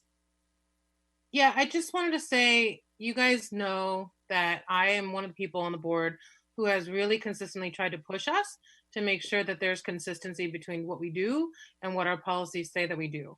However, in this case, I don't think this is some technocratic exercise of assigning a label to a school. This has deeply, deeply symbolic meaning to a school community. And so I don't think we should treat it as just like, oh, check off from the things that we need to do as a board. This is something that's really important for the school community to have some certainty and have some momentum to go forward with the important work that they have to do of building a new school and uniting two school communities. So I'll leave it there. I think this is much more than just applying a label to a school as a technocratic exercise. Thank you. Did anybody else want to speak on this item? Let's call the roll then on the motion to postpone, please. On the motion to postpone, Director Ng. If it comes at the next board meeting, if the time certain's the next board meeting, I'm okay with postponing. That's what I heard. Is that a yes or a no? Well, Director Yee, was that part of your my offer to do it? Is that part of the date certain? Is the next meeting? I don't know how to do it procedurally right now, but that's my informal commitment. If my board colleagues, my committee colleagues, and I can get together, I'm sure we could craft it in very quickly. Director Ng, this is General Counsel Daniels. I believe the maker of the motion, President London, said no later than the first meeting in May. And That's Mr. correct. Extra, if you could confirm that I'm recalling that correctly. Okay. That's I what can it- put that's that what in the was stated. timeline. Okay, as long as I don't want it to go on any longer than that, then I would be yes. Okay, I heard everybody. You're ready for the roll call? Yes. Your vote, Director Ng? Yes. Okay. Director Torres? Yes. Director Yee? Yes. Director Harris? No. Director Hinton Hodge? No. Vice President Gonzalez? No. President London? Yes. The motion's adopted. The matter is postponed, not later than the first meeting in May. Thank you. Thank you to the Facilities Committee for working on this. We're going to move now to item S3 200605. This is a long-term lease agreement between Aspire Berkeley Maynard Academy and the district under Prop 51. I'm going to turn it over now to the superintendent, please. Yes, at this time, I'll ask our Executive Director of the Charter Office, Sonali Maraka, to virtually be present. Hi, good evening. So this is the second read and potential vote on a long-term lease for Aspire Berkeley Maynard Academy at the Golden Gate campus. As I mentioned at the first read, the citywide plan asks us to consider long-term leases for quality charter schools to stabilize the footprint of our schools. From the board's first read, at that time, there were 3 issues that staff looked into, and the findings from those issues are listed out in the board memo. So I can answer questions about those if folks have questions about any of those specifically. Also, after the first read, there were a number of other issues that came up. We have looked into those, and our legal counsel has negotiated with the Charter Schools Council around them. And so the lease that's presented today does reflect 2 substantive edits from the first read. So I'll talk through those edits, and then we can, General Counsel is prepared to share a red line version of the lease that shows those edits, so we can walk through them in detail around including a minimum investment amount in the campus that the charter school would commit to. And the second issue is around the rent structure for the first few years of the lease before the charter school begins their debt repayment. And so now we have a different pricing structure that you'll see. So should we, General Counsel, does it make sense at this point to turn over to you to show those redlined edits? Yes, let's do that. With the board please. and the public. Let's do that, please. Great.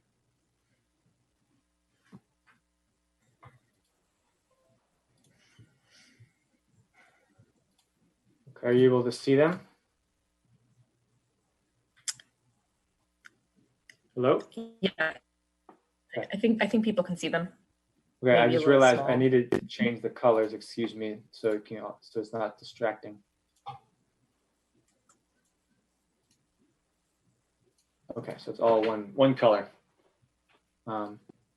Director Maraka, you want to quickly walk through them or just so you show them in the background as you speak?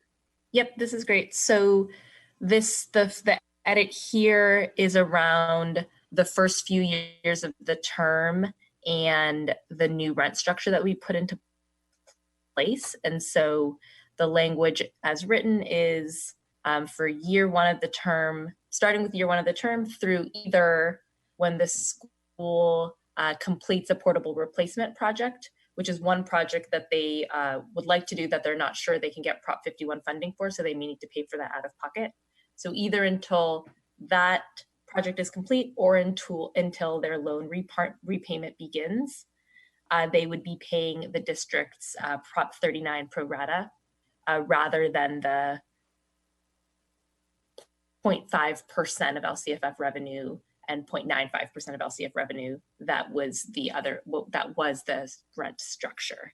So that is the first, that red-lined paragraph there. And then you can see subsequently the edits to starting with the sub number 1 there.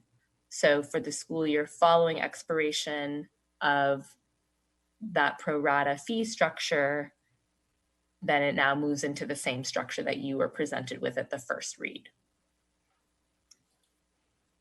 So that's the first big edit.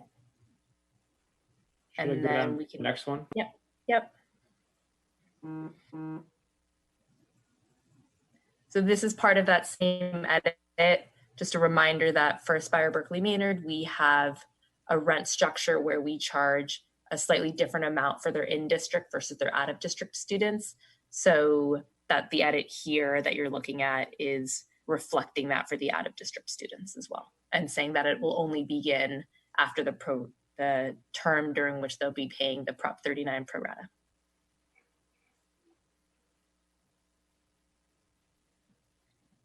All right, and then here, if you just scroll, yeah, perfect. Then this is the edit around the minimum investment that the charter school will be making into the campus. So as a reminder, they have a maximum amount through Prop 51 that they were awarded, but not all charter schools necessarily take that maximum amount. It depends on how much they can finance and the nature of the actual changes to the campus that they want to make are. So here, they are committing to no less than $5 million of funds that will go into the campus, and plus the portable replacement, or if they're able to get that portable replacement project to be considered as part of the Prop 51 funds, then they would commit to a larger minimum investment of $7 million. So those are the two edits that were made. And just to be clear, Madam President, the attachment to the item on the agenda, the third attachment, is the clean version with these changes incorporated. So that document is before the board this evening. So then I just have a few other quick talking points. With this updated rent structure, there's an update to the financial analysis that I provided last time as talking points. So this new rent structure, the estimated rent collected over the 40 years is now closer to $3.5 million. So it's about $1 million-ish more than when we presented it for the first read.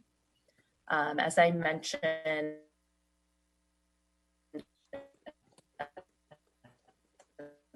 first read, if it includes some substantial rent credits, or if they were to move to just an annual Prop 39 rate, we might estimate that they would pay somewhere between $7 to $10 million. So I mentioned last time it's a wide range because it depends on a number of factors, like what the Prop 39 rate is or whether we continue to offer rent credits. So those are the two numbers to compare. And just a reminder that the school would be putting in, as you saw, $5 to $7 million worth of investment into the campus. And the district would also be relieved of any costs to maintain the campus during the lease, which includes both minor maintenance issues as well as anything major that could potentially happen to the campus. And so lastly, I'll just say, I know this is a really tricky topic and it involves balancing a number of unknowns. So I know that there's probably a lot of questions. Thank you. Let's start with Director Gonzalez. Oh, excuse me. We do need a motion on this item. Is there a motion to have the moved by Director Hinton Hodge? Is there a second? Second. Second by Director Yee. Thank you. Go ahead, Director Gonzalez. Thank you. Thanks for your work. I know that you really took a lot of input and went and tried to make this a better deal for the district. My question is, tell me about, so we're saying that they are gonna have these terms even if they don't borrow, regardless of how much they actually end up borrowing, because I'm confused about that. Why should, whether they borrow 20 million or whether they borrow 5 million, why should they have this?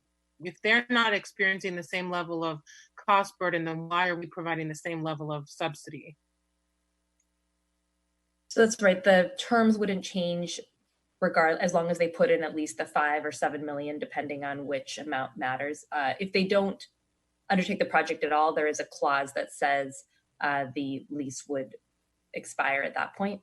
So if they choose to do nothing with the project, then they would no longer have the ability to have that very long-term lease. But the terms are the same, regardless of whether or not they take in a larger investment. That is how the LPS lease was structured as well, we did push for a larger minimum investment, and this is what the charter school is willing to commit to. So I know we have representatives in the charter school available if folks want to ask them questions directly. Did you want to ask a question directly of the school, Vice President Gonzalez? No, but I do want to just share that it's disappointing. We had asked as a board, we voted to try and figure out, if the charter school were willing to serve, a higher, what I consider to be their fair share of high needs students. What could that look like in terms of being reflected in the contract? And it's really disappointing. I'm disappointed that, rather than just saying, we are all in this together, we all need to serve our fair share of the city's highest need students, they're asking for longer term leases or more generous terms, and we're just asking them to comply with the law. So I think it's outrageous that they're saying, no, we want special treatment if we're going to serve high need students. That's outrageous. So I'm really disappointed. And for me, this is non-precedent setting. If you guys, if the board decides to go forward with this agreement, I think that there should be some reflection that if they are, if they're doing less investment in the site, then why should they be receiving the same generous terms? This is, for me, is non-precedent setting. I am not considering this as like how we're going to do all deals going forward for Prop 51. I think the law is too new for us to be treating it as though, where this is still a better deal for the district than other districts are getting. It's too soon. The law is too new. And so whatever the board decides, for me, this does not change how I will be considering other Prop 51 deals as we move forward. Thank you, Vice President Gonzalez. Director Hinton Hodge. Comments like that make me want to run for office again. Because I don't, there's so many things I just don't understand around the desire to kind of get at charters. It doesn't make sense to me. It doesn't make sense that it doesn't even align with 6006, where there's this opportunity to be in cooperation. There's this opportunity to actually have them build one of our buildings that's falling apart. We're getting ready to go for a bond where we have lots of buildings falling apart. So the rationale just doesn't, it never makes sense. And to be really clear, this is back to a process question, Madam President, around like, there wasn't a full-on agreement around any of these things. I've been pushing for long-term leases and Prop 51 stuff for the last 2 years that has been hanging out there. So it's new, but we've dragged it on for forever and not done a level of diligence around this process. And then and I'm going to maybe be a little picky like Director Yee and trying to go back to another policy and just keep pointing that this is a school where kids are Oakland kids, but because of redlining, because of gentrification, because of poverty, because of maybe opportunity to be able to afford something in Richmond, that's why those families actually don't live here.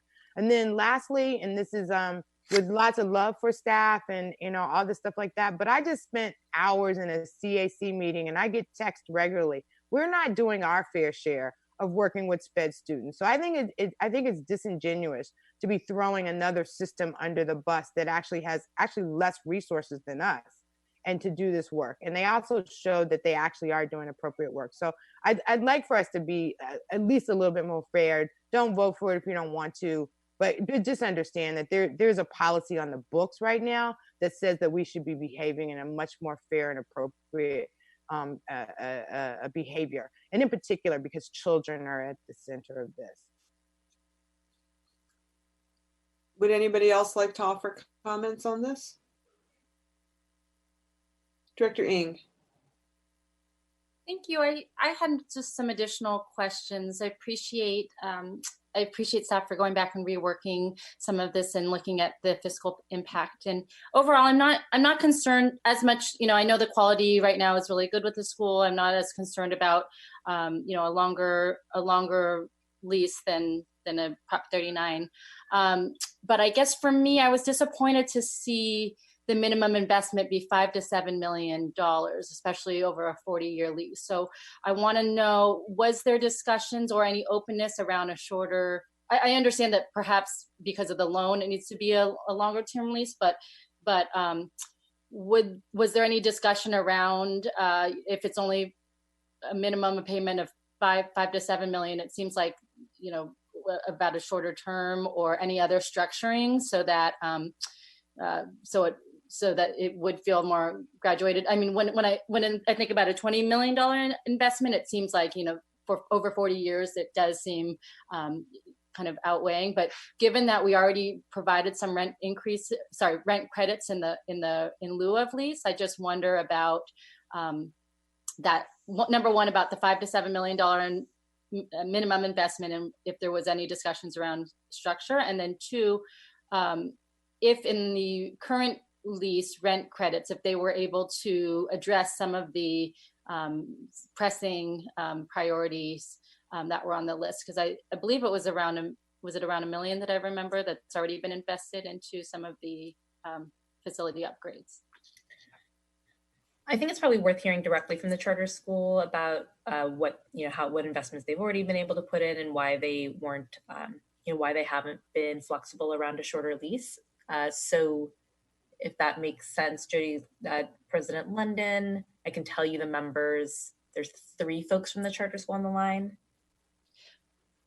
I guess also, if we're going to hear from them, I'd like to hear, because it looks like the first 5 years, what I was hearing was that there has been some renegotiation of the first 5 years. I'm wondering if after the loan is paid off, if there's openness to looking at a different structure for those years also, and what that could look like. Ms. Muraca, you're breaking up a little bit. Talk about that as well. So can you sorry. So can you please tell Mr. Seychow the names of the people from the charter school who would be able to respond to this, and we will call on them. This is different than people who have their hand raised for public comment. So the 3 members are Jay Stack, Janine Hawk, and Jennifer Afdal Rice. And I think most likely we could start with Janine Hawk, perhaps. Ms. Hawk, if you're there. That person will need to raise their hand so that I can call on them. Right now, the only. So if Janine Hawk, Jay Stack, and Jennifer Afdal Rice could raise your hands virtually, we will call on you to answer the questions that have been raised by the board members. Okay, we have Janine Hawk. You're allowed to speak. Ms. Hawk, I'm going to try to keep it to 3 minutes if we can, but please, we want to make sure that your answers are comprehensive. So if you need a little more time, that will be okay, but do try to limit yourself. Thank you. Sure. Can you hear me? Yes. Great. Thank you. Good evening, directors, Superintendent Johnson Trammell. Thank you for the questions. I'm happy to address them to the best of my ability. So I think the first question had to do with the service of special education students. As Principal Stack pointed out last time, our current SPED population represents 11% of our total enrollment. That's doubled over the last 5 years, and we would certainly anticipate that it would continue to grow. We do support an inclusion model, and that certainly is a model that is something that parents in the Oakland community prefer.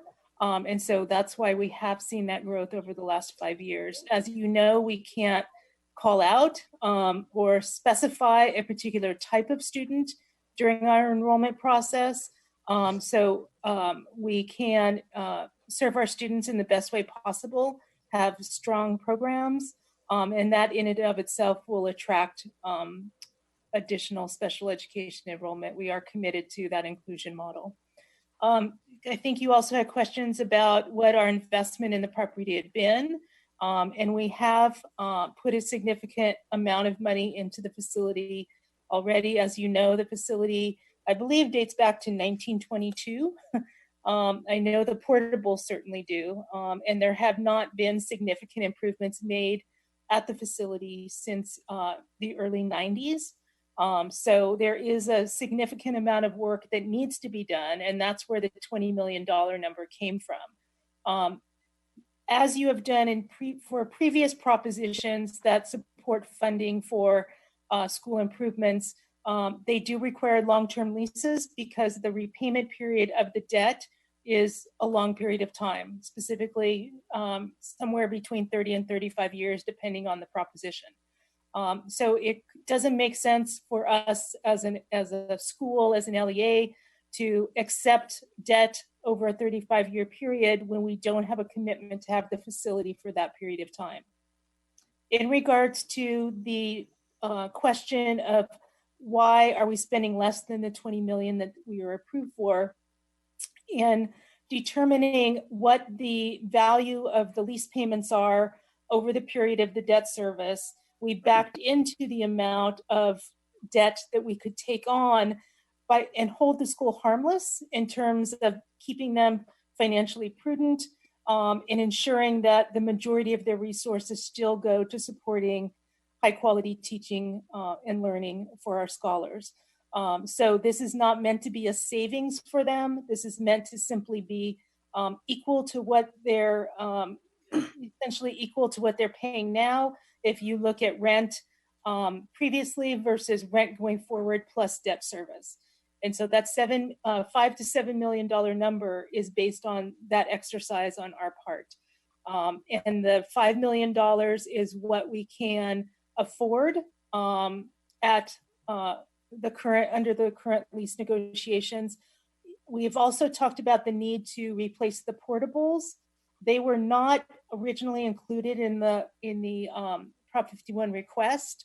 And so therefore we would have to pay for those separately and get separate debt to support replacement of those portables.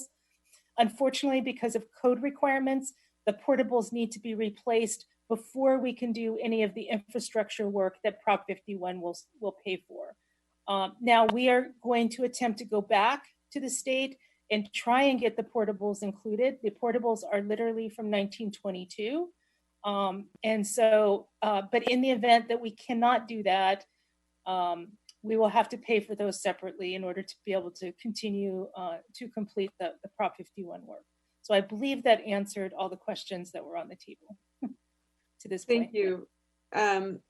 Would Mr. Stack or Ms. Aftal Rice like to speak?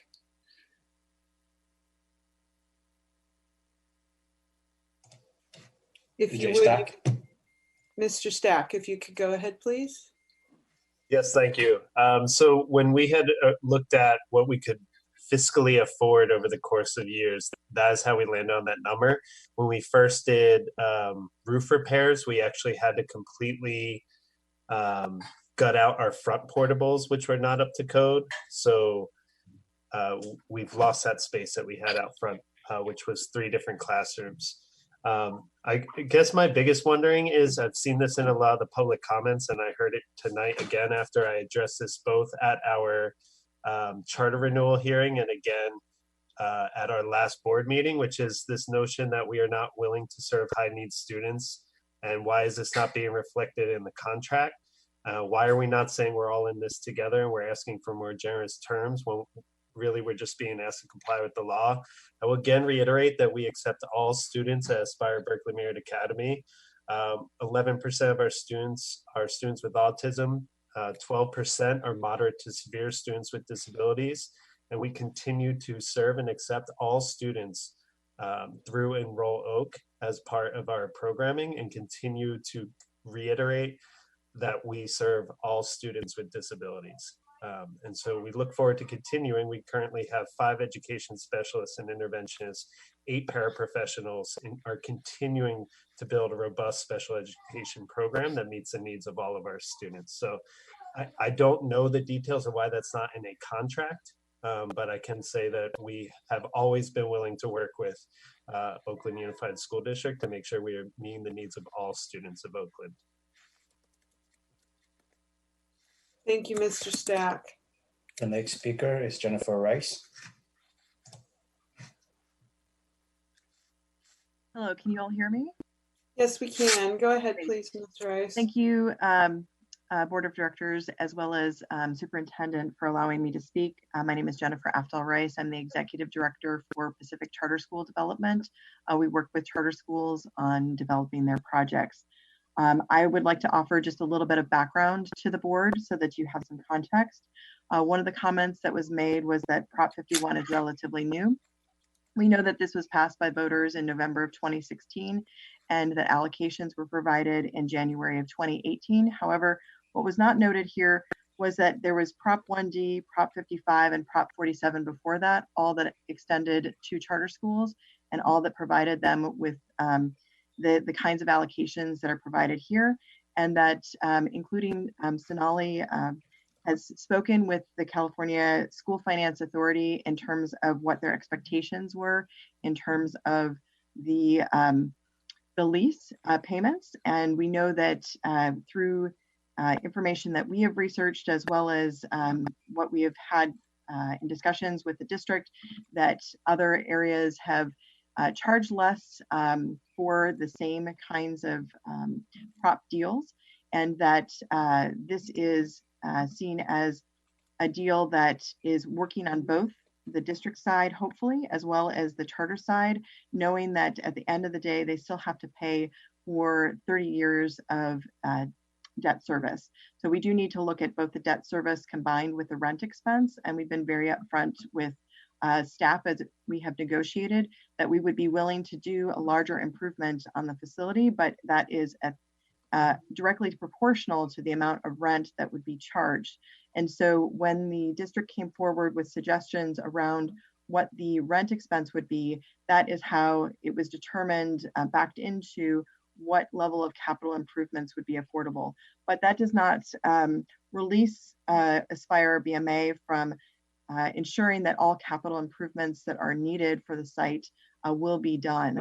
So for instance, if the roof needs repair, if other major HVAC systems, other systems need replacement, those things will now become the responsibility of Aspire. It will no longer be the responsibility of the district. So please do consider that in your overall equation, that not only is Aspire responsible for rent payments to the district, as well as debt service payments over a 30-year period, but they are also responsible for those capital improvements. Ms. Rice, before you go, I do have a question for you. Yes. What happens if for some reason Aspire is no longer able to pay down its debt service? That's a great question. I know that Sonali and I have looked at that in detail. In terms of, there's a number of different things that would happen in the process. The first step in the process is to determine if there is another charter school that would be able to take on the debt responsibility and be able to occupy that space so that it would not be a burden upon the district. The other thing, and Sonali, you might be able to speak to this slightly better than I would, but we were looking at the district, would be then the next step if there's no charter schools whatsoever that are able to take on that debt. However, I would happen to think that a district like Oakland, there would be a number of charters that would be interested. That said, we did determine that there was a financial hardship piece that might be applicable. It was determined in our last round of research that unfortunately at this point that Oakland does not qualify. However, I don't think that that is forever necessarily the case. So if Oakland Unified was to do financially worse, I believe that it's possible that financial hardship would waive some of the debt repayment requirements. Sonali, do you remember with more detail? Yeah, it's not set in stone whether or not we would be eligible for that, and there's an appeal process. But just to finish up the thoughts, so if there's no successor charter school that's interested in taking over, then the district would reclaim the property and could either place a program there or could go through the 7-Eleven surplus process. Correct. Okay. Thank you. President Lynn, I just want to finish that though. You would also be responsible for assuming the debt. Is that correct? Yeah, sorry. Yes, that's important. Unless the successor charter school went there.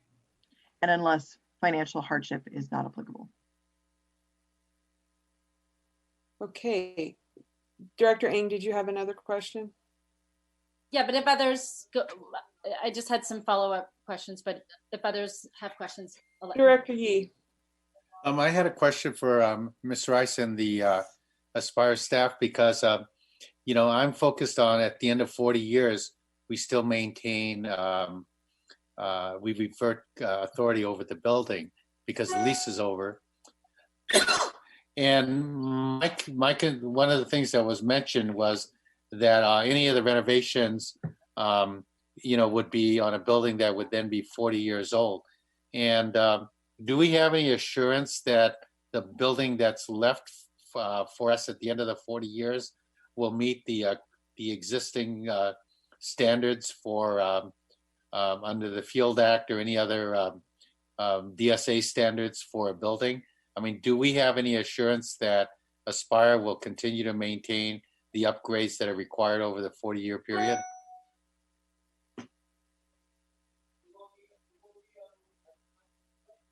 This is Jennifer Aftel Rice, and I would love to speak on this question, if that's all right. Please. So, Director Yee, I appreciate the question, and I certainly appreciate that at the end of the day, the district wants to know that you have a property that could be in service for other OUSD students. And I want to assure you that at the end of that period, that the school that we are building would be DSA compliant, it is Field Act compliant, it would be able to be used as a district facility. In terms of the capital improvements, Aspire would be taking on the responsibility of capital improvements. So it's not like they would be able to leave a roof that is leaking, as an example. They would need to be taking care of, to a reasonable level, the repairs that are required for deferred maintenance and other capital improvement needs. And certainly there would be discussions at the end of the 40-year term as to what would happen with Aspire BMA going forward. And I'm sure that they would appreciate an opportunity to continue to stay at that site should it be in favor of the board at that time. Okay. Any additional questions or comments? We do have public comments, and I also will come back to you, Director Ng, in one sec. I just want to note that we have received and continue to get, even as we debate this item, quite a large volume of email on this topic. I would say probably over 200. And they are on every side of the issue in terms of whether we should or should not enter into this agreement, just for the record to reflect that. Director Ng, you had additional comments? Were you wanting to go to public comment next? I'm happy to come. Why don't we go to public comment and then we'll come back and finish debate. Clarifying question. Yeah. Mr. Seychow, if you could call the folks who have raised their hand for public comment. Again, you need to click the raise your hand button or press *9. Yes, the first speaker is Kimmy King. Thank you, Ms. Keene. Go ahead. London. This deal, this FUA, is about one of Oakland's highest performing schools that is serving African American students extremely well. It's about leveraging desperately needed California state funds to invest millions in repairing an OUSD building that OUSD is already obligated to pay to repair under the law, but lacks funds to do so. Aspire will take on long-term debt to access these funds and therefore must have a long-term lease. It seems that so many members of the public do not seem to understand that. I really appreciate how specific and deep the board is going and, understanding the specific terms. And I really encourage the board to act this evening to leverage millions and millions of state dollars for kids in Oakland. These funds have been sitting since 2017, and it really behooves us to think about more urgently getting them so that they can actually support our children. Thank you. Thank you. Can we call the next speaker, please? The next speaker is Adriana Carey.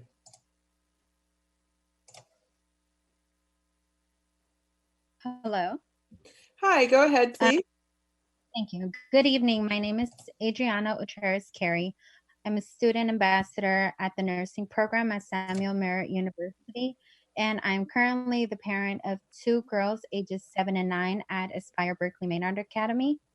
I am in full support of the facilities lease agreement. I also support the Prop 51 measure that will provide improvements to our facility, which are highly needed. Berkeley Maynard Academy offers families and students a community which they can feel as if they are truly a family. The staff does an amazing job in providing a nurturing care and excellent education for our young scholars. The school is teaching the youth the importance of higher education like college, and that is something that is truly needed for our youth of Oakland. That is something that I personally did not experience growing up in Oakland and attending OUSD all of my life. Families have the right to choose what is best for their children, and Aspire Berkeley Maynard Academy offers high quality option as far as education for our scholars. And as a parent, I have the responsibility to do what's best for my child, and as such need options to do just that. And I'm a parent of a student with special needs who have an IEP, and we have experienced hardships due to the diagnosis of my daughter. However, the staff and the school have, especially the principal, have always supported my daughter and family. They have went above and beyond to treat myself and all of the families in the school as if we are truly a community and a family. I am currently in the nursing program preparing to be the front line of care for those in need. I am in the front line battling this COVID-19 pandemic, but I take comfort knowing that while I support people's health, my children will also be cared for by adults at Aspire who truly care about our youth scholars and their education. More families deserve the right to experience high quality education, even if they can't afford it. And the kids deserve a community that goes above and beyond to do that and help the kids the same way that BMA does. And I want to say thank you for your time, and thank you, Mr. Stack, our principal, for inspiring our kids every single day.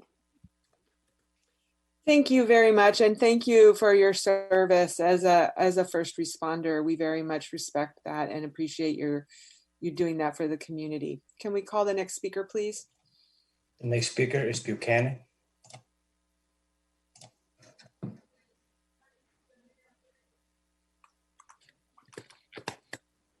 Buchanan.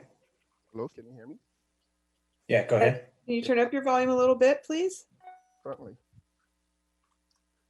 I am Dr. Greg Buchanan, and I'm the parent of a 7th and 5th grade students, Isaiah and Candice, respectively. They both started attending BMA as kindergartners. I am here in support of the BMA facility lease renewal. BMA offers a very high quality education from K through 8, especially to children of color. And I can certainly attest to this based on my kids' academic performance to date. I strongly believe that other families should be afforded the opportunity to provide their kids with a good quality education. Students at BMA should be given a facility amenable to quality learning, and this can be achieved through funding from Prop 51. It is a very challenging and difficult time for many families, and they need stability. And knowing that they will be returning to BMA is one less thing for them to be concerned or worried about at this time. I strongly recommend that the facility lease be renewed. Thank you. Thank you, sir. We appreciate it. Are there any additional public comments, Mr. Seychow? Yes, as of this moment, we'll have 4 speakers. Next speaker is Kim Davis. Thank you. Hi, sorry. This is Kim Davis, parent, and I completely appreciate that the Aspire families are want to have a safe and secure and stable place for their children to attend, and appreciate also that they're concerned about not taking on too much debt. and understand how that can impact their decision making. I think it also needs to impact your decision making, because we're not just talking, we want to do the best things for all of our students, but we want to balance the needs of both. And I feel like that's what's missing in this discussion. What OUSD is asking of their families, cutting budgets, more probably to come, and just really wanting to make sure that you all are considering the impact of the loss of potential revenue as you're making this decision. Also appreciated Dr. Yee's conversation about the making sure that we have assurances that the building will in fact be usable and up to date at the end of the term. I think that could easily be included in the lease if it's not. And the last thing I wanted to say, one of the Aspire speakers mentioned that the last time this was updated was in the 1990s, and that was 30 years ago. So I would kind of like us to move forward in time 30 years from now, and we would be at the same position again. So whatever, it is absolutely the case that there is a lifetime for these improvements, and the lifetime will be at or slightly after the end of this lease. And so the major benefit goes to Aspire. So I am not against making this lease. What I am more concerned about is that you are balancing the needs of OUSD students and your fiscal responsibility to them. Thank you. Thank you. Can we call the next speaker, please? Yes, next caller is calling listener, area code 510, last 3 digits, 345. Yes, hello, this is Asada Olubala. Point of clarification, is this a school in which students are presently in the building?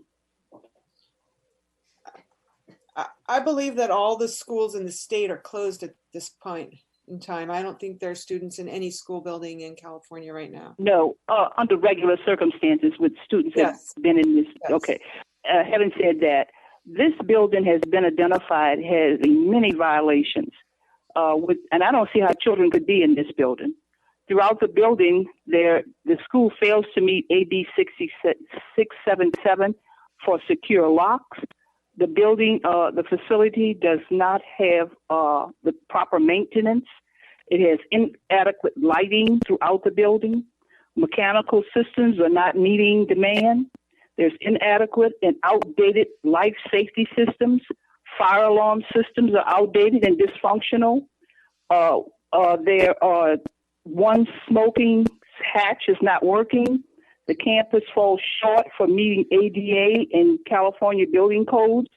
There's non-compliance of restrooms, non-compliance of elevators, inadequate areas for accessibility, like the auditorium stage, and it goes on and on and on. How do we have children in this building? I understand, even if you're moving forward to make corrections, and there was a statement by one of the representatives that they have put sufficient money into the facility already. To do what? I cannot understand how children are in this building and will continue to be in this building. It is unsafe for any child to be in that building. Thank you. Thank you. Can we call the next speaker, please? The next speaker is Nicole Williams Browning. Good evening, Board. Welcome. Good evening, Board Superintendent Johnson Trammell. This school year, BMA received a unanimous vote from the board for a 5-year charter renewal.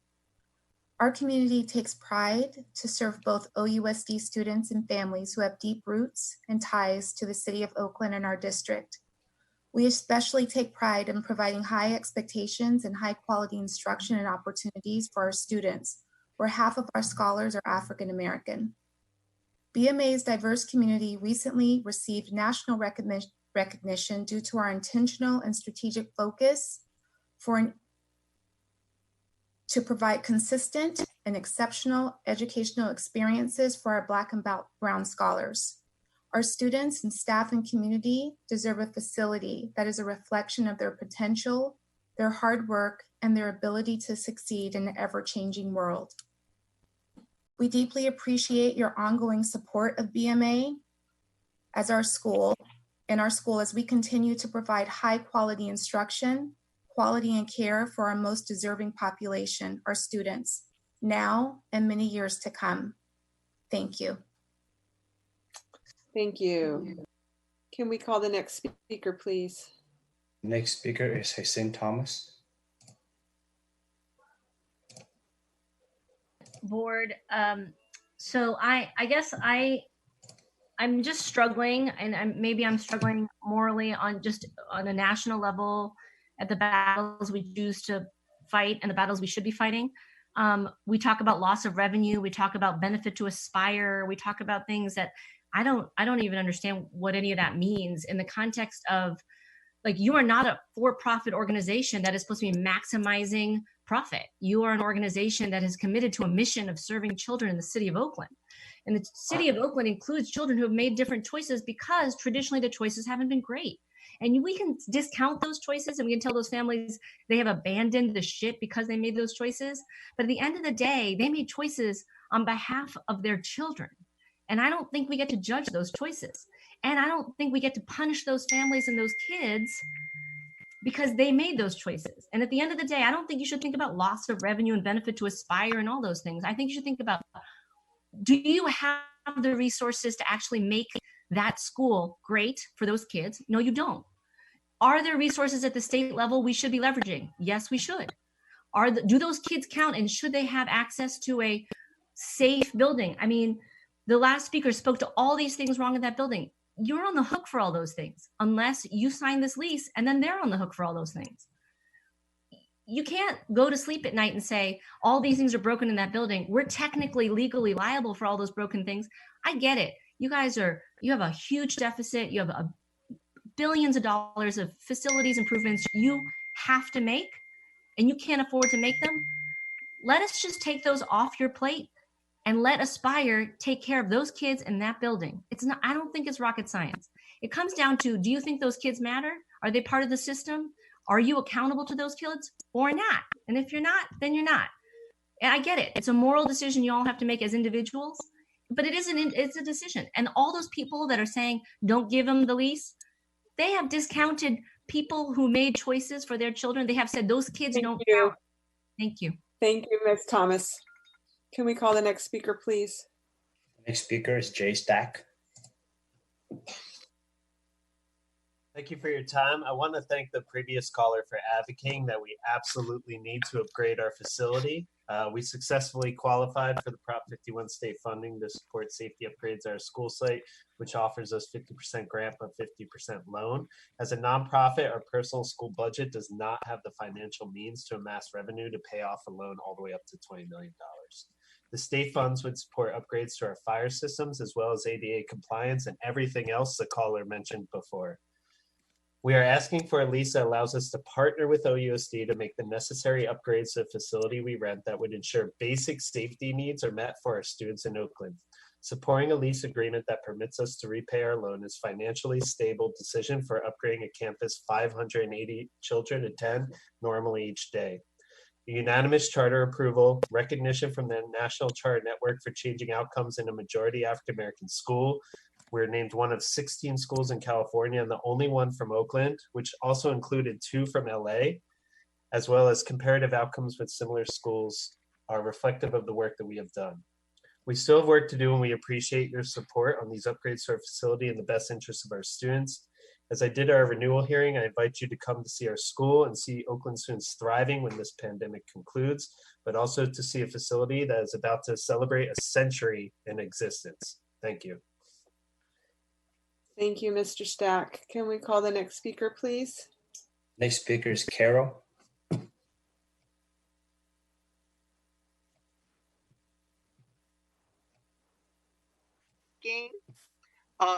Speaking both as an, can you hear me?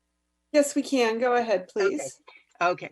I am speaking to some of this as an individual and to some of this on the special ed piece as a member of the Oakland CAC. So first of all, I've been following this issue and I was concerned that the new information was not up on the website when I looked at it yesterday, even, or 2 days ago. I am glad and appreciate that some changes have been made. But I do not understand the rush to a lease. I do understand the need for a long-term lease. I do not object to a long-term lease. I believe that for this deal, like for all deals, there is a means and a point, and some of that is price and some of that is terms that's beneficial to both parties. I still believe that this is not adequately beneficial to the district given the district's financial picture, and that means the district's students. So I hope that the other speakers understand that. Prop 39 should be a floor and not a ceiling. Your own consultant to the Budget and Finance Committee talked about the value to charter schools of having stability. And so what I would say is offer a 1-year Prop 39 renewal while you work out those prices and terms. The research I shared with you last week shows that many charter schools across the state pay far more for their facilities. Finally, this particular school serves about 1/3 fewer special education students than Oakland Unified. And I can tell Mr. Stack how to get more of those students and families interested. Hire the staff who can serve them. Hire the moderate severe staff. Thank you, Ms. Delton. Thank you. Adapt the curriculum. Thank you. Your time has expired. Can we call the next speaker, please? Madam President, that concludes closed speakers. Thank you. Board, I'm going to bring it back to us for any further discussion. Director Gonzalez, Vice President Gonzalez. Thank you. Ms. Mararka, question for you. To the point about the condition of the facility at the end of the lease, do the lease terms speak to that currently? I would have to double check, and potentially we could ask Jennifer Rice to speak up about that. I do believe that there's language, but I'm not sure exactly where it is about keeping, I think there's both CEQA and DSA language in there. I don't know if Ms. Rice wants to raise her. Yeah, it looks like she raised her hand. I can maybe Okay, point. the other thing that I would like them to speak to is, do they honestly believe it will take them 40 years to repay a $5 million loan?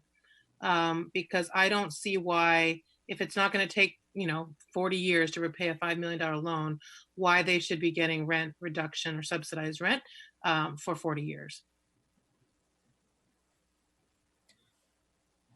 So I think we want to call Jennifer Rice. She raised her hand. Mr. Seychow, if you could. Yes, go ahead, Ms. Rice. Okay, thank you very much.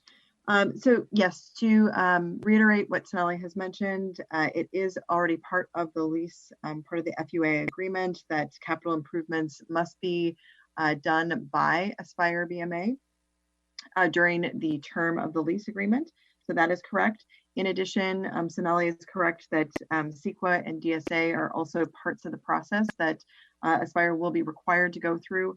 You may recall from previous projects that have been done, such as the Lazier project that was also a Prop 51 project that is going to be delivered this summer, pending any delays due to the coronavirus. But they had similarly come before you all to get their CEQA approval, as well as this will be a DSA approved project. In terms of the repayment period, this is the mandated period from the state. Certainly, if Aspire BMA is able to take on more debt at any point, they would love to improve this property. So that is not in question, but we did agree to putting in a minimum bar by which the school would be contributing. Certainly, the expectation is that there will be other capital improvements that are needed down the road, and certainly there needs to be a preservation of capital in order to be able to do that responsibly. Okay, I'm not sure if my question was answered. How long will it actually take to repay a $5 million or even a $7 million loan?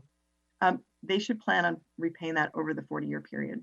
The 30-year period from the state perspective, but keep in mind that there will be other projects that come up in order to improve the roof when it falls apart, in order to improve the HVAC system when it goes out during this period. All of these systems will need to be replaced at some point during the 40-year term. So it is conservative and reasonable to expect that they will be repaying to the state over the 30-year period. Because there will be other responsibilities that they need to take on. Ms. Baraka, can you point us to one other clause? This is. Oh, sorry. I was gonna say there's one other clause we didn't mention, which is that if the charter school does repay its debt earlier, then they actually immediately bump into the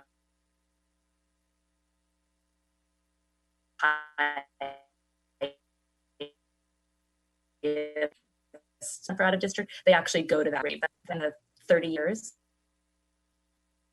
they would actually move into that highest rate of payment. Sorry, my internet. Okay, can you point us to, this is Janine Hockett at Aspire. That were referenced around the facilities condition when the property is returned to the district? Ms. Maraca? Did you say? Can you point us to the terms of the contract? References that? Could I point to the language for it if you had another question you wanted to, or if there was other discussion that people wanted to have? It'll just take me a second to find it. It's sections. This is Janine Hockett Aspire. It's section 6, and it's says the ongoing daily operations and maintenance of the facilities and equipment on the site is the responsibility of the charter school. And then it goes on from there to be more specific.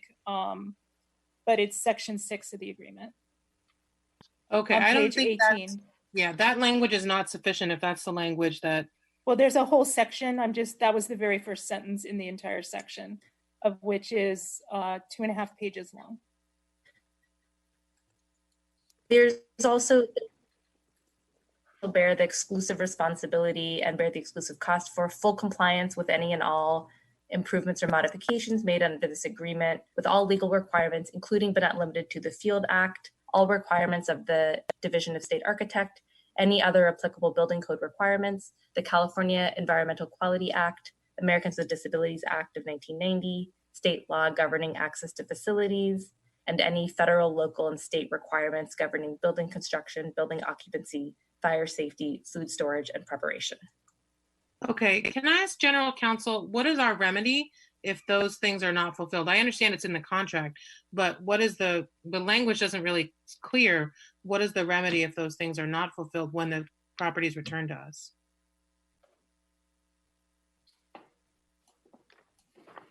This is the General Counsel.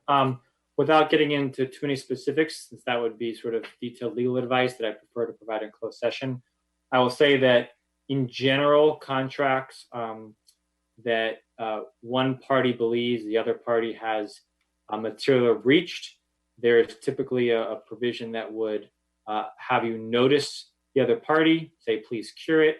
And if they don't, then there are various processes of which you can go forward and try to remedy that, including but not limited to filing a breach of contract claim in court.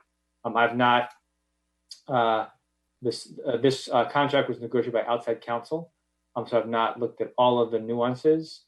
There is a dispute resolution process in here, and perhaps another member who, maybe Jennifer, someone can speak to what was in there.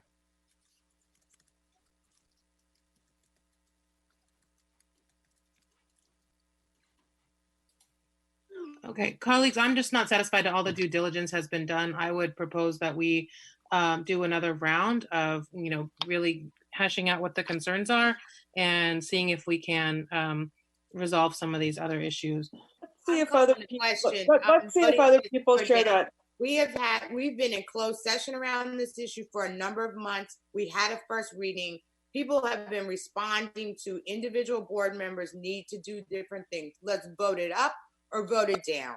So there's a motion to, there's a call, there's Call the a question. statement to call the question. I believe we have to vote on whether to call the question.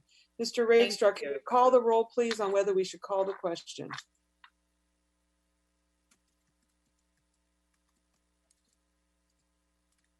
Yes. On the motion, I'd like to call the question. Director Torres, No. Director Ng, Can't hear you, Director Ng. Sorry, no, I still had more comments I wanted to make. Director Harris, Yes.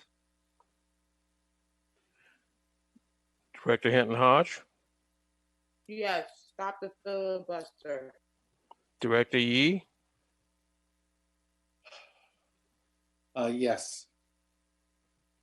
Vice President Gonzalez, No. President London. Yes. The question is now, the main question is now before the board. Thank you. Let's call the roll, please. On the motion to adopt the Prop 51 lease for Aspire Berkeley Maynard, Director Hinton Hodge, Yes. Director Torres, No. Director Yee, Yes. Director Harris, Yes. Director Ng, No, not without the information I wanted to get. Thank you. Vice President Gonzalez, No. President London. Yes. The motion is adopted. The lease is granted. Thank you. That was a lot of debate and a lot of email. I want to thank everyone who engaged with us on this topic. And I want to put the charge to Berkeley Maynard to do a really good job with the funds that you get and make sure that you continue to operate your school at a high quality standard, so that we are not in a position to have to consider any of the potential issues that that were raised in this conversation. So colleagues, normally I would say that it would be time for a break. And I want to encourage us all right now. First of all, I need a motion to extend the meeting. Can I get a motion to extend the meeting to 11? Till what time, Director Yee? What time is it now? Till 11:30. Thank you. Okay, and I want everyone to just stand up for a minute. Madam President, Come on, I'll do this. Madam President, Yes. we have to have a formal vote on the motion to extend. Call the roll, please, Mr. Rakestraw, on the motion to extend. Everyone's welcome to stretch while we vote. Okay, Director Torres,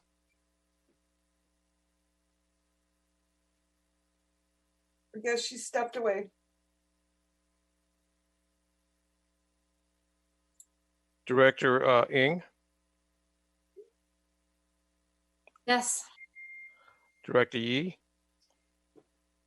Yes. Director Harris, No. Director Harris.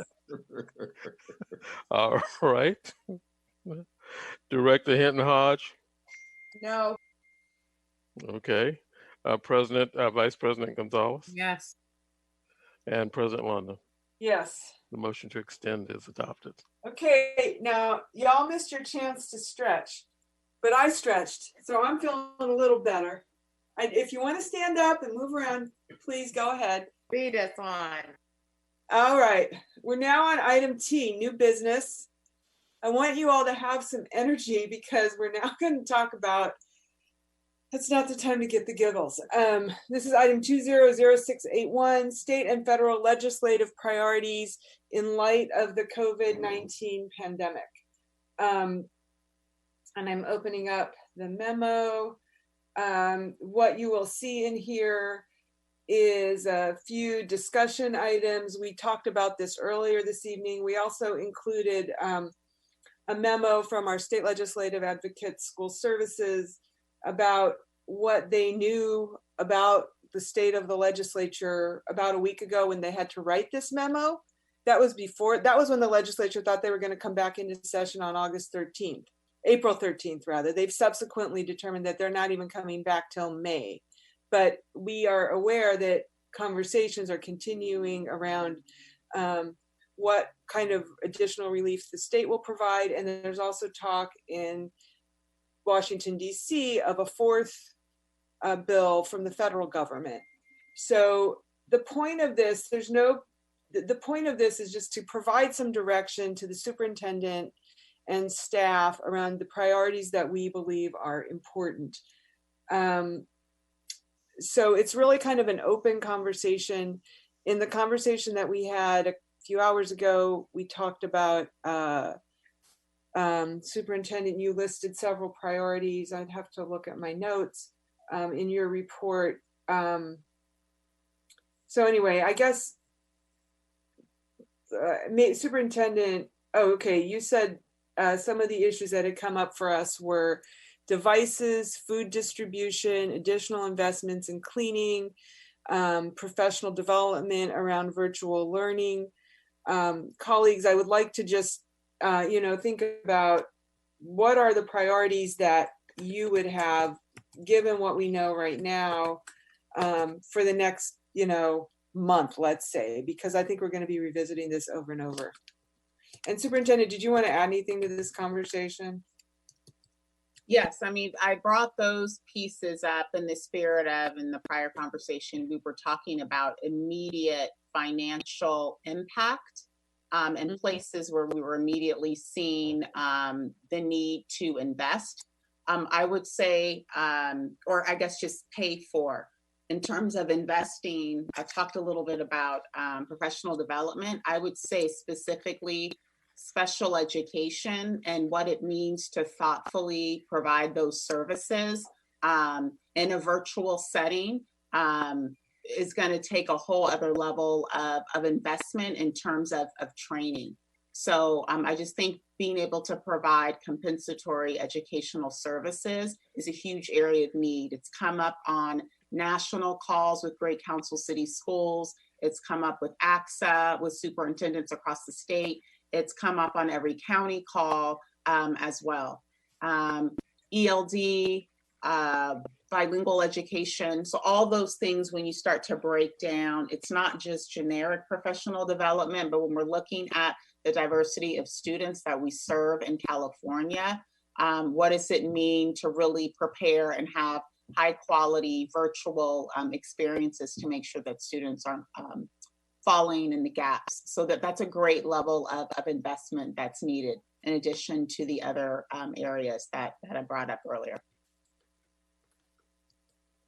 Director Yee.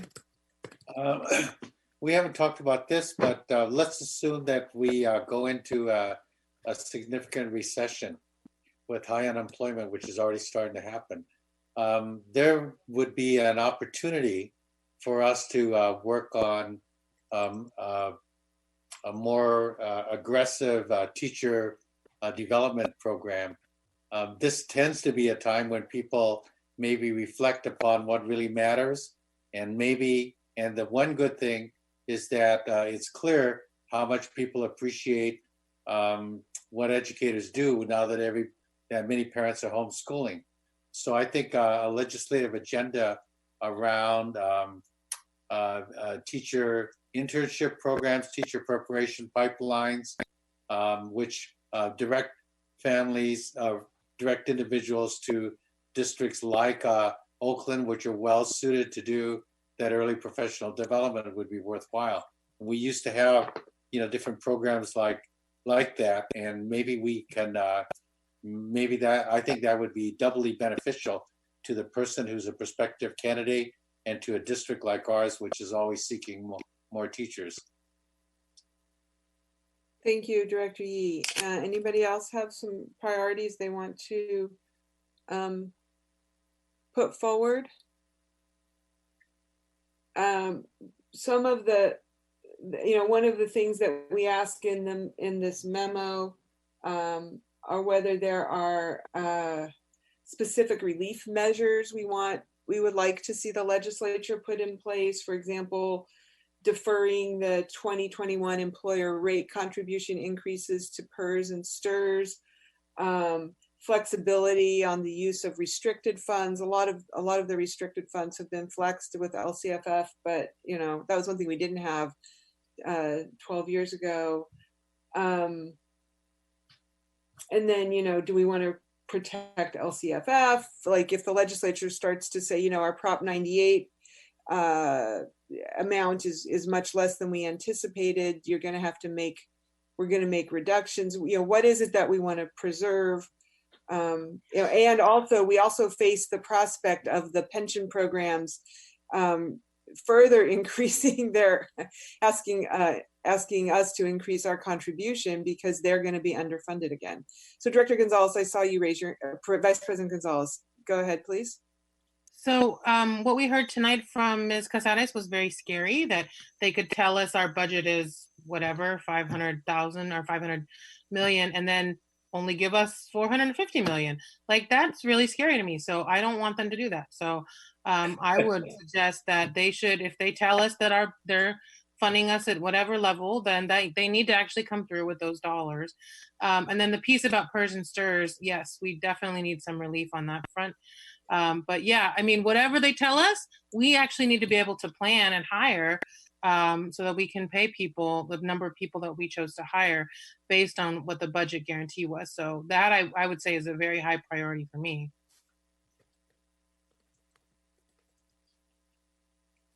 James, Director Harris, sorry.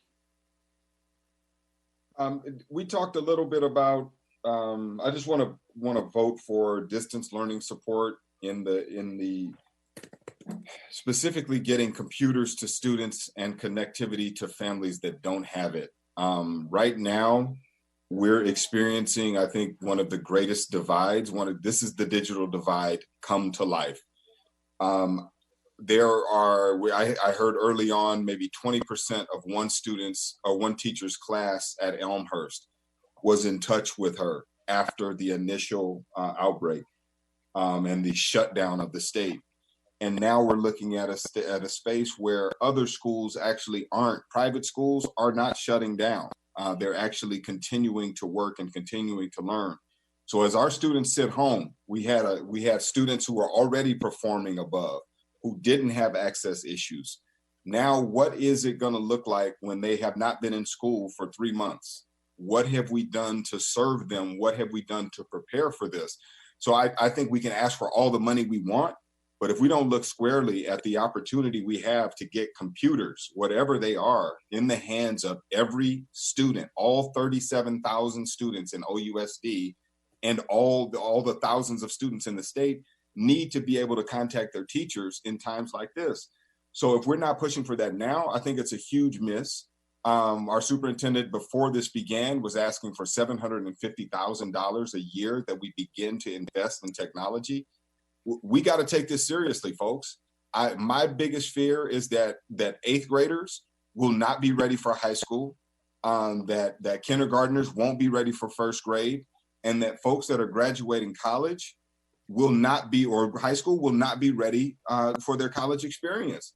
And we have as a state have done nothing to make sure that they are.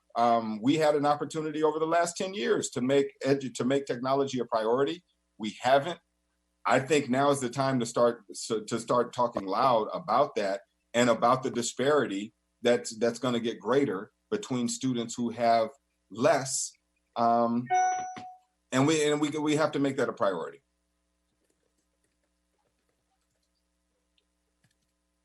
Director Hinton Hodge. What he said. Okay. But I know many of you might have been hearing this quote because just in COVID, with COVID-19, we're like 3-4 weeks in, and of course many months in, and our administration hasn't really done much. But this week's news was the racial disparity in COVID. And so Director Yee even talked about the fiscal problem. He said the recession.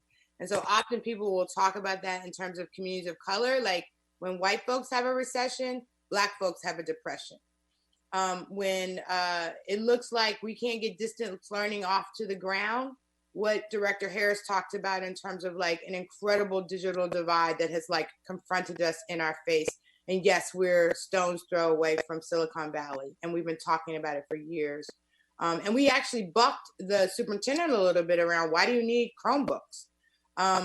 So we do have to make these very deep investments, I think, in learning. I appreciate what the superintendent just said around the SPED need.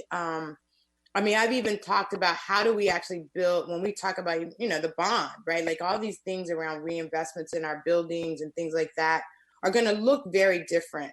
So I don't think we should get away from, sorry, I'm a little jambalaya right now. I don't think we should get away from even thinking about our facilities piece.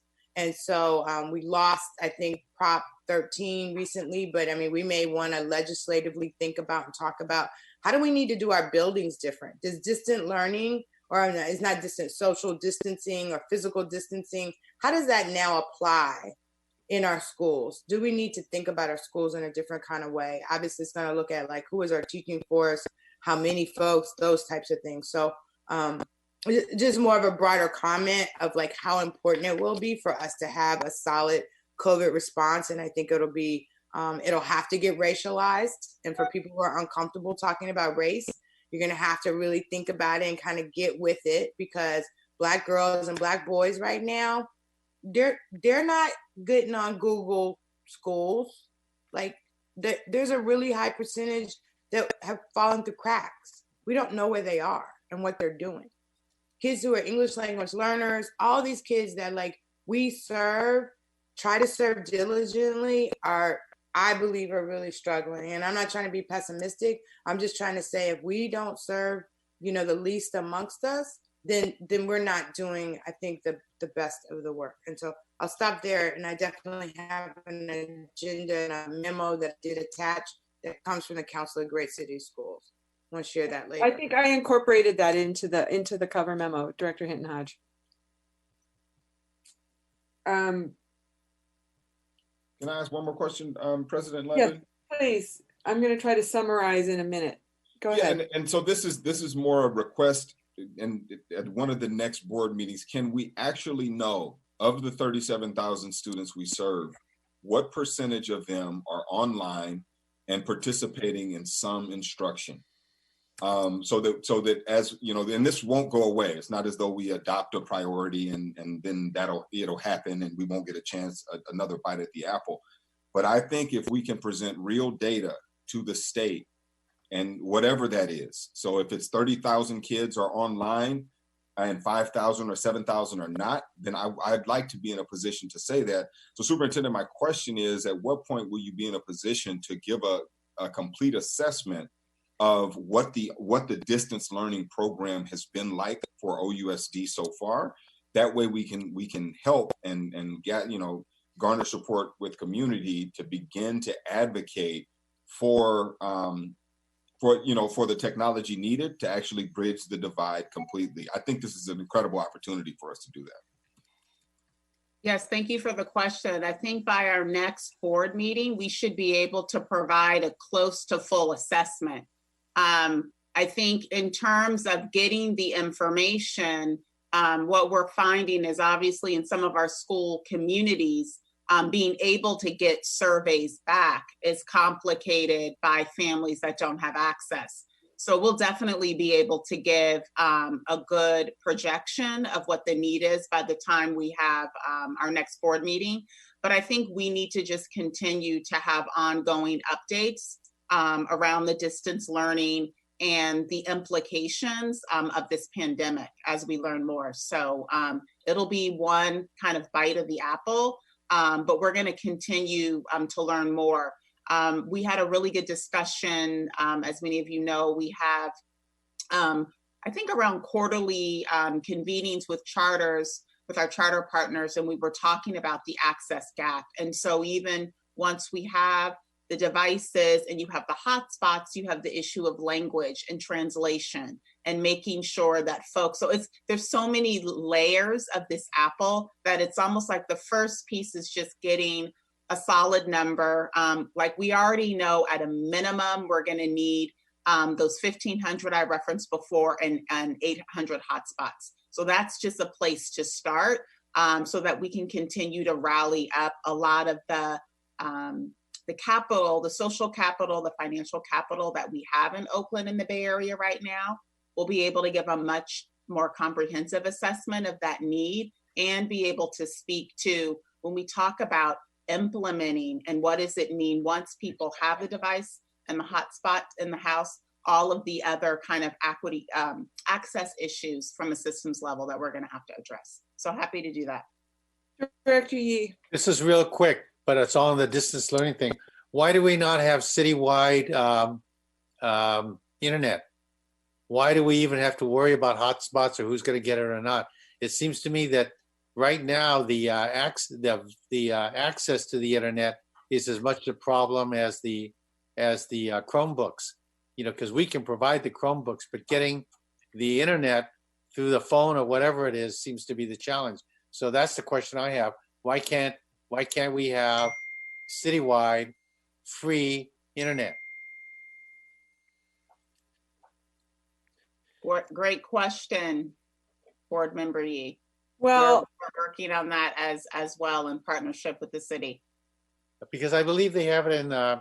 So I know Santa Monica has it. I believe San Francisco. I think LA. Mm-hmm. LA. Yes, I believe so. So that singular one would make a difference. So the superintendent and the mayor are going to be holding a joint town hall on education at some point soon, but not tomorrow. And we're trying to reschedule for next week. Yeah, so perhaps that can be superintendent based on this guidance from the board. Maybe that's an issue that can come up in that conversation. I'm not sure when the Education Partnership Committee, I don't think is going to meet again until maybe in April, but probably in May. Okay, so colleagues, summarizing what I've heard, because I agree with everything that all of you have said, and I'm also aware that it's really late and we're getting tired. I'm sorry, Madam President, though, do you want me to read into the record the what am I trying to say? Council of Great City Schools thing, because you didn't read. I don't know if they read the memo or not. Okay, I did include an read into the record. It's 5. It's 5 bullets, right? Okay, go ahead. Okay, thank you so much. So, colleagues, as you know, there was a phase 3 of the CARES Act that provided a very small amount of money, about $13.5 billion, to K-12 public schools. I would remind you that the last recession in 2008, under that administration, we got $50 billion. Here we are at COVID-19, and this administration was under 30. So at that time, when phase 3 was being negotiated and navigated on Capitol Hill, the Council of Great City Schools that represents urban school districts, superintendents, and board members suggested that they add $75 billion at the time. That did not get in. So the new ask, and this is where it would be great for us to collectively talk to our legislators, and I feel like at the state level as well as federal, but the ask is for, and this is a memo that you have, but I'll quickly just put it into the record, $100 billion B for the Educational Stabilization Fund.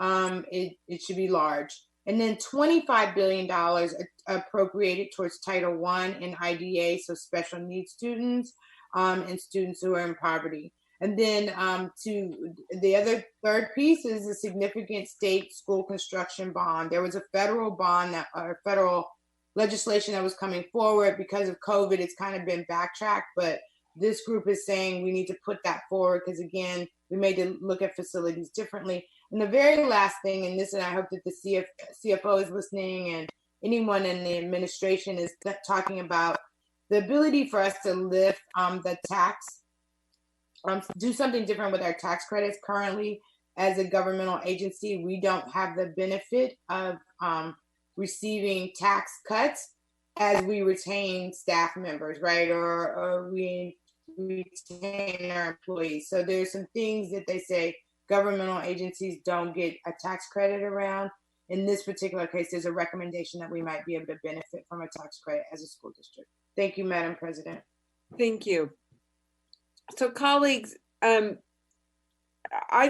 so is there any objection to anything that's been raised in this conversation so far? I want to be really clear about the direction that we're giving to the superintendent and the staff and our legislative advocates. So what I'm hearing is that we want support for distance learning, professional development for our staff, particularly around distance learning and the use of technology in that process. We want a big investment in the actual technology, both devices and connectivity. We want support around providing food, and I think healthcare might fit into there because we operate the health clinics for families that have been negatively impacted by this. I added in the healthcare just now, so if you think I'm wrong, tell me when I'm, here.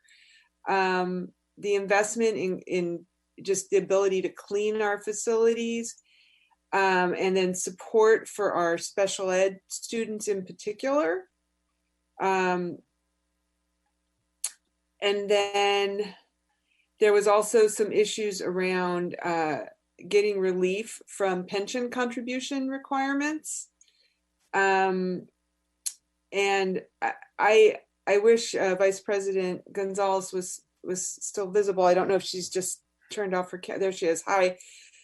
I absolutely hear you about the state should pay us what they say they're going to pay us. But those of us who were here during the Great Recession will tell you that the state, they don't care. They just say, yeah, I know I owe you $100, but I'm going to send you 75 and you're just going to have to tough it.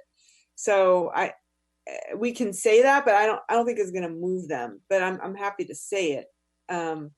Say it, because lots of districts are already struggling to maintain solvency. So How are we supposed to maintain solvency if we can't even count on the dollars that they've guaranteed to us? Right. And then we also have the asks at the federal level that Director Hinton Hodge has just shared with us for the CARES 4 Act to socialize those at both levels. So I will try over the weekend to kind of pull all this together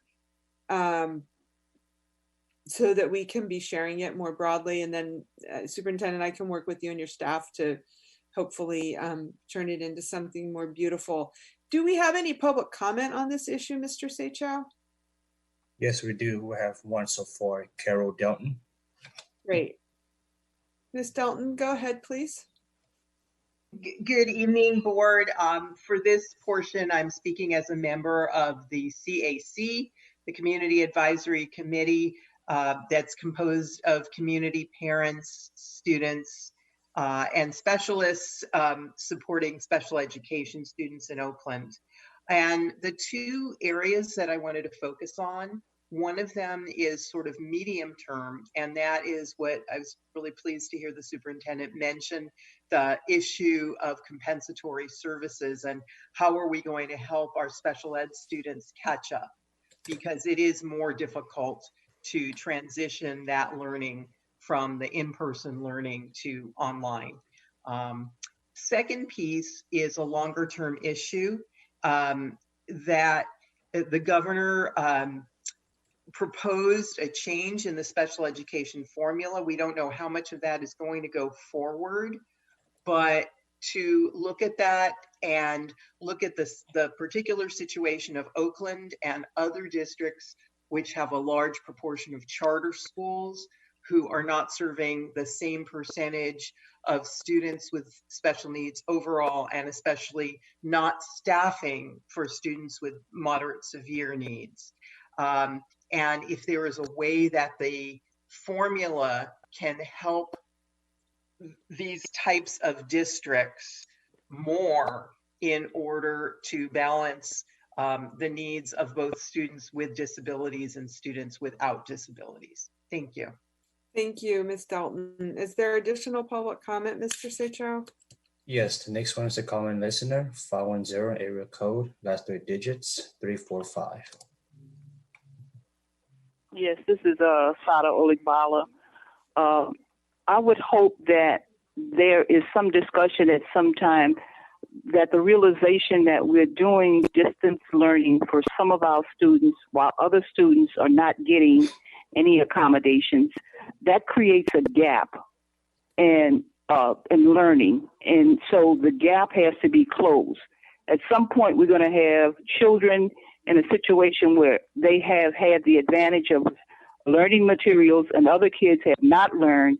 And how do you close that gap? What's going to be the process for making it work in a way that is cohesive? The other thing is we want to avoid as much as possible ending up having to deal with social promotion. We have to come up with some method of saying, because we haven't had classes and some kids haven't been allowed to have distance learning, they are validly being promoted to the next grade. I don't know how that works. The last thing is, even when if you could put computers into homes where they've never been, that computer being in the home, you have to have computer 101 skills. You have to have some learning process where you just learn how to use the computer, not just the fact that you're going to have the opportunity to have distance learning, but somebody has to be available to teach people how to use computers. And that's not a simple process for people who have never done it before. Thank you very much. Thank you, Ms. Olabada. I think that your comments are in line with comments we heard earlier from Director Harris in particular. So colleagues, going back to this, Madam the President, one thing, before we move on, we do have another we have public more. speaker. Thank you. Yes. Go ahead. Hazen Thomas. Good evening. As someone who's been really trying to figure out distance learning while serving an incredibly high need community for the last 3 weeks, a couple things I wanted to share, I guess, would be one, there are a lot of families who can't access information that we put out. And so we've transitioned to video in lots of different languages, and that does seem to help. As sort of to the last speaker's point, like how do you facilitate or teach folks who have not been necessarily technologically literate to then facilitate learning for their kids at home? And we would suggest that you put out lots of great videos. Two, in terms of legislative priorities, I don't know if this falls in the purview of the district or the city or where, but I do think that, it's great that we've paused on evicting folks for the moment, and PG&E will keep the lights on for the moment, and EB Mud will will not turn off your water for the moment. The moment will end and all of our folks are going to get evicted, their lights turned off and their water shut off, because they're not going to be any better off 4 months from now. And so I do think one thing legislatively we should think about as a system of that really believes in full service community schools and all of our families is that we are going to have families who are in crisis for a long time following this. And we might need to figure out how we allow them to have rent forgiveness for a lot longer than a minute. And it's not just you can pay many months of rent later, but you don't have to pay rent at all. Like, I don't know what that looks like. I don't know what it looks like to tell EB Mud and PG&E that they're not going to shut off anybody's water or lights for the next 6 months, even if no one pays. But I do think we have to think about beyond this moment that our families are going to they're going to rack up massive debt.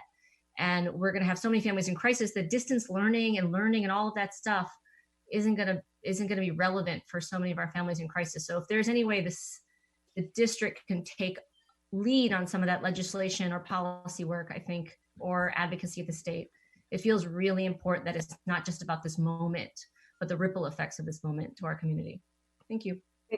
Thank you, Ms. Thomas. I will just share that there was an op-ed last week in the New York Times by 2 economists from UC Berkeley suggesting that the way that the federal government has approached the bailout is not one that's going to achieve the goals you just named, and that a better way to do it would be to look at the way some of the Northern European countries have done it, where they've guaranteed everybody, a certain percentage of their income so that the whole chain is kept whole.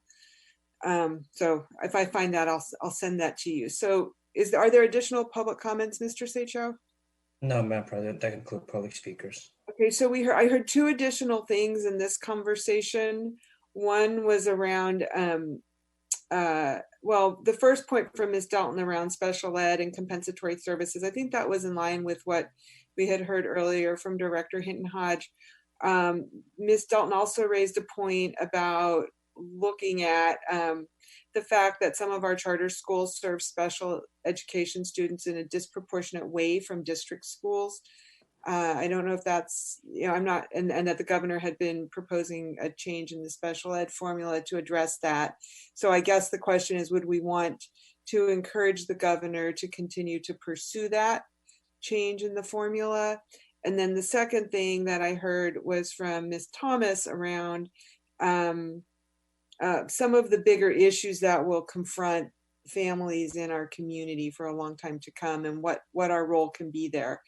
And I'm not exactly sure what that is, but I think that my suggestion is that that would be a great conversation to have with a group like Faith in Action East Bay and other advocacy groups, or potentially to join with the city or something. I don't know. So colleagues, any additional comments on those items that had come forward from the community? I know it's late. Okay. I think I'd like to move on at this point if folks are ready to. So we're going to go now. Thank you for that. I think it was helpful to have that conversation. We're going to go now to item T2, 200693. This is a collective bargaining agreement. It's the approval of a tentative agreement between the district and the Building and Construction Trades Council of Alameda County. Who's going to introduce this, or is there a motion, I guess? So moved. Moved by Director Harris. Second. Seconded by Director Gonzalez, Vice President Gonzalez. Is there any discussion on this? Any public comment? There's none, Madam President. Thank you. Let's call the roll, please. On the motion to adopt the collective bargaining agreement with the Buildings and Constructions Trade Council of Alameda County, Director Torres. No longer with us? I guess she has left. I don't. Okay. Director Yee? Yes. Director Harris? Yes. Director Ng? Yes. Director Hinton Hodge? Yes. And Director Vice President Gonzalez? Yes. And President London? Yes. Motion's adopted. Thank you. Let's go now to item T3, 200694. This is a tentative agreement between the district and the California School Employees Association. Is there a motion to approve? So moved. Second. It's been moved and seconded. Is there any public comment? There's none, Madam President. Thank you. Can we call the roll, please?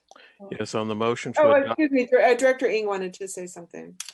Well, yeah, I just wanted to say for the record that I will support this because of our commitment to all of our labor partners. But I also am hoping that going forward, given our budget outlook going forward and the discussions we had during the budget reduction process, that we will, moving forward, have some discussions around reduction or eliminations in this area. And so I look forward to the safety plans that are coming out. But I given that we did make some commitments to keeping all of our labor partners whole, I will support this for now. But I just wanted to say that my expectation is that,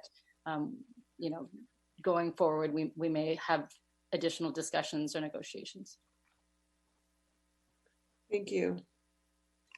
On the roll call? I'm sorry, can you repeat the motion? Mariana? This is approving the tentative agreement between the district and the California School Employees Association. It's the tentative agreement as the agreement. Right.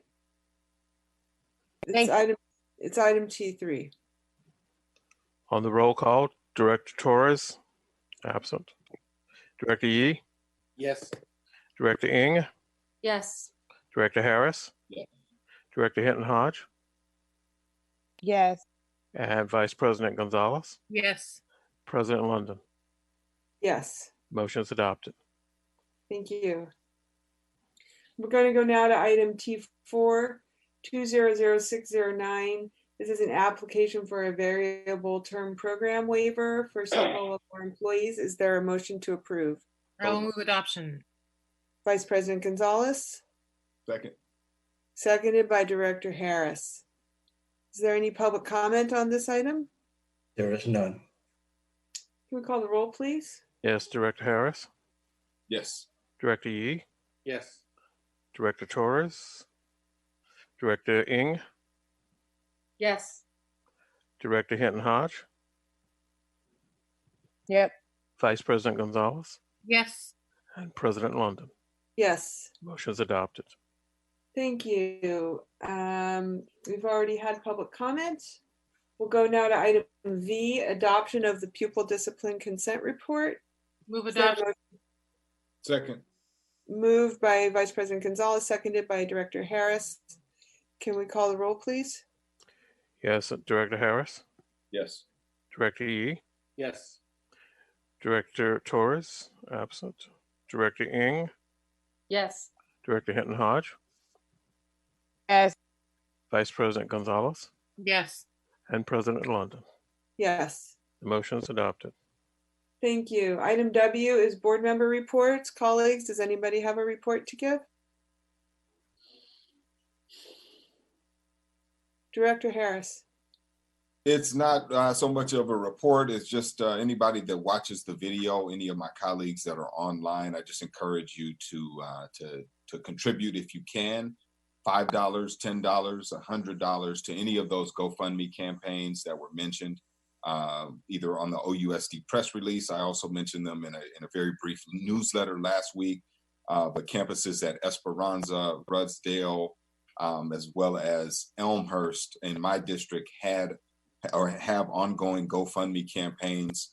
And I just want to say to everybody, I know that none of us know with any certainty what tomorrow or next week or next month or even 3 months down the road will look like. But some families have been hit extremely hard, and we may need help in 3 months. So I think this is just a time to really express empathy and an understanding for people in just varied circumstances across the Bay. And if you have an opportunity to really reach out and help in any way you can, please help any of those families that, as the superintendent mentioned earlier, some of them, 80% have at least one parent who's lost a job at one school, and some students have had parents that have lost both jobs. So it's a hard time, and only we're going to get each other through this. So I just encourage you to give and to join the effort to support those families that really need it. Thank you, Director Harris. Anybody else have a director report? Okay, let's move on now to item X, introduction of new legislative matter. Does anybody have an item? Director Yee. Thank you, President London. You know, in our consent agenda today, we had a resolution honoring our adult education program. And I noted that there was 149 years of continuous service and serving adult education in Oakland. And I know that our adult education program has created a new strategic plan. And with the coming depression or recession and the increased unemployment, there's going to be demand for some kinds of job training, especially at our most basic level. And I think it'd be worthwhile to take a look at what we have or what we could offer with our adult education for the families that we are serving, for the adults in the families that we're serving. So if it would be possible, I'd like to ask the superintendent to schedule, the superintendent and the president and the vice president to schedule a report from adult education about what their plans are for the near future, especially related to the economic consequences of the pandemic. Thank you. We'll take that up with the superintendent. Any other new legislative matter? Okay. So we are now at item Y. Director Gonzalez, I think. Director Gonzalez, I did you? was saying good night, not new legislative matter. I just want to wish, if you are celebrating a religious holiday in the next week or so, I want to wish you peace and as much solace and gratitude as you can find. I'm grateful for all of you, for your consistency, for our back and forth, our tussles, but we come through it together, and I appreciate that. And I also really want to appreciate the many employees and families here in Oakland who are supporting our students every day during really challenging time. So thank you all. We are now adjourned. Good night.